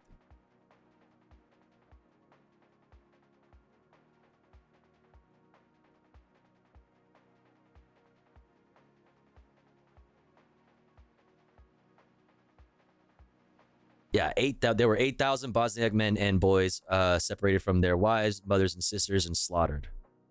So there was the genocide of 8,000 people. And the Serbs, like they said, still deny it to this day. There are people who say things like, how can it be a genocide in Gaza? The IDF has the capability to completely glass the entirety of Gaza, and they haven't done it. So how could you say it's a genocide? Well, here's an example of a genocide. Okay, that's not what happened then, but that it was a genocide. And you know what I need you to understand also? That it's still being denied to this day. Like, yeah, ask Armenia. Still being denied. Just like this is. We're gonna be having this conversation about Gaza for a very, very, very long time. Or a skull. More than 1,000 people are still. Which is why the silence of important people who have huge voices that reach around the entire world being silent on the current ongoing genocide that we as Americans are facilitating. That's why their silence is so fucked.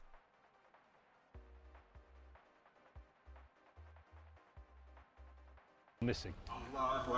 There is new significance to the event this year. In May, the UN General Assembly designated this day an official memorial to the genocide committed here.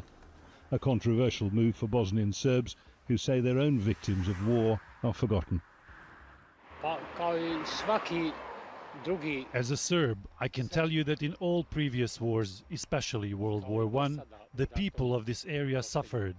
In these photographs are victims, that's the truth. They died, especially civilians. A genocide that divides a nation 3 decades after a war that tore this country apart. Time has not been a great healer. Not yet. Jonah Hull, Al Jazeera, Srebrenica. Subscribe to our channel. Lies are just as bad as the actions. It's important to remember the past, right? Chat, so we don't repeat it. Unfortunately, that doesn't seem to be working out. And on that note, let's talk about a couple other things. Oh my God, it's already 3:14. You know what, chat? We've put this video off for 2 days in a row. We're probably not going to get to it. This Jeremy Scale interview. Oh my God. It's literally been 2 days where I was like, I can't do this. The up-to-date news is the most important thing. Okay, so we'll see how far we get with this. Exclamation point watching in the chat for a link to this playlist. Let's start here with Reuters and Al Jazeera. 2 different stories. One from a Gaza paramedic and just I don't know, doesn't mention anything about occupation, but a Palestinian detainee, both recounting abuse and mistreatment in Israeli detention. From an Egyptian hospital bed, Palestinian Tamir Osama Salim al-Hafi recalls his ordeal in Gaza, where Israel accused him of being a terrorist. A paramedic at the Indonesian hospital in northern Gaza, al-Hafi said he was shot below the knee by Israeli forces as he helped the injured onto stretchers after an Israeli airstrike last November. He briefly became... Totally fair, Okama Henry. Totally fair. Please, you know, first and foremost, we need to make sure we're taking care of ourselves, all right? Like, you got to take a break, you know what I'm saying? Please, for the love of God, like, take a fucking break. It's important, you know what I mean? You're no good to, like, you know, to the cause, right? Without your mental health, you know, without your health, so. Became a patient there, but when the hospital came under attack, his father carried him across his back, heading for another medical center. Yeah, I saw that, Zoom Nukin. I have this about that from BBC. Palestinians living abroad say Microsoft is unfairly closing accounts. Yeah. But soldiers at an Israeli military checkpoint accused al-Hafi of being a terrorist. He says they held him in a... Oh yeah, and Evie, we read that yesterday. Yeah. ...tent for 35 days before releasing him without charge. He says he was beaten and humiliated and did not receive medical care, and that he was blindfolded and cuffed by his arms and legs to a bed in the tent the whole time. The whole time I was in prison, the blindfold was not taken off my eyes at all, except on interrogation days. During interrogation, they would uncover my eyes and put it back on after. I didn't see the sun until I was released from prison. Food was once every 3 to 4 days. It was a pack of liquid vitamins. Damn. Sounds pretty inhumane, chat. Holy fucking shit. Every 3 to 4 days, you got some vitamins? You didn't see the sun? So crazy that we haven't heard stories like this, even close to being comparable, from released hostages. You know, hostages that were held in Gaza by Hamas have not had stories like this.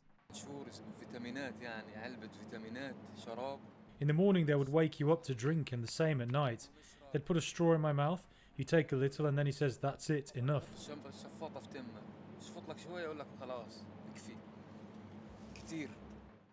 Circumstances no one knows about but God.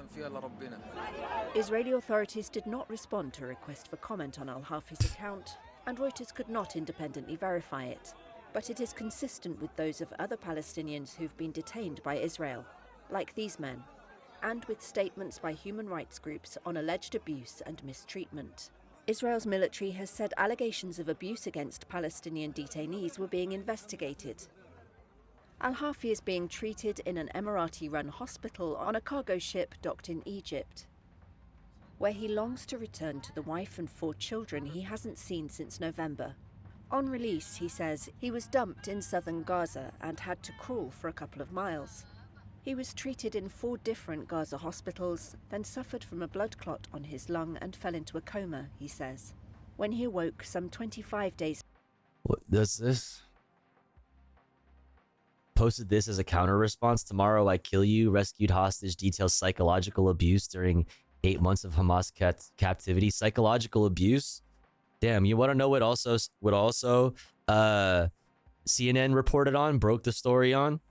You want to know what CNN, same fucking place, also broke the fucking story on? Okay, this is because they broke the story on it. Hold on. Oh, fuck, I just pulled up the same article. God damn it. Strapped down, blindfolded, held in diapers. Okay, I want you to look at something that is a little bit more than psychological. Fuck, was it in the New York Times one? Was it the New York Times one? CNN broke the story. But man,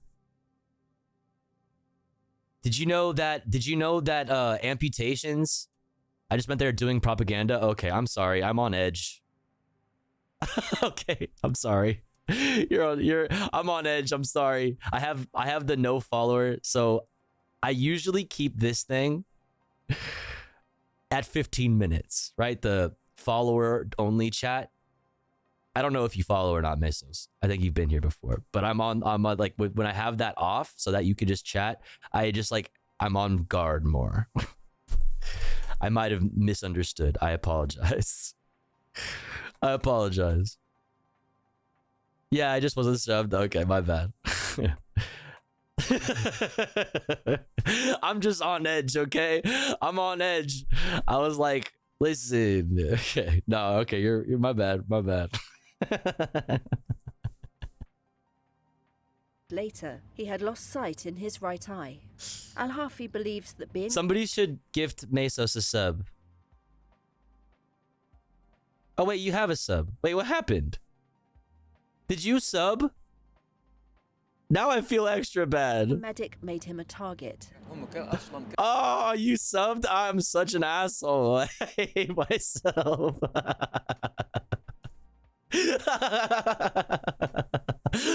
Fuck, dude.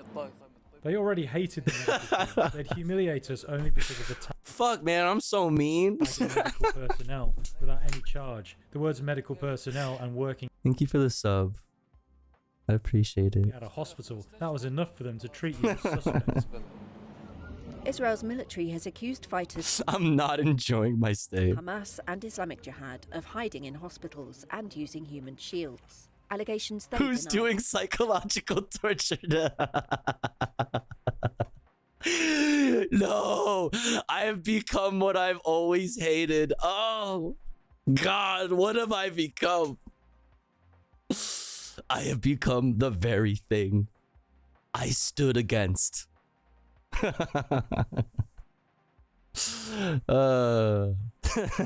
Okay. CIA switch advertised. Let's continue. Let's continue. Hey, hold on. Hold them tomatoes. Relax. What's up, Ali? All right, let's continue on. Oh, wait, no. We have another one of these stories. Let me just let it cook. The military also says it has captured fighters in medical facilities. It has said detainees are treated in accordance with international law. Yeah, the international law. Oh my God. I mean, hey, shit. I mean, I'm not gonna pull it up. I'm not pulling it up because, you know, of chatter, but because, like, did you know at State Tarot, amputations are fucking regular, like a daily thing, because of how people are restrained? Did you know that? Like,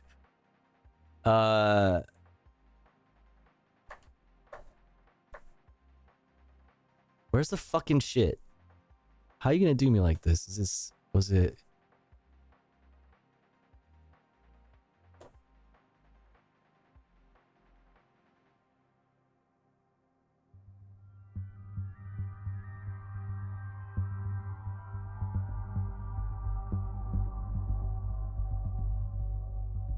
Up to 100 Palestinians in gray tracksuits with their hands zip-tied sit in stress positions. The same tracksuits are seen on recently released detainees.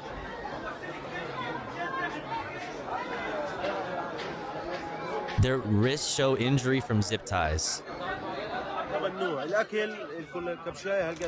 They zip-tied our hands this close. Even when we ate, it was so hard to eat. I was there for 23 days, but it felt like 100 years. One Israeli eyewitness told us that restraints sometimes cause serious injury. In at least one case, doctors had to amputate a limb. It was further reported on that the amputations are regular. It is normal. Because they cut off the circulation to your limb so bad that they kill your fucking limb.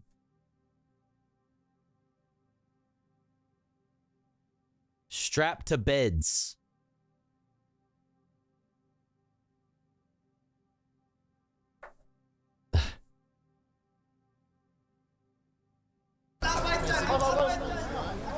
Behind these disoriented looks is a man who doesn't recognize his family or know where he is. He's lost. But Muazzez Abayat can recount exactly what happened to him in Israeli jails and to those he left behind. Thank God we brought us back from the dead. Only God knows what happened to us. No food, water, or medicine. They beat me everywhere. My head, my legs, and my hands. They didn't even respect my previous injury and hit me on it. Held without charge under an Israeli military order called administrative detention. We talk about administrative detention a lot. You don't need to be found guilty of a crime. You are held without having seen a judge, which would have been a military judge anyway, and it's the periods of 3 months. So you can be held at administrative detention for no crime at all, for no reason at all, for 3 months. And every 3 months, they can renew it indefinitely. Every 3 months, they can say, you're staying in. And it doesn't matter what age you are. If you're below 18, it doesn't matter. It doesn't matter. You don't have the same rights as an Israeli citizen would. All of this is happening under the military court. This man didn't commit a crime. There was no crime. Administrative detention is no crime. This is the first time his family has seen him since October. We are deeply in shock. Even when we brought him his little girl, whom he loves, he couldn't recognize her. She started crying, asking, "Where is my dad?" Jesus Christ. From the few words he's able to say and the scars on his body, Muazzez's family try to understand a tale of torture. My eyes hurt. I was blindfolded. Doctors are running tests to see if there is brain damage. Nurses are trying to put Muazzez inside the MRI, and they're trying to explain to him the process that he's going to go under to make him calmer and less scared. But the scan is interrupted several times. You're safe, the technician says, but Muazzez flinches every time he hears a noise. He's in a Palestinian hospital, but in his mind, he's still in an Israeli prison. He keeps saying Keto. We think this is the unit that tortured him in jail. He said, "Don't let them come in and beat me up." Look at my legs. Are these the legs of a man? A stark comparison What from the 9 months fuck? ago.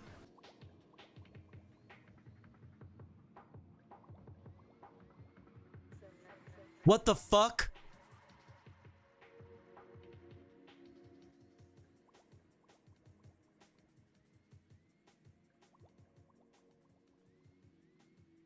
What the fuck?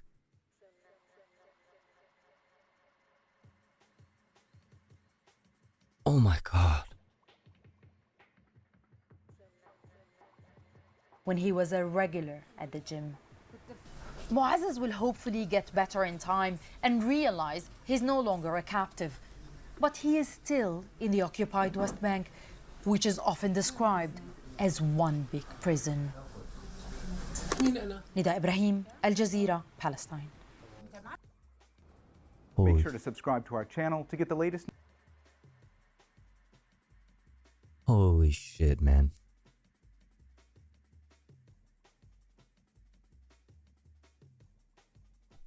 Ugh. They did this during apartheid South Africa. This is how Steve Biko died. Biko was was as well known as Mandela with regards to activism.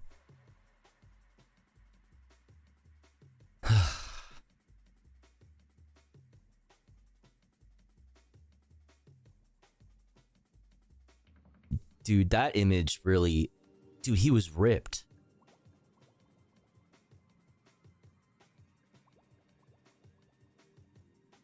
Bro, he's ripped.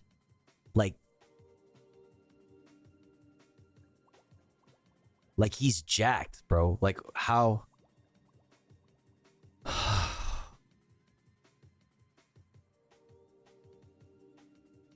Wow.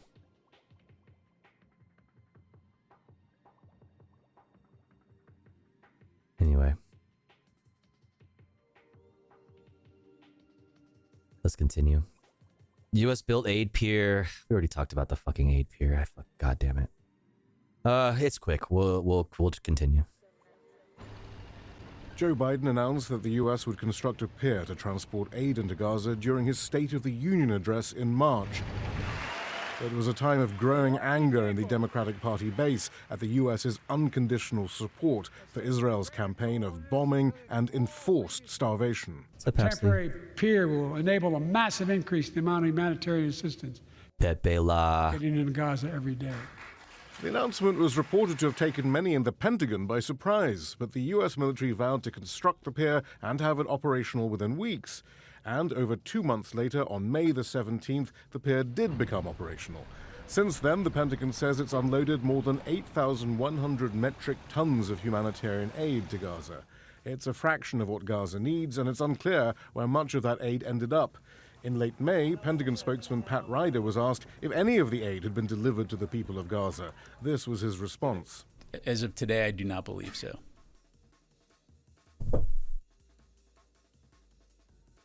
What the fuck are we doing? What the fuck are we doing? It's a fucking joke. This is a fucking joke.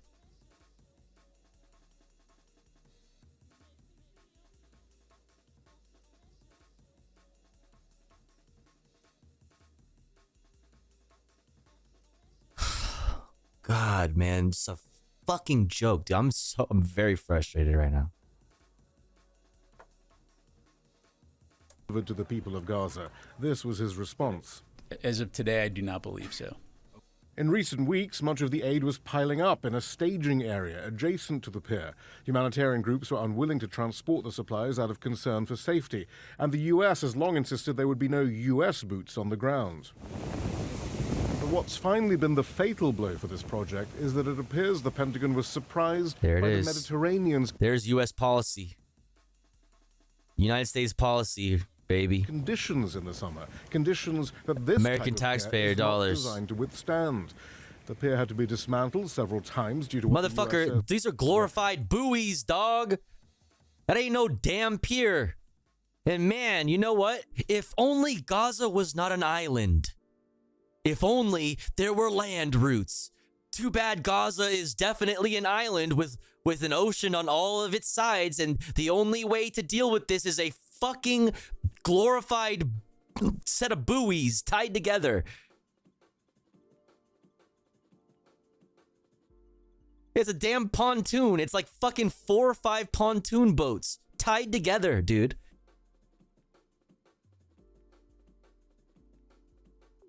Pathetic. They think you're fucking stupid, chat. And remember when they were like, the good news was that they only ended up spending like $325 million. It ended up being a lot cheaper than they had initially projected. Wow, great news. And now that $325 million was a waste, even if it was, you did bring the price down. Doesn't matter because you wasted that $325 mil. It didn't even do its purpose. It didn't even serve its purpose.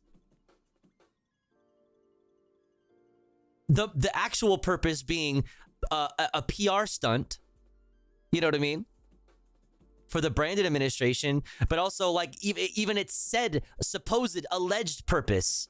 It didn't even fucking get aid to anybody. Oh my god, dude.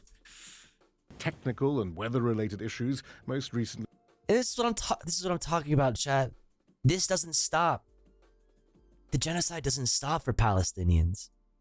It stopped for the progressive members of the progressive, members of the Progressive Caucus, apparently, because it's fucking election season. Apparently, it's better for their careers, and apparently it's more strategic to jump on the fucking Biden bandwagon and endorse a fucking president who is facilitating a genocide than it is to actually bring attention to what the fuck is happening right now. More people are going to continue to die. That Lancet number is going to go way the fuck up. But hey, the regular conditions of the sea there, who could have possibly predicted that? And all the annoying dipshits trying to convince us that this was really amazing. Yeah, and he was doing something. Yes. Yes. How many people are going to fucking shame you for being critical of Biden right now and say like, oh, but good luck getting anything under a fucking a Trump administration.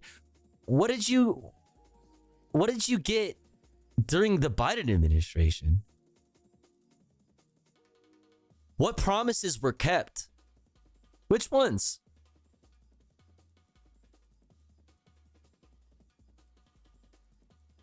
What did you get from the Biden administration? What did you get, dude?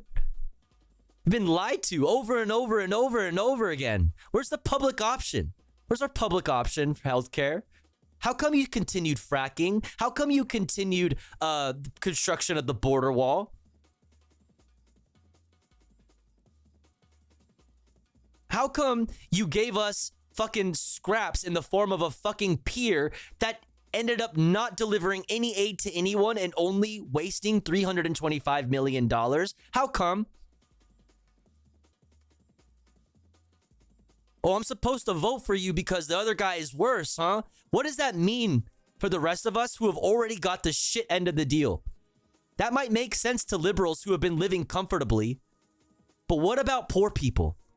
You don't give a shit about poor people who have been continuously suffering under Joe Brandon. Like, I already gave the example of the cop cities being built in multiple states around the fucking country. For those of us who are not benefiting from the slow descent into fascism, what does it matter to us if something else happens that is a nosedive into fascism. When the slow slide into fascism is already ruining people's lives.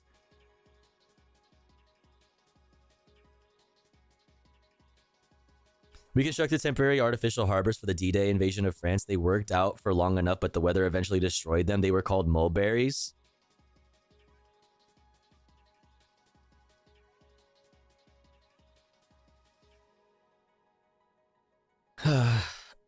Excuse me. Personally, I think it's a valid concern to mention what Trump would do. Of course it is. Of course. But that doesn't change. It doesn't change the situation for those that are already suffering under Biden. You're missing my point. You know what I'm saying? Like, I agree, but like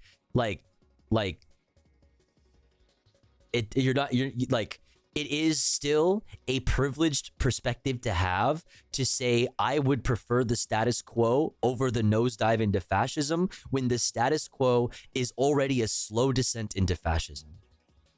Yes, it is a slower descent into fascism. But that doesn't mean that the most vulnerable parts of our communities and the population and our country, the most vulnerable parts of our country, aren't already suffering while we are slowly sliding into fascism. Cop cities coming to you. I've talked night after night about how the police state is expanding in Los Angeles because of the Supreme Court ruling and because of 2028 Summer Olympics coming up in LA. Further funding for the LAPD and LASD, and now funding for private security companies that are staffed by current and former IDF soldiers.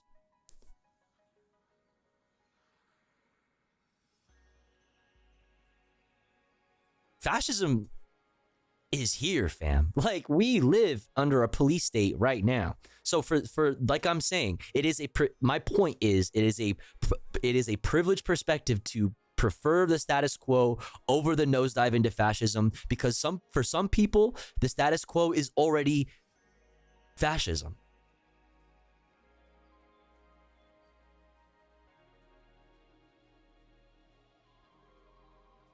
It's already bad for those who stand to take the worst end of it.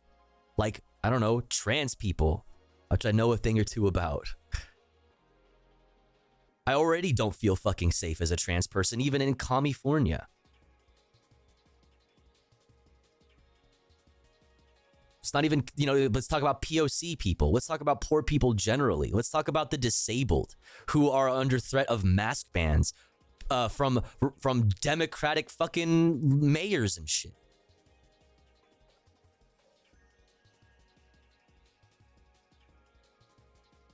Like, what have Democrats done for disabled people?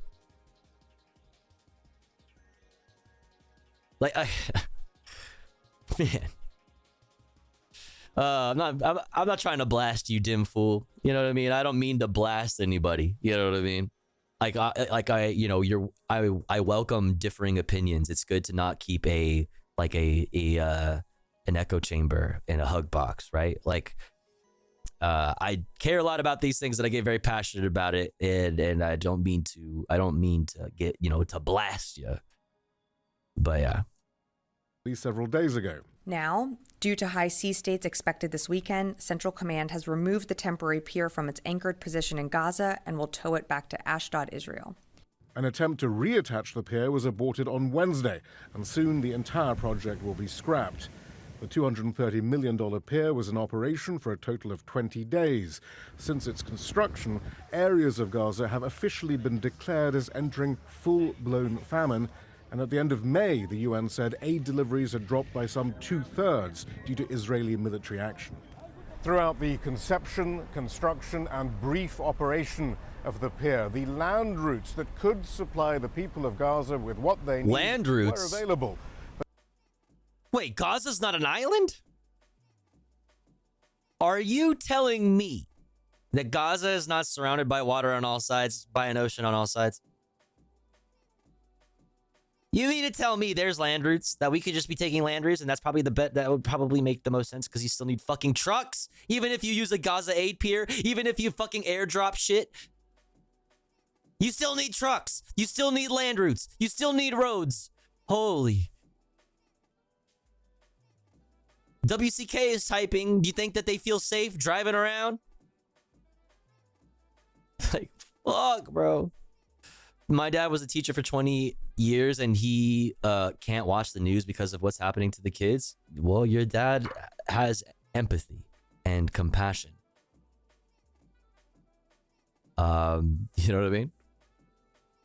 I've been struggling with my mental health a lot lately and my hidden disabilities, and I live alone with no support system. I absolutely appreciate you covering this, and I truly understand how important it all is, but it's reminding me of how hard things just are in general and how worn out I've been feeling. I don't want to make this about me, and I'm sorry if it's coming across that way. I think I might need a break, not to be a pain, Tofu, but do you know how long until comfy stuff? I gotcha. I hear you. I don't know. We get stun locked. We have a few more videos that I had like lined up here. I had this 83-minute long article to read, but I don't think that I will be reading it because it's 83 minutes long and it's already almost 4 a.m.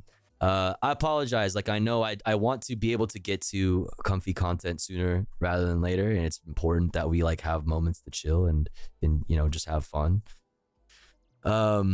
And a lot of that largely is on me because like I'll start stream late and there's all this stuff that I want to get to, you know what I mean? And then we end up getting stun locked on a thing and I end up like ranting and yapping about a thing, you know what I mean? So it like ends up taking a lot longer. You know, and so like I am trying to make sure that we do like more comfy content more often and yeah. It can be hard because it's like I don't want to like. There are certain moments where it's like it would be weird or it would feel awkward to like just end the conversation there and be like, okay, I'm telling you how to think on this. You know, this is a thing that happened. This is what I think. You know, moving on. You know, it's hard. I try to find like the middle ground to be able to get more comfy content in. I'm working on that, but I don't know. I can't really tell. Probably a little bit. Probably a little bit. We still have a couple things that I'd like to touch on. Probably at least this from BBC. Palestinians living abroad say Microsoft unfairly closing accounts. I'd like to talk about that. And this very unfortunate story: Israeli snipers accused of targeting fleeing Palestinians. We're gonna skip this one again. I think we're not ever gonna get to this one. We skipped this one the past couple days. This one is definitely not making it on today's stream. This one's definitely not making it on today's stream, but I definitely want to fucking look through it. Probably tomorrow. But I'll put it in the chat for you. All right, let's continue. Let's get through it.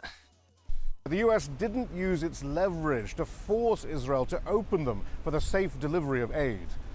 Shia Bertansi, Al Jazeera, Washington. Kenya's president's promising. Oh, look at that. We were on the end of the video anyway. We're getting there. We're getting there. Let's just take a quick look-see at... I hope you know I appreciate you, Tofu. I wasn't really trying to tell you. No, I got you. No, I understand. I get where you're coming from. And no, I get it. You did a good job of prefacing it when you said, the first time. I didn't take it that way. But I appreciate you saying that. It's something that I think about. Like, it's something that I care about. I want to do more comfy content. It's just that there's always so much news. You know what I mean? And obviously my main thing is like news, right? Like everybody, for the news, all the news frogs take off once we start talking about comfy shit or gaming or something. You know how, the thing. It's kind of my, like, the bread and butter, right? It's what most people are here for. But I do want like more comfy content, and that's like not even just for the content itself and for the community, but it's also like for me, for my own fucking sanity. Because there's been a couple times this week where we've been so stun locked on the news that we didn't get to comfy content, and I just like have to end stream on a really fucking dark note, and I hate that. That shit just sucks. Like I want to like just do some comfy shit and then go to bed and not be like, wow, I fucking am very sad and angry and now I'm gonna go lay in my bed. You know what I'm saying? Yeah. So it's, you know, it's not just for you guys, it's also for me. So it's something that I'm working on. I'm here for all of it if I can be here. Hey, and I appreciate you. Appreciate all of you for making this community so comfy. Like, we talk about fucking terrible fucking shit, you know what I mean? We talk about a lot of things. I cram my streams with a lot of different news. And like, that's like a lot to take in. And somehow we have found like a really cool and I think very unique way of like making it a cool space, a comfy space to take all of that shit in. You know what I mean? And I appreciate you guys. Thanks for being, you know, being this, you know, being the community. Thanks for like making it this space, because it's like, you know, all I can do is pull shit up on the internet and talk about it and yap about it. You guys make it cool to hang out here. This is my favorite stream. You've built a great community. Like I said, you're part of that. Thank you for making it a great community. You did that. Seriously, I appreciate it. You guys are the best. Yo, little bear, that's so sweet. Thank you so much for the 10 gifties. Oh my goodness gracious. Oh my goodness gracious. You guys are being nice. I'm gonna cry. Don't make me cry. Thank you so much, little bear. If you got a gifty from little bear, please make sure to thank her. That's very, very generous. Very, very sweet. Thank you so much. Thank you, thank you, thank you, thank you, thank you.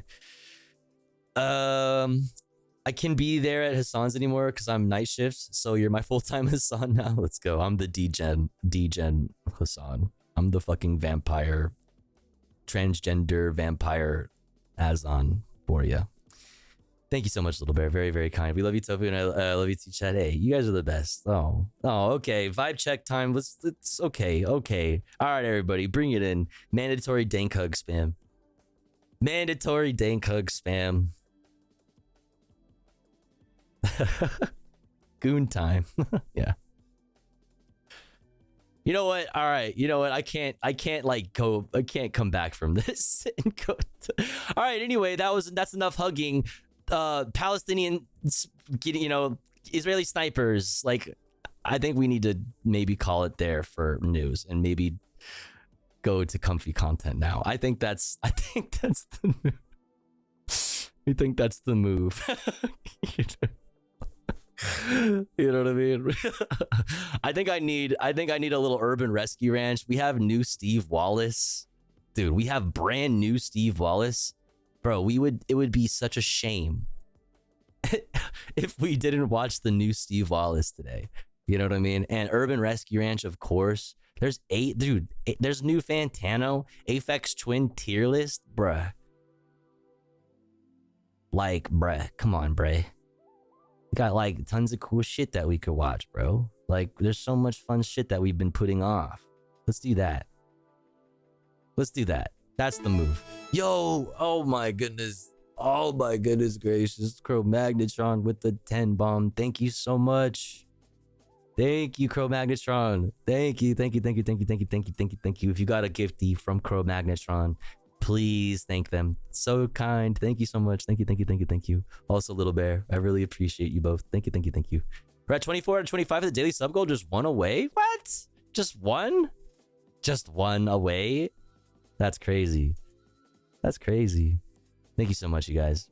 Appreciate you. Appreciate you. Cro-Magnetron. Thank you, thank you, thank you, thank you, thank you. Thank you, thank you, thank you. All right, let's do it. Let's do some fun shit. Let's chill out. I'm gonna do Urban Rescue Ranch first. Yo, Durang, thank you for gifting to Alien HD. Thank you so much. Rabies speedrun, you guys.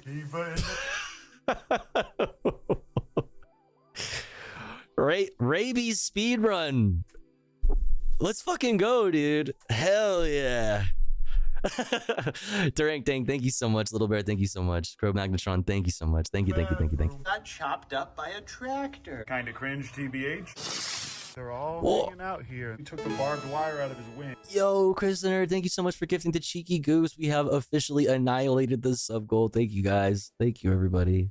Thank you, thank you, thank you, thank you, thank you. Somebody just dropped off a killdeer. Let me see those teeth first. Little pains in the butt. They really do grow up so. Oh, someone just dropped off 3 Doodle bats burb. They found in their chicken coop a mom and 2 babies, and I don't know why they brought them here, but they did. I have a bat box that I have not used since I got it 2 years ago. So apparently it's a mom and 2 babies. My goal is going to be to go ahead and put them in this bat box. They were in their chicken coop and they didn't want them in there anymore. So he said either we kill them or we give them to you. Remember this bathroom, you guys? This is where I used to scream with a lemon tree. Hello, precious little creatures. Yeah, there's 2 pups and the mom. I don't know why she's not hanging out. I'm sorry, like I love all animals and I would protect them. You know what I mean? And I want, you know, I want the best for them, but holy fuck, those things are scary looking, man. With them, but oh, that is so precious. You got to be so careful. Oh my god, the squeaking is so high pitched. Can you hear it? Yo, Damahu, thank you so much for 100 bits. I appreciate it.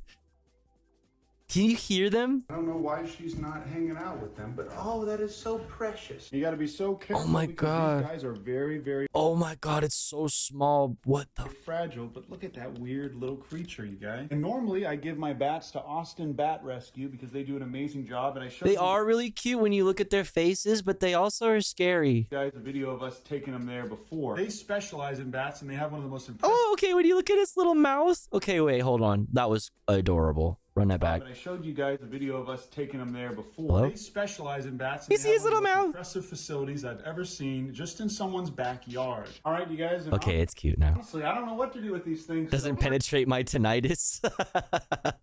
Nothing can penetrate my tinnitus. I'm gonna go ahead and eat them. Oh, sorry, guys. Go back to the rescue. Public rescue. How can I help? Yes. I got your number. My son found a baby killed deer bird. I'm sorry, killed deer bird. Okay. He wants to keep it. I told him we can't keep it because I don't know what to do with it. Yeah, no, he can't keep it legally. The baby is crying. I'm going back to the rescue. All right, you guys, they're in there now. All I need to do is get the mom. He's so awesome. This actually is like insane work. Like you actually have to really give a shit about what you're doing. You know what I mean? To fucking do this. He's very wholesome. Take a look at this. This is what I have to be. Oh my god, the little All right, everybody, squeakies. I'm going to go ahead and just try and coax her in there. I do not want to get bit by her because that is going to be a guaranteed rabies. Oh, that's crazy. That's a crazy ass sound. Is that sonar? Are we getting sonared? Did Zubat use like fucking like sonar and it was very effective? Like what? Coax her in there. I do not. What do you, dude? It's like I can feel it's like percussive. She's L-ratting us. I want to get bit by her because that is going to be a guaranteed rabies. Yeah, I have Havana syndrome now. Speed run, you guys, get in there. Perfect. She just. Dude, that is a crazy ass sound.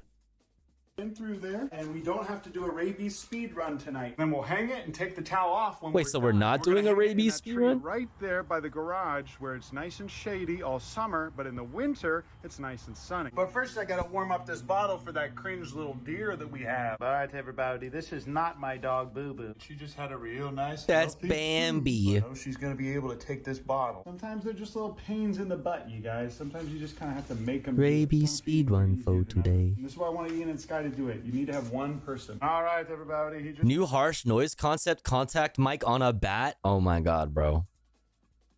No, like unironically, that was a sample though. Like you could sample the fuck out of that and get some pretty cool sounds. It was percussive. Like you could slap a filter on it. You know what I mean? And get a little like drum sound out of it or something. But good night, little Shlooboo. And that was his last feeding of the night, so we will Bambi. see him tomorrow morning. Good night, Shlooboo. And tonight couldn't get any more cringe. I was talking about this week. Somebody just dropped off a killdeer at 9 p.m. And the little boy that was with the mom was sobbing nonstop because he wanted to keep it. Cringe, little boy. These guys are actually really interesting and they're relatively difficult to keep alive. But this little fella hasn't eaten in a bit, so I'm going to go ahead and give him some of these things immediately. Quit yapping. Mordecai. Go ahead and put him in here with these little mealworms for now. I'm going to call Pam as soon as I can to find out what the best way to Bat squeak hard style kick. take care of these little guys is. But all right, everybody, I'm gonna go ahead and feed this little Screech Owl here real quick. Here you go, buddy. Come on. Double derb. I do this every night. I take these little pieces of chicken, I dip them in a little bit of this calcium here, and then I give it to this little cringe creature to eat. Nom nom nom nom nom nom nom nom nom nom nom. Fella's had enough. Bro ain't thinking about nothing. All right, everybody. These Oh, they're cuddling. my 5 precious great horned owls. Yeah, he's zooted, bro. Just like me for real, bruh. This is the... Wait.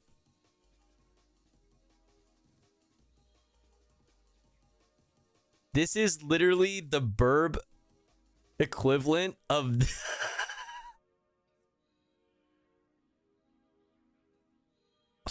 of this.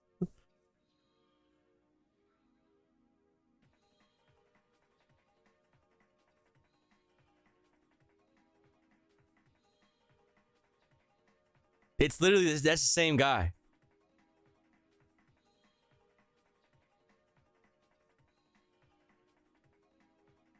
Anyway.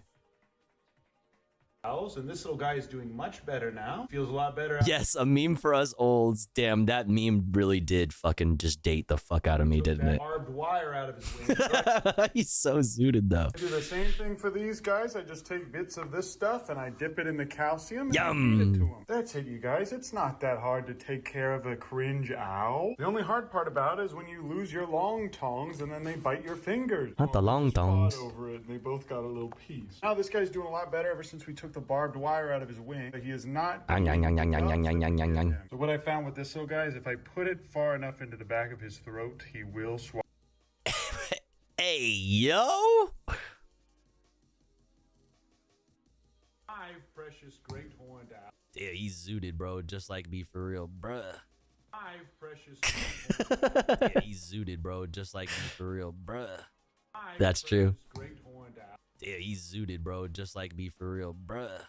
Bruh. Follow it only if I put it way back there. You see that? I don't like having the back of his eating the doves that we give him. So what I found with this little guy is if I put it far enough into the back of his throat, he will swallow it. Only if I put it Me next? way back there. You see that? I don't like having to pick them up and force feed them if I don't have to, just because it stresses them out potentially. Oh, what happened to his eye? But if this guy's not eating at all, we're going to need to force feed him. All right, everybody, we're going to go ahead and force feed him real quick. We do have mobility still in both wings. Whoa. It's not perfect, but I do think that after a couple weeks of just feeding him and taking care of him. Dude, look at the bug catcher. Ew. Oh my god. Perfect, but I do think look at that shit. How many subs to lick it? Couple weeks of just feeding Owls him, are so taking care sick. of him in here, They are restricted sick. Mobility, you will be able to use those wings again. Then we go ahead and cover it up with the sheets. Both A, because I don't want them projectile pooping 20 on subs? the walls, but B, so they don't imprint on me. All of my precious little grays. Always have that bug catcher on lock. It's gross, dude. It's immediately noticeable, is it not? Creepy little eyes. They're all hanging out here in this little pile. And these little guys that were once teeny babies, like the ones we have inside but smaller, are now hopping around and hunting in here. And this little boy's just flying all over the place nowadays. They really do grow up so Oh, angry Doodleburb. You're a loose cannon, Doodleburb. Bro, I live in the outskirts of LA and I saw an owl eat a skunk. A skunk? Damn. The skunk sprayed the owl, but the owl didn't care. The coyotes came after. When you say ... after that, it makes it so ominous. Like, and then the coyotes came. The coyotes. Boo boo, meeting the owl foe today. And this is what the owls do when they feel threatened. Even at a young age, they'll puff themselves up and make themselves look bigger and make those weird clicking Whoa. noises. 10:30 now, and I still haven't had a chance to edit my videos. But this is my precious baby Coyote Peterson, I calls him. First, I'm gonna Coyote feel his tummy. Peterson? Oh, look at him growling at me. His tummy is a little indented. Yo, Gandalf the colorblind. Let's go. I have a delivery for a smoky McPot. Hey, that's me right here. Right here. I'll take that. Yes, thank you very much. Need me to sign anything? Thank you for the 5 months, Gandalf the colorblind. I really appreciate it. Too much, so I'm only giving him, like I said, 2 to 3 tablespoons per feeding. And I like to feel his tummy before and after. I'll also weigh him before and after. And oh boy, He's like, get away from my food. Fleas on him, so I'm gonna go ahead and give him another flea bath. But okay, guys, every time I see some more fleas on him, I just go ahead and give him another Dawn dish soap bath. This time I'm gonna leave it on him for a long time. Bath so time, I'll make bath sure that time. everything actually does die. This also knocks out 2 birds with 1 on stone. While I'm bathing him, he usually will make a big stinky. It's good to get that poop out of there before he goes to bed. Now that he's completely flea-free again, I'm still giving him amoxicillin just in case he had an infection and still has one. All I do for this, you guys, is I just grab 0.2 cc's. Little tiny dose here for him. Open up, I said, let me see those teeth first. And I put that in there and I put that right in his mouth. So I let him lick that up. That's it, you guys. We're really not doing all that much. Brother.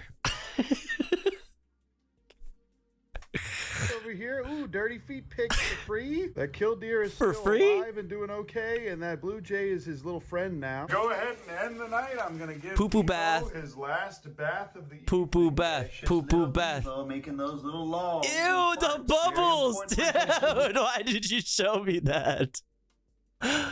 Oh, I didn't want to see the bubbles, bro. Bro, I'm eating. What the fuck? Funny thing is so is that beaver.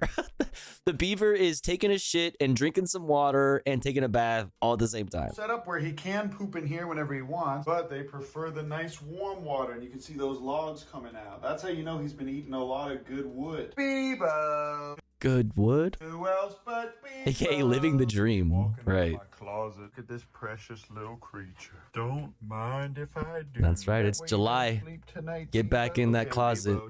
Justin Bieber. Oh. Oh, he just hugging me now. Oh. Let's go, Bevo. Beaver in the bedroom for today. Beaver in the bathroom for today. Coyote drinking the milk for today. Good morning. Sticky Munkers redeeming the hydrate for today. Everybody, it's another day and it's a posting day. So baby killdeer ate all of his mealworms, so I put some more in there for him. Look how precious this little thing is. Be gone, rotten boy. Yeah. All right, everybody, we're using the pody system. Oh, they got the stendo. Bro, that shit is so tactical and crazy. Like, you can have the bottle. Bro, you can have the baby bottle on you anywhere, bro. Like, in any situation. Around corners. You know what I mean? Like, through a window. Like, dude, think of all the situations where you could fucking get your baby bottle on, right? Like in awkward positions, like you got the stendo on you, like. Again, and it's working. This little guy is drinking it like a straw. After we set the bottle in here, I can just go ahead and leave and not have to worry about it. And this will make my morning at least a little less stressful than it could be. Precious little beaver. Mama, I'm a criminal. Mama, I'm a criminal. Criminal. Oh, he's perfect. New bed for Pabo and Queen. Whoa, this was my comfy. old mattress from Austin. Every animal imaginable has pooped or peed on this bed at some point. Yeah. At least 50 different species of What the fuck? Those are just regular dogs. animals have pooped and peed on Boring. this bed. One of them is named Poggers, okay? So relax. I am giving it to my son Pabo and my daughter Queen. My precious little celibate couple. Oh, look how happy he is. So comfy. You know they love it because they're not running over here to me. And Poggers was raised on this bed. All right, everybody, this is our little baby skunk. We fed her and cleaned her. Well, dude, it's so small. And I'm gonna go ahead and give her. Stinky little baby. Are they stinky yet at this age? It looks so soft, I know. It doesn't even have eyes or ears yet. Look at its little hands, dude. To another Look at its little fucking hands. You got no eyes, no ears, but you got those little fucking hands. What the fuck, man? Oh my god, it's so cute.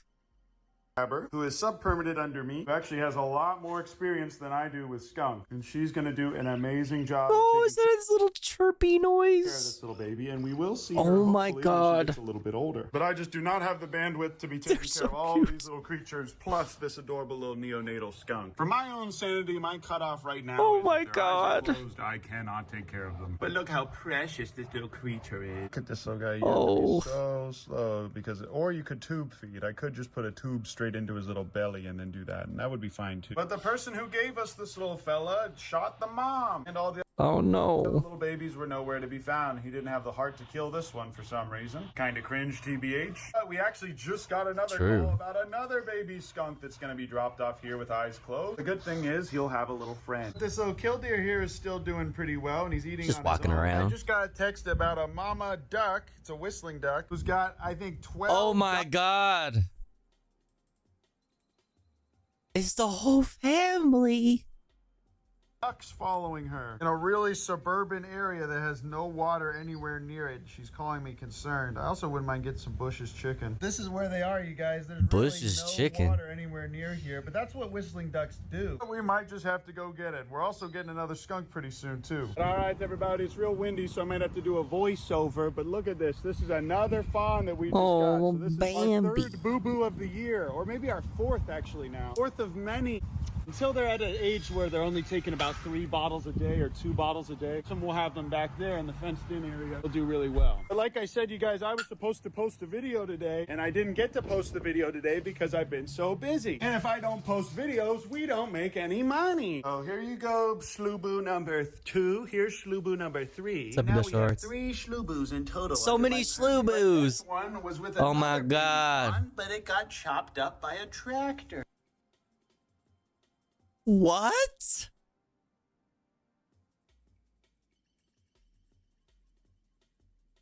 Are you?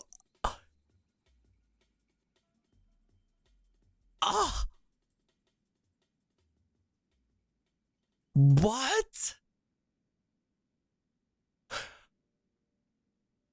How are you just gonna hit me with that, man? But this one was with another baby fawn, but it got chopped up by a tractor. Who the fuck? Who chopped up the Bambi? This was supposed to be my cozy time. Mama, and I'm gonna chop you up with a tractor if you don't like this video. What the fuck, man? No. Please. Exclamation point watching in the chat for a link to this playlist. That way you can get a link to this playlist. I don't know why I said that twice. And then you could get these videos and you can go like and subscribe to them. After they chopped up the first one, they stopped it, picked this little fella up, and moved him 100 yards away. Her mom never found him. But look, Fawns hide in tall grass. Oh. That's so sad. Has a friend. Oh God! First the hospital, Mr. Obama. Now me. And the baby bats are in here and they're still doing well. Goodbye, children. And this cringe beaver is gaining tons of healthy weight. He's been chewing up all this wood and he's been going to town on our cattails. And I just fed these guys and now the other one's hiding in the box. But this guy is able to fly on his own now and looks like he's about to take off. No, he just pooped. Goal with this is to put rats or other little things in here for them to hunt. And as soon as they can do that, we can go ahead and release them. But look at this beautiful animal and those sharp talons. Ooh, and there he goes. He can fly just fine. And I know I haven't been filming any of these guys recently, but they're all doing it. Stop. They're all very healthy and well. All the grass is growing back in Patrick's enclosure finally. After the ostriches and the horses destroyed all the grass in here, and it's finally coming back. These ducks are definitely ready to be released in here, and I do not need the bio load of this goose, all of the ducks, and then these guys in here. Plus the bio load? I need to get them out of here as soon as I can. And this is the little turtle that we released a little while ago. Look at his little head. What's a bio load, chat?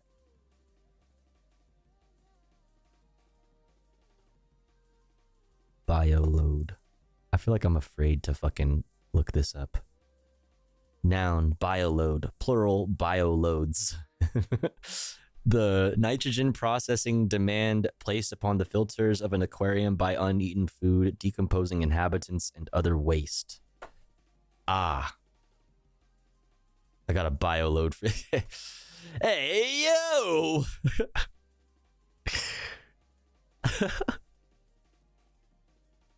Oh, and he's doing very well. Here's a little rabbit that did not make it, sadly. But he's gonna love eating that. And I did get some wood that'll fix it, but for now... As a biologist, I want to answer one way, but as a chatter, I want to answer another way. I'm just letting him free range in here, and that's why I moved Gustavo outside. But he is pretty dang cute. Whoa. He hangs out in there. This is his little cave now. And at this point, you guys, I honestly don't Dude, he's going fast as fuck. After that, I went tortilla tossing with my brothers. We're tossing tortillas at the bridge, and this mama duck with like 50 ducklings is trying to get the tortillas. You guys do that as for fun? You're throwing tortillas at the bridge.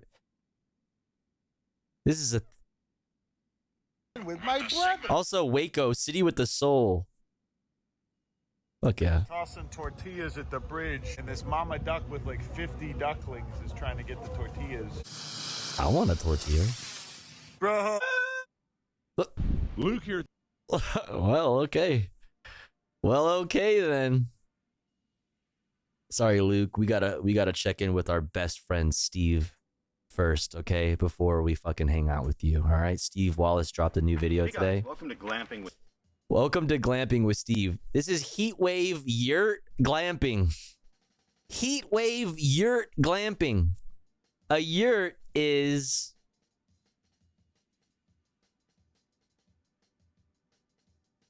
this thing. Yurt. What makes a yurt a yurt? A yurt is portable, circular dwelling made of a lattice of flexible poles and covered in felt or fabric. Fuck yeah. Yurt. Hey guys, welcome to glamping with Steve.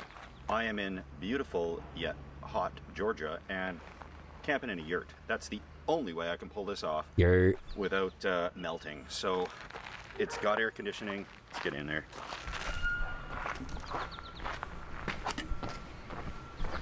Into the yurt.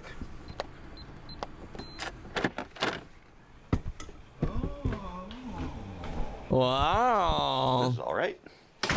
It's like in Ghost of Tsushima. It's like in Ghost of Tsushima, Chad. Oh my gosh. Let's see.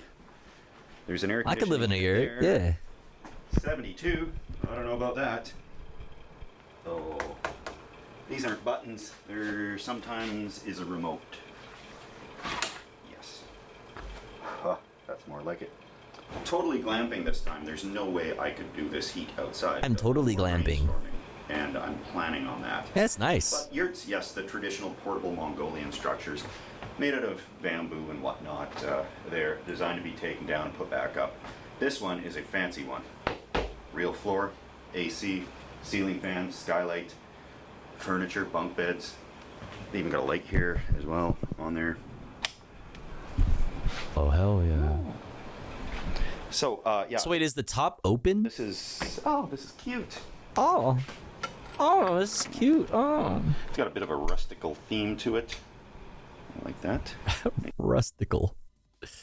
Nice ambience there. Chessboard table, nightstand thing. Could be worse. So this looks like it sleeps 6. Got our emergency preparedness stuff in here. Beautiful lake view out the window. But keep that close because it's hot. So this is really minimally equipped. You bring your own linens, your own bed sheets.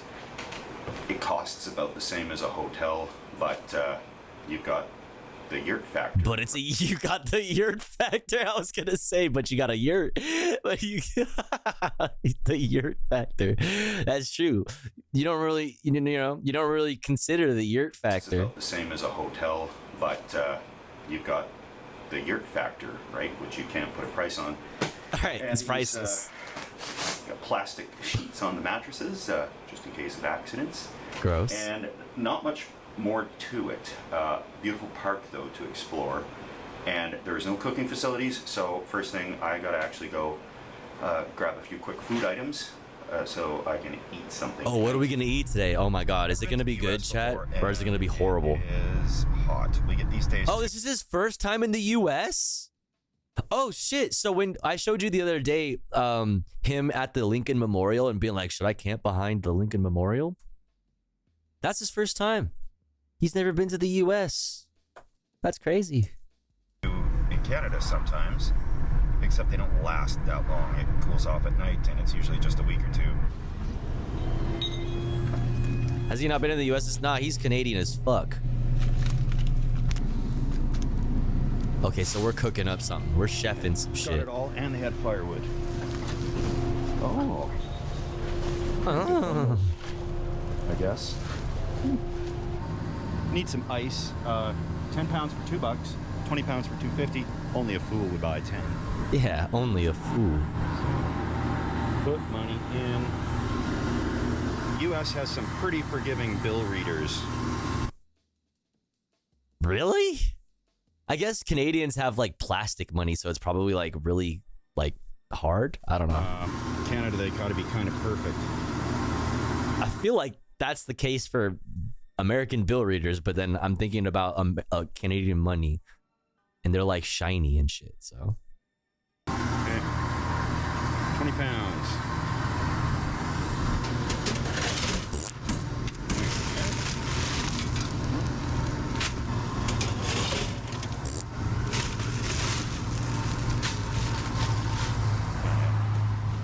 There's a little ice goblin in there that pushes it out for you. That's a requirement. Almost forgot my change. Yeah. Hell yeah. I don't think I'm gonna need a lot of blankets, but I'm not sleeping right on that plastic.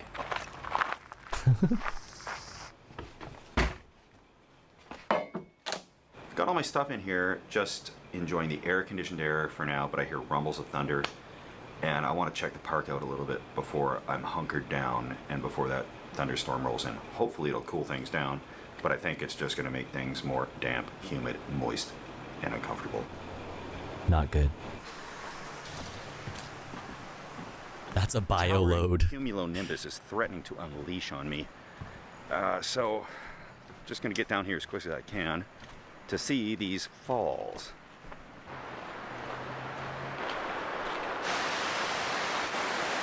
Ooh.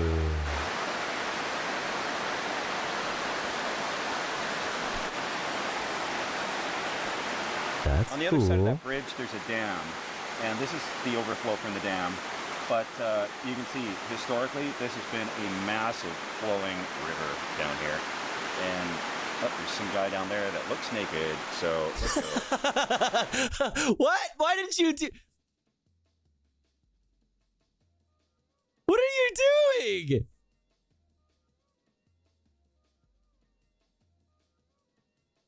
Uh-oh, that guy looks naked. Gotta go. Shows you. Zooms in.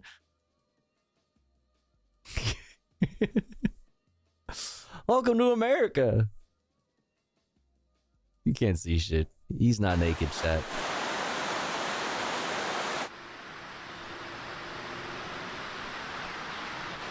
Before that dam went up, there's prehistorically been a grist mill, which we all know is a mill that grinds seeds into flour. Grist. And an old bridge went across. That got washed out in a flood. They haven't rebuilt it and likely will not. These are the old wheels that actually ground up the seeds into flour. Actually, I can still see a little bit on there. Mmm. Mmm.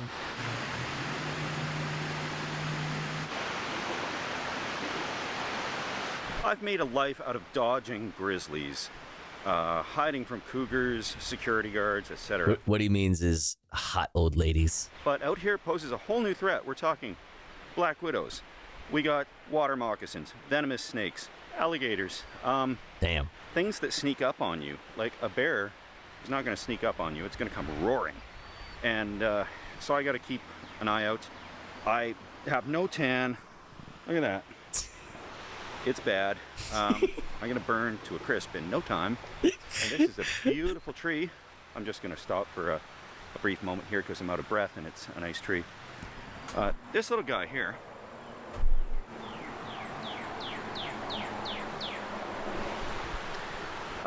It's a tulip poplar. And I can tell we're getting to warmer, dare I say, tropical climates because of the ridges on the leaves. If you look at this, there's smooth edges to the leaves, no serrations.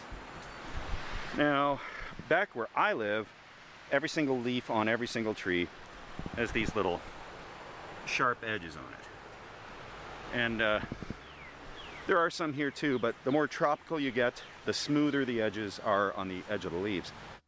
Huh. Damn, he really is tripping out on being in the States. Everything around here closes at dark. Sounds like Australia. I'm by all the rules, even little policies and bylaws while I'm in a foreign country. I don't want any problems, so... What do you mean foreign country? You're the foreign one.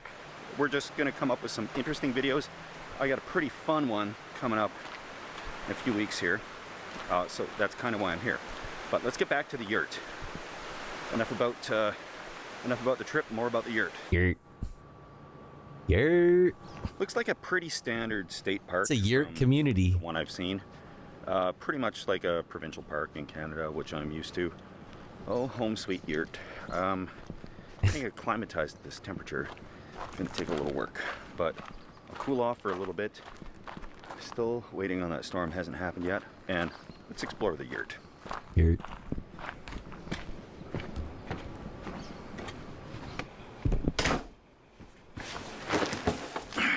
Ah, yeah, what we got? Time for a wildly local gold blonde ale. We gonna get drunk. Pretty local. It's definitely required right now.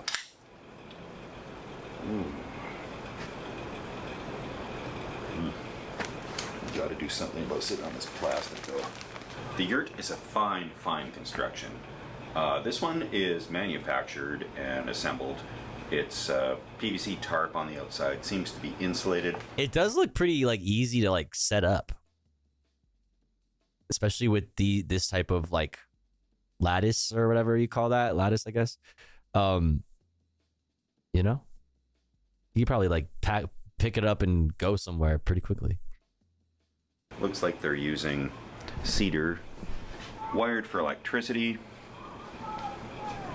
There's a polycarbonate skylight. Looks like some of it's been repaired. It's held down with little anchors, and of course, the 5-foot ceiling fan there, and an ionizing smoke detector. This little guidebook here. Ooh, yurt book? With all the rules, regulations, guidelines, the yurt laws, instructions. You can check in at 4 p.m. to these things. You got to be up by 11. Absolutely no swimming allowed in the lake or river.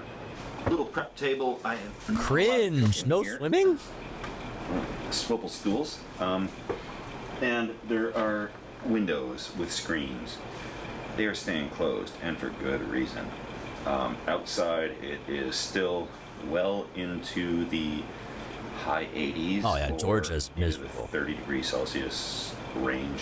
Fuck yeah, it's so I'm humid. not acclimatized to that, so never hunkered down to stay cold before, but here we are. Sleeping accommodations. There's a bunk bed here made of a fine wood, and mattresses. 2 of them here, relatively average thickness, covered in 600 thread count plastic. Futon mattress folds out, forming a nice sofa. Chesterfield right there. It's a Frankenstein. I think it's pretty good. The top bunk, you just crawl up. Is he gonna do top bunk or bottom bunk? It's a little wiggly. But... Get in there. Oh. That could be a hazard. Yeah. Oh shit. No bare feet. 3-point This shit spins, dude. It spins. Contact to get up there. I'm not going up. I'm not doing that. Mid 90s in Tennessee. You're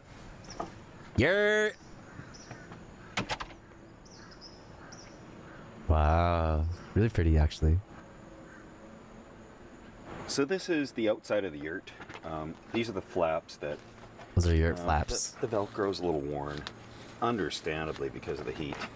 But PVC tarps are holding together pretty good. This is the back door to the porch here. Porch with these seating arrangements. other yurts. There's, I think, 6 or 7 of them here. Oh, somebody's going into their yurt. I'm just gonna hide here.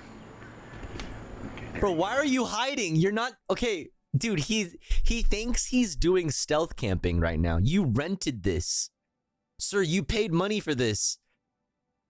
I gotta hide. I can't let them see me. They'll know that I'm a yurt enjoyer. Oh, somebody's going into their yurt. I'm just gonna hide here. Why are you hiding? There he goes. Good. I'm not stealthing. I just don't want to be filming random people that don't want to be filmed. So Okay. they built this great deck out here. The whole thing is like held up with these piles underneath. Yeah, I don't want anybody to you know, clock me as a Canadian. You know what I mean? Hey, you're not from around here.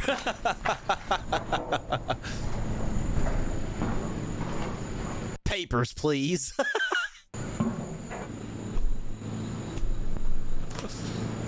You own this yurt? Is this your yurt?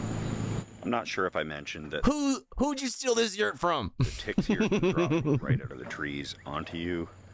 So I'm completely in my comfort zone. And yeah, there's home sweet yurt right up there.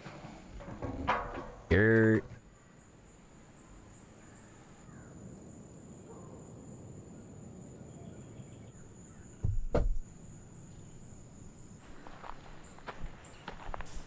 Canadians near the border are more pro-Trump than we are. The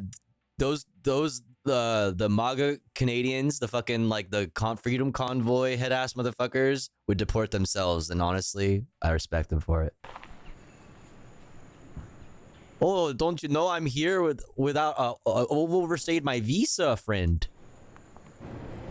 You should take me in, friend.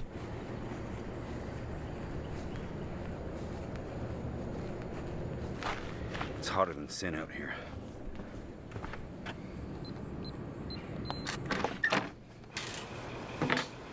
Oh hey, welcome to Cooking with Steve. Oh hey, I didn't see you there. Getting the meal ready for tonight. What are we eating? Before I head off to the fire. And it's gonna be spicy. Okay. It's not a problem. Because the bathrooms are right over there. And I just worked with what I could get from the local store down the road. I love the challenges like that, where I can just hit the local store, pick up what I need, and invent a recipe. So. Literally he literally just freestyles it, and sometimes, chat, it's fucking abysmal. So let's see. So this works.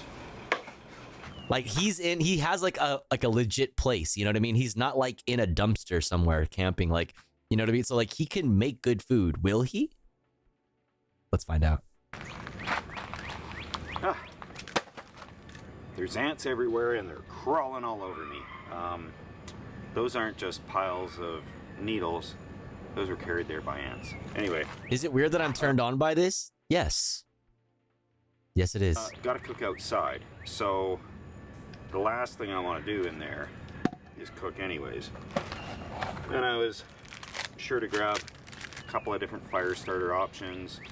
These are some Royal Oak tumbleweeds, natural fire starter with all natural paraffin wax. What? Okay. Wait, what is it? These are some Royal Oak tumbleweeds, natural fire starter with... Oh, I thought it was food. I was like, you're gonna eat what? He's using it to light the fire. I was like, bro, you're not gonna eat that, friend. All natural. I won't let you. Wax.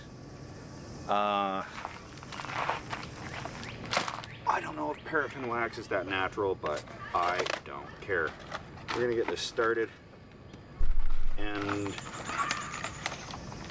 yeah, he did say hot food. Back in there into the air conditioning. Just gonna get, yeah. These ants are pretty relentless. He's so polite. He's even polite to the ants.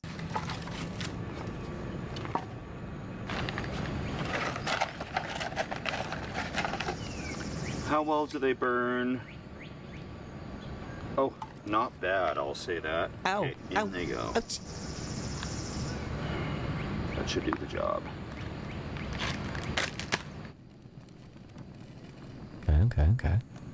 Okay, we're cooking. He's gonna ask for forgiveness for burning that wood. You're... Ooh, it's all chopped up. Rural yurt. We've got diced Cooking in the yurt. Diced white onion, diced orange peppers. We got rotel. Wait, what's the green shit? Is that peppers too? We've got corn with a bunch of other stuff in it. What do you mean a bunch of other stuff, bro? What is it? I can't see. What are you making? Those are beans? This is... Okay. Salsa.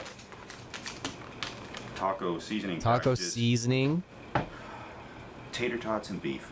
I have no idea how this is going together, but it... Wait, he has tater tots?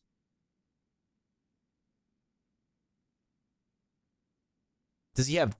Okay, does he have fucking tortillas? Did he get tortillas? If he's gonna, like, make, like, a potato burrito, like, that could be fire. Like, saute up or, like, you know... Yeah, saute these bitches up right here. You know, put some fucking beans and salsa and corn in it. And he said he has beef, so with taco seasoning, yeah, tater tots. But I have a feeling he's not gonna go the obvious route. He's gonna throw us a fucking curveball. The ingredients should fit together pretty good. He got those tortillas off the dock, yeah, fresh from Waco, Texas. You know, we're talking sour cream, cheese, everything. It's going in there. First things first. Sour cream and cheese. Diced.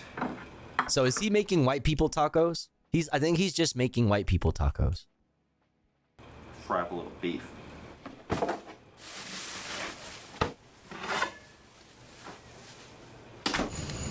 Yeah, I'll smash some white people tacos. My mom used to make white people tacos growing up when I was a young one.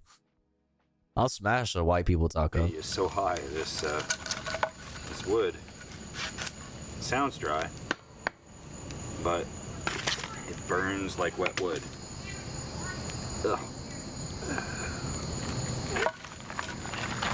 You smash white people's tacos? Yes. Why, yes, I do.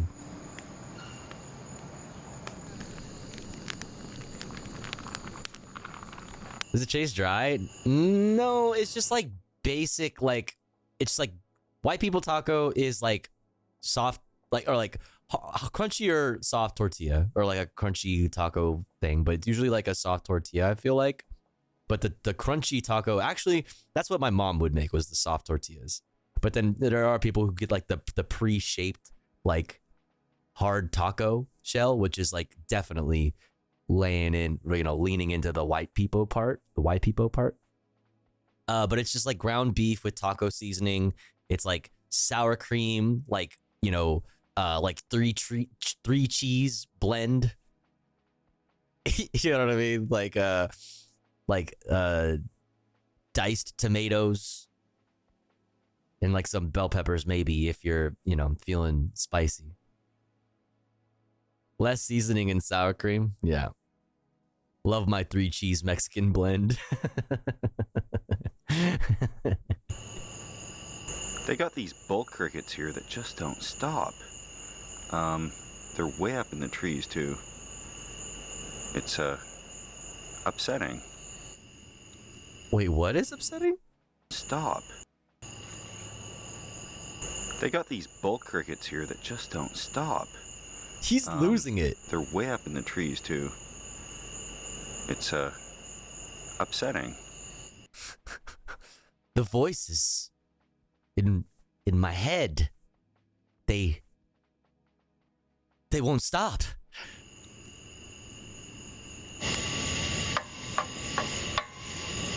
Day 37. The crickets have entered my skin. Veggies. Damn, that's some great ass beef. Oh my god. That shit is so gray. I'm gonna die.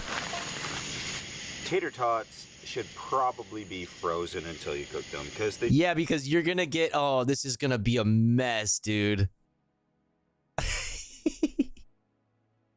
Oh, this is gonna be so bad.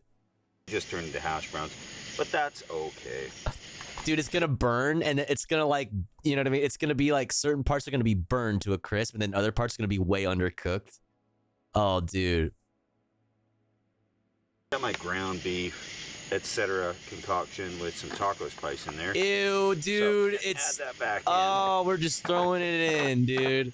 I mean, listen, if it would probably be fine, but like, that shit was so gray. Let's look at this.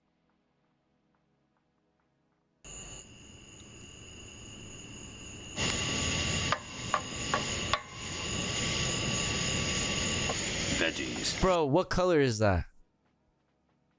I'm sorry, that's nasty.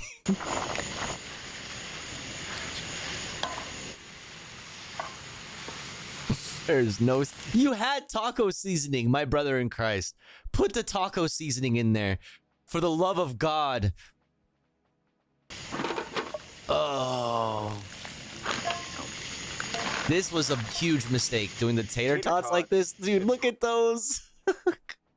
Probably be frozen until you cook them because they just turn into hash browns, but that's okay. I got my ground beef, etc. concoction with some taco spice in there. Okay, So you did put the add taco that back spice in there. Oh. I'll be eating good tonight. Little can of southwestern corn. So this is just gonna be a bowl. Like, he's just gonna have like a bowl of this. Yeah. Rotel. Fuck yeah. It's basically, I don't know, diced tomatoes and chilies. Wait, what? I thought it was beans. Let's see. That is remarkably good. Wow. All right, man. I gotta throw this cheese on there. Oh.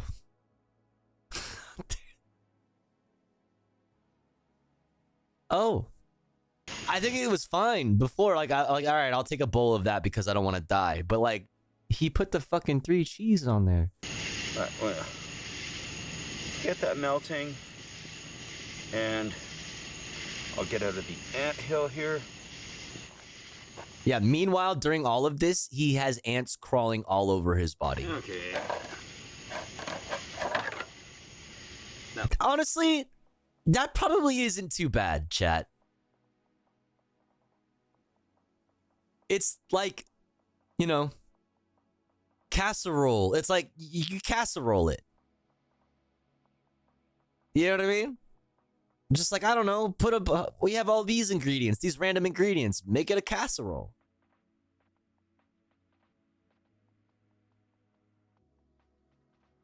Looks all right. Oh, yeah. Back to the yurt.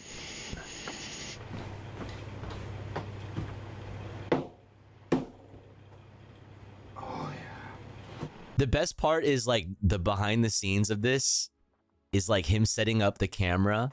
Like, he picks it up and walks over there. You know what I mean? And then he stops, puts it down, and then sets the camera up, walks into the yurt, puts it down, walks back outside to pick up the camera to go back inside.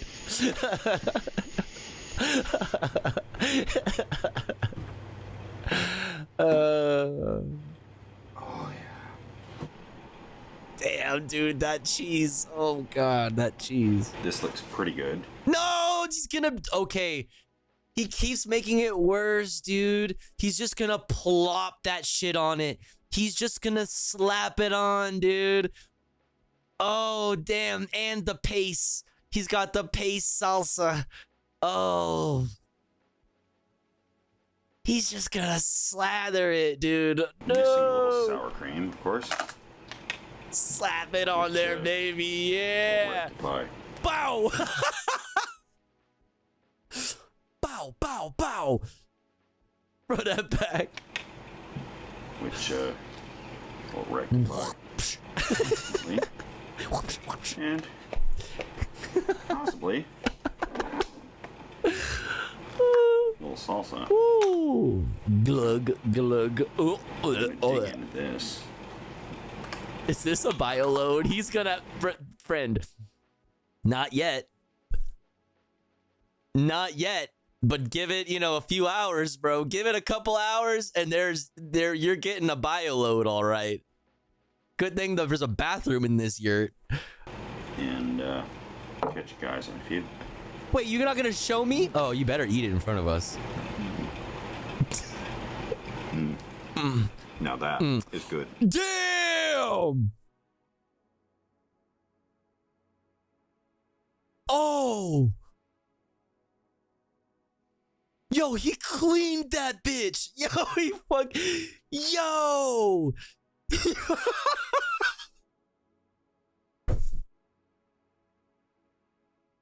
Yo, he slammed that shit. Holy fuck. I miss what he. This is okay. What is this, chat? This is beneath this 3 cheese blend and this fat glop of, paste, salsa, and sour cream is 3 cheese blend, and then it's ground beef that was super fucking gray, like onions, bell peppers, corn, and other stuff that was in the corn. He didn't tell us what else was in the corn, but he said there's other things in it. So I don't know. There's other stuff in there, but corn with other shit in it, and what was it? Rotels, which is potatoes, or no, not potatoes. Tomatoes and chilies. Yeah, boy dinner. And he just cooked it up together. It's like a casserole.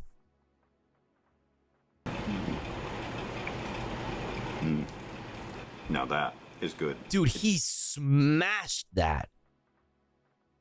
That's a big boy banquet right there. Didn't matter that tater tots didn't turn out all crispy. They basically turned into hash browns, and I'm fine with that. Damn, he slammed it. Bio load incoming.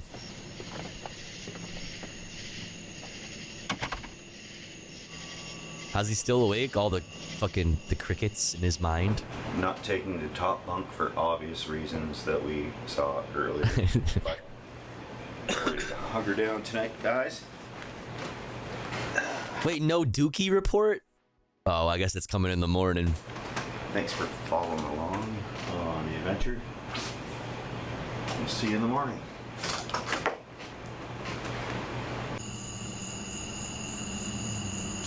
Yurt cam.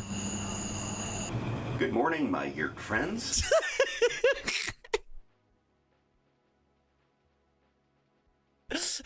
Yurt. That was a great sleep. A yurt truly combines the best worlds of camping and a hotel. I can literally open the door and have a campfire. I can enjoy the air conditioning. I have no problems with the temperature. It's perfect. That was a big surprise, because when I heard the word Georgia and the word yurt,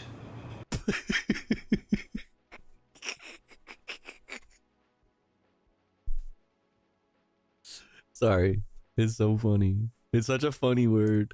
I thought the word uncomfortable, and that was not the case.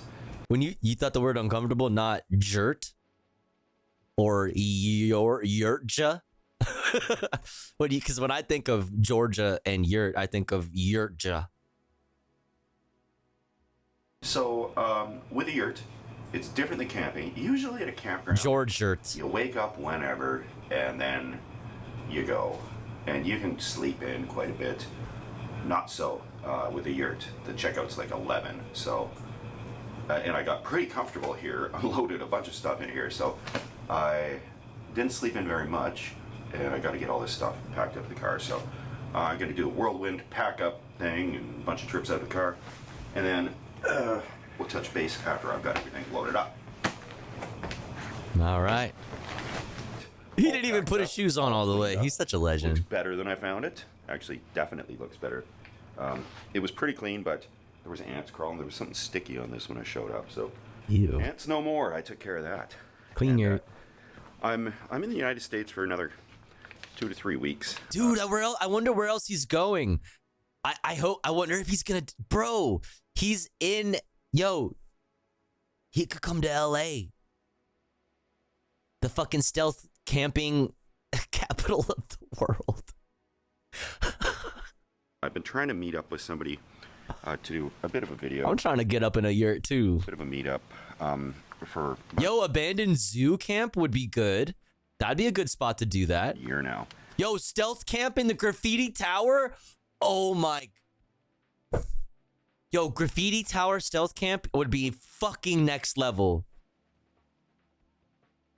Abandoned zoo would be good. Fuck, man. And it looks like it's finally going to happen. I don't know for sure, but it looks promising. So I'm pleased about that. It's beautiful down here. Actually, the differences in Canada and Tofu community yurt meeting, yurt up. There are some, but I'd say it's like I'm not saying word up anymore, or bird up anymore. I'm saying yurt up. It reminds me of when you're a kid and you go to other people's houses. Oh, happy 35th birthday, Andy. All the parents are pretty much about the same, but they got slightly different rules.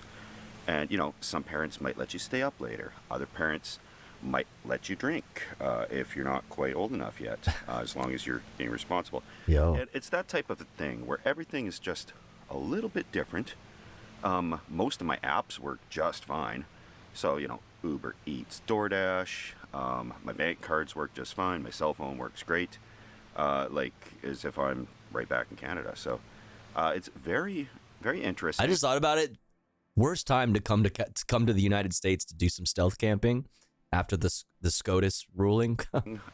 After fucking Grants Pass versus Johnson. Fuck, man. There's some differences. I've never been ID'd buying beer in my life. Well, so much as lately. It's been, you know, pretty much 50% of the time. And I think they just have to scan YouTube.com swagging with Ben. everybody's ID or ask your birthday. But that was the strangest thing because there's a bit of an accent here that I'm not used to. And I tend to enunciate accent? a little bit. Motherfucker, you're the one with the accent, sir. More than most people, even in the north. But when somebody... Georgia does have an accent, though. Georgia is absolutely have an accent. I was buying beer, and then they'd asked... all they said was birthday, like in a southern accent. And I'm like, birthday? Like they were asking when my birthday was, so they could put it in the computer. But I didn't catch on to that. I had to ask, you know, excuse me, you know, like 5-6 times. And then... So anytime I buy anything like that now, any beer, I got my ID there, and it's ready to go. So it is pretty nice and cool here right now. It's checkout time, I guess. Checkout time on the yurt at 11. Closing time. I'm gonna go find my next adventure because 2-3 weeks here, and then I got to get back 2 to 3 weeks in the States up there and acreage work, and I miss garbage. So. Yeah, I'm figuring that out. It should be pretty good. It should be fun stuff. And all I got to do is figure out how to tackle this heat. And I know that's a challenge. So see you guys on the next one. Damn. Cheers. Cheers. Love you. Love you.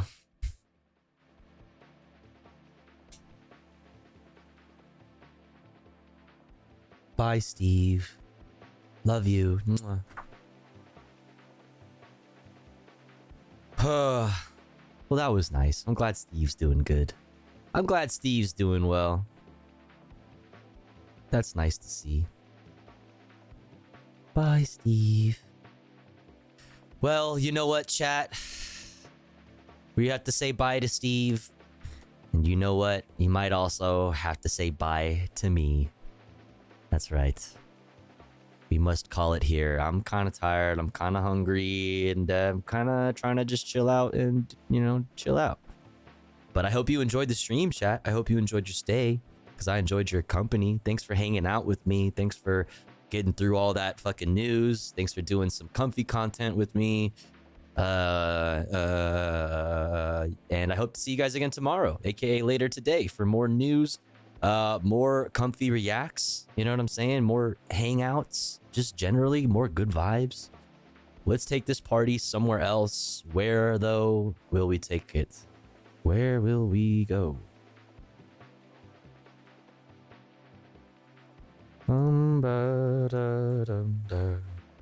We're gonna head over to the tiniest of bears. Go say hi to Little Bear. Let's spam a bunch of emotes. Let's spam a bunch of good vibes. Okay, you know the deal. You know the deal. Spam some emotes. Spam some good vibes. Remember to drink some water, chat. Stay hydrated. Okay. Take your fucking meds. All right. Take care of yourself. Be kind to yourself.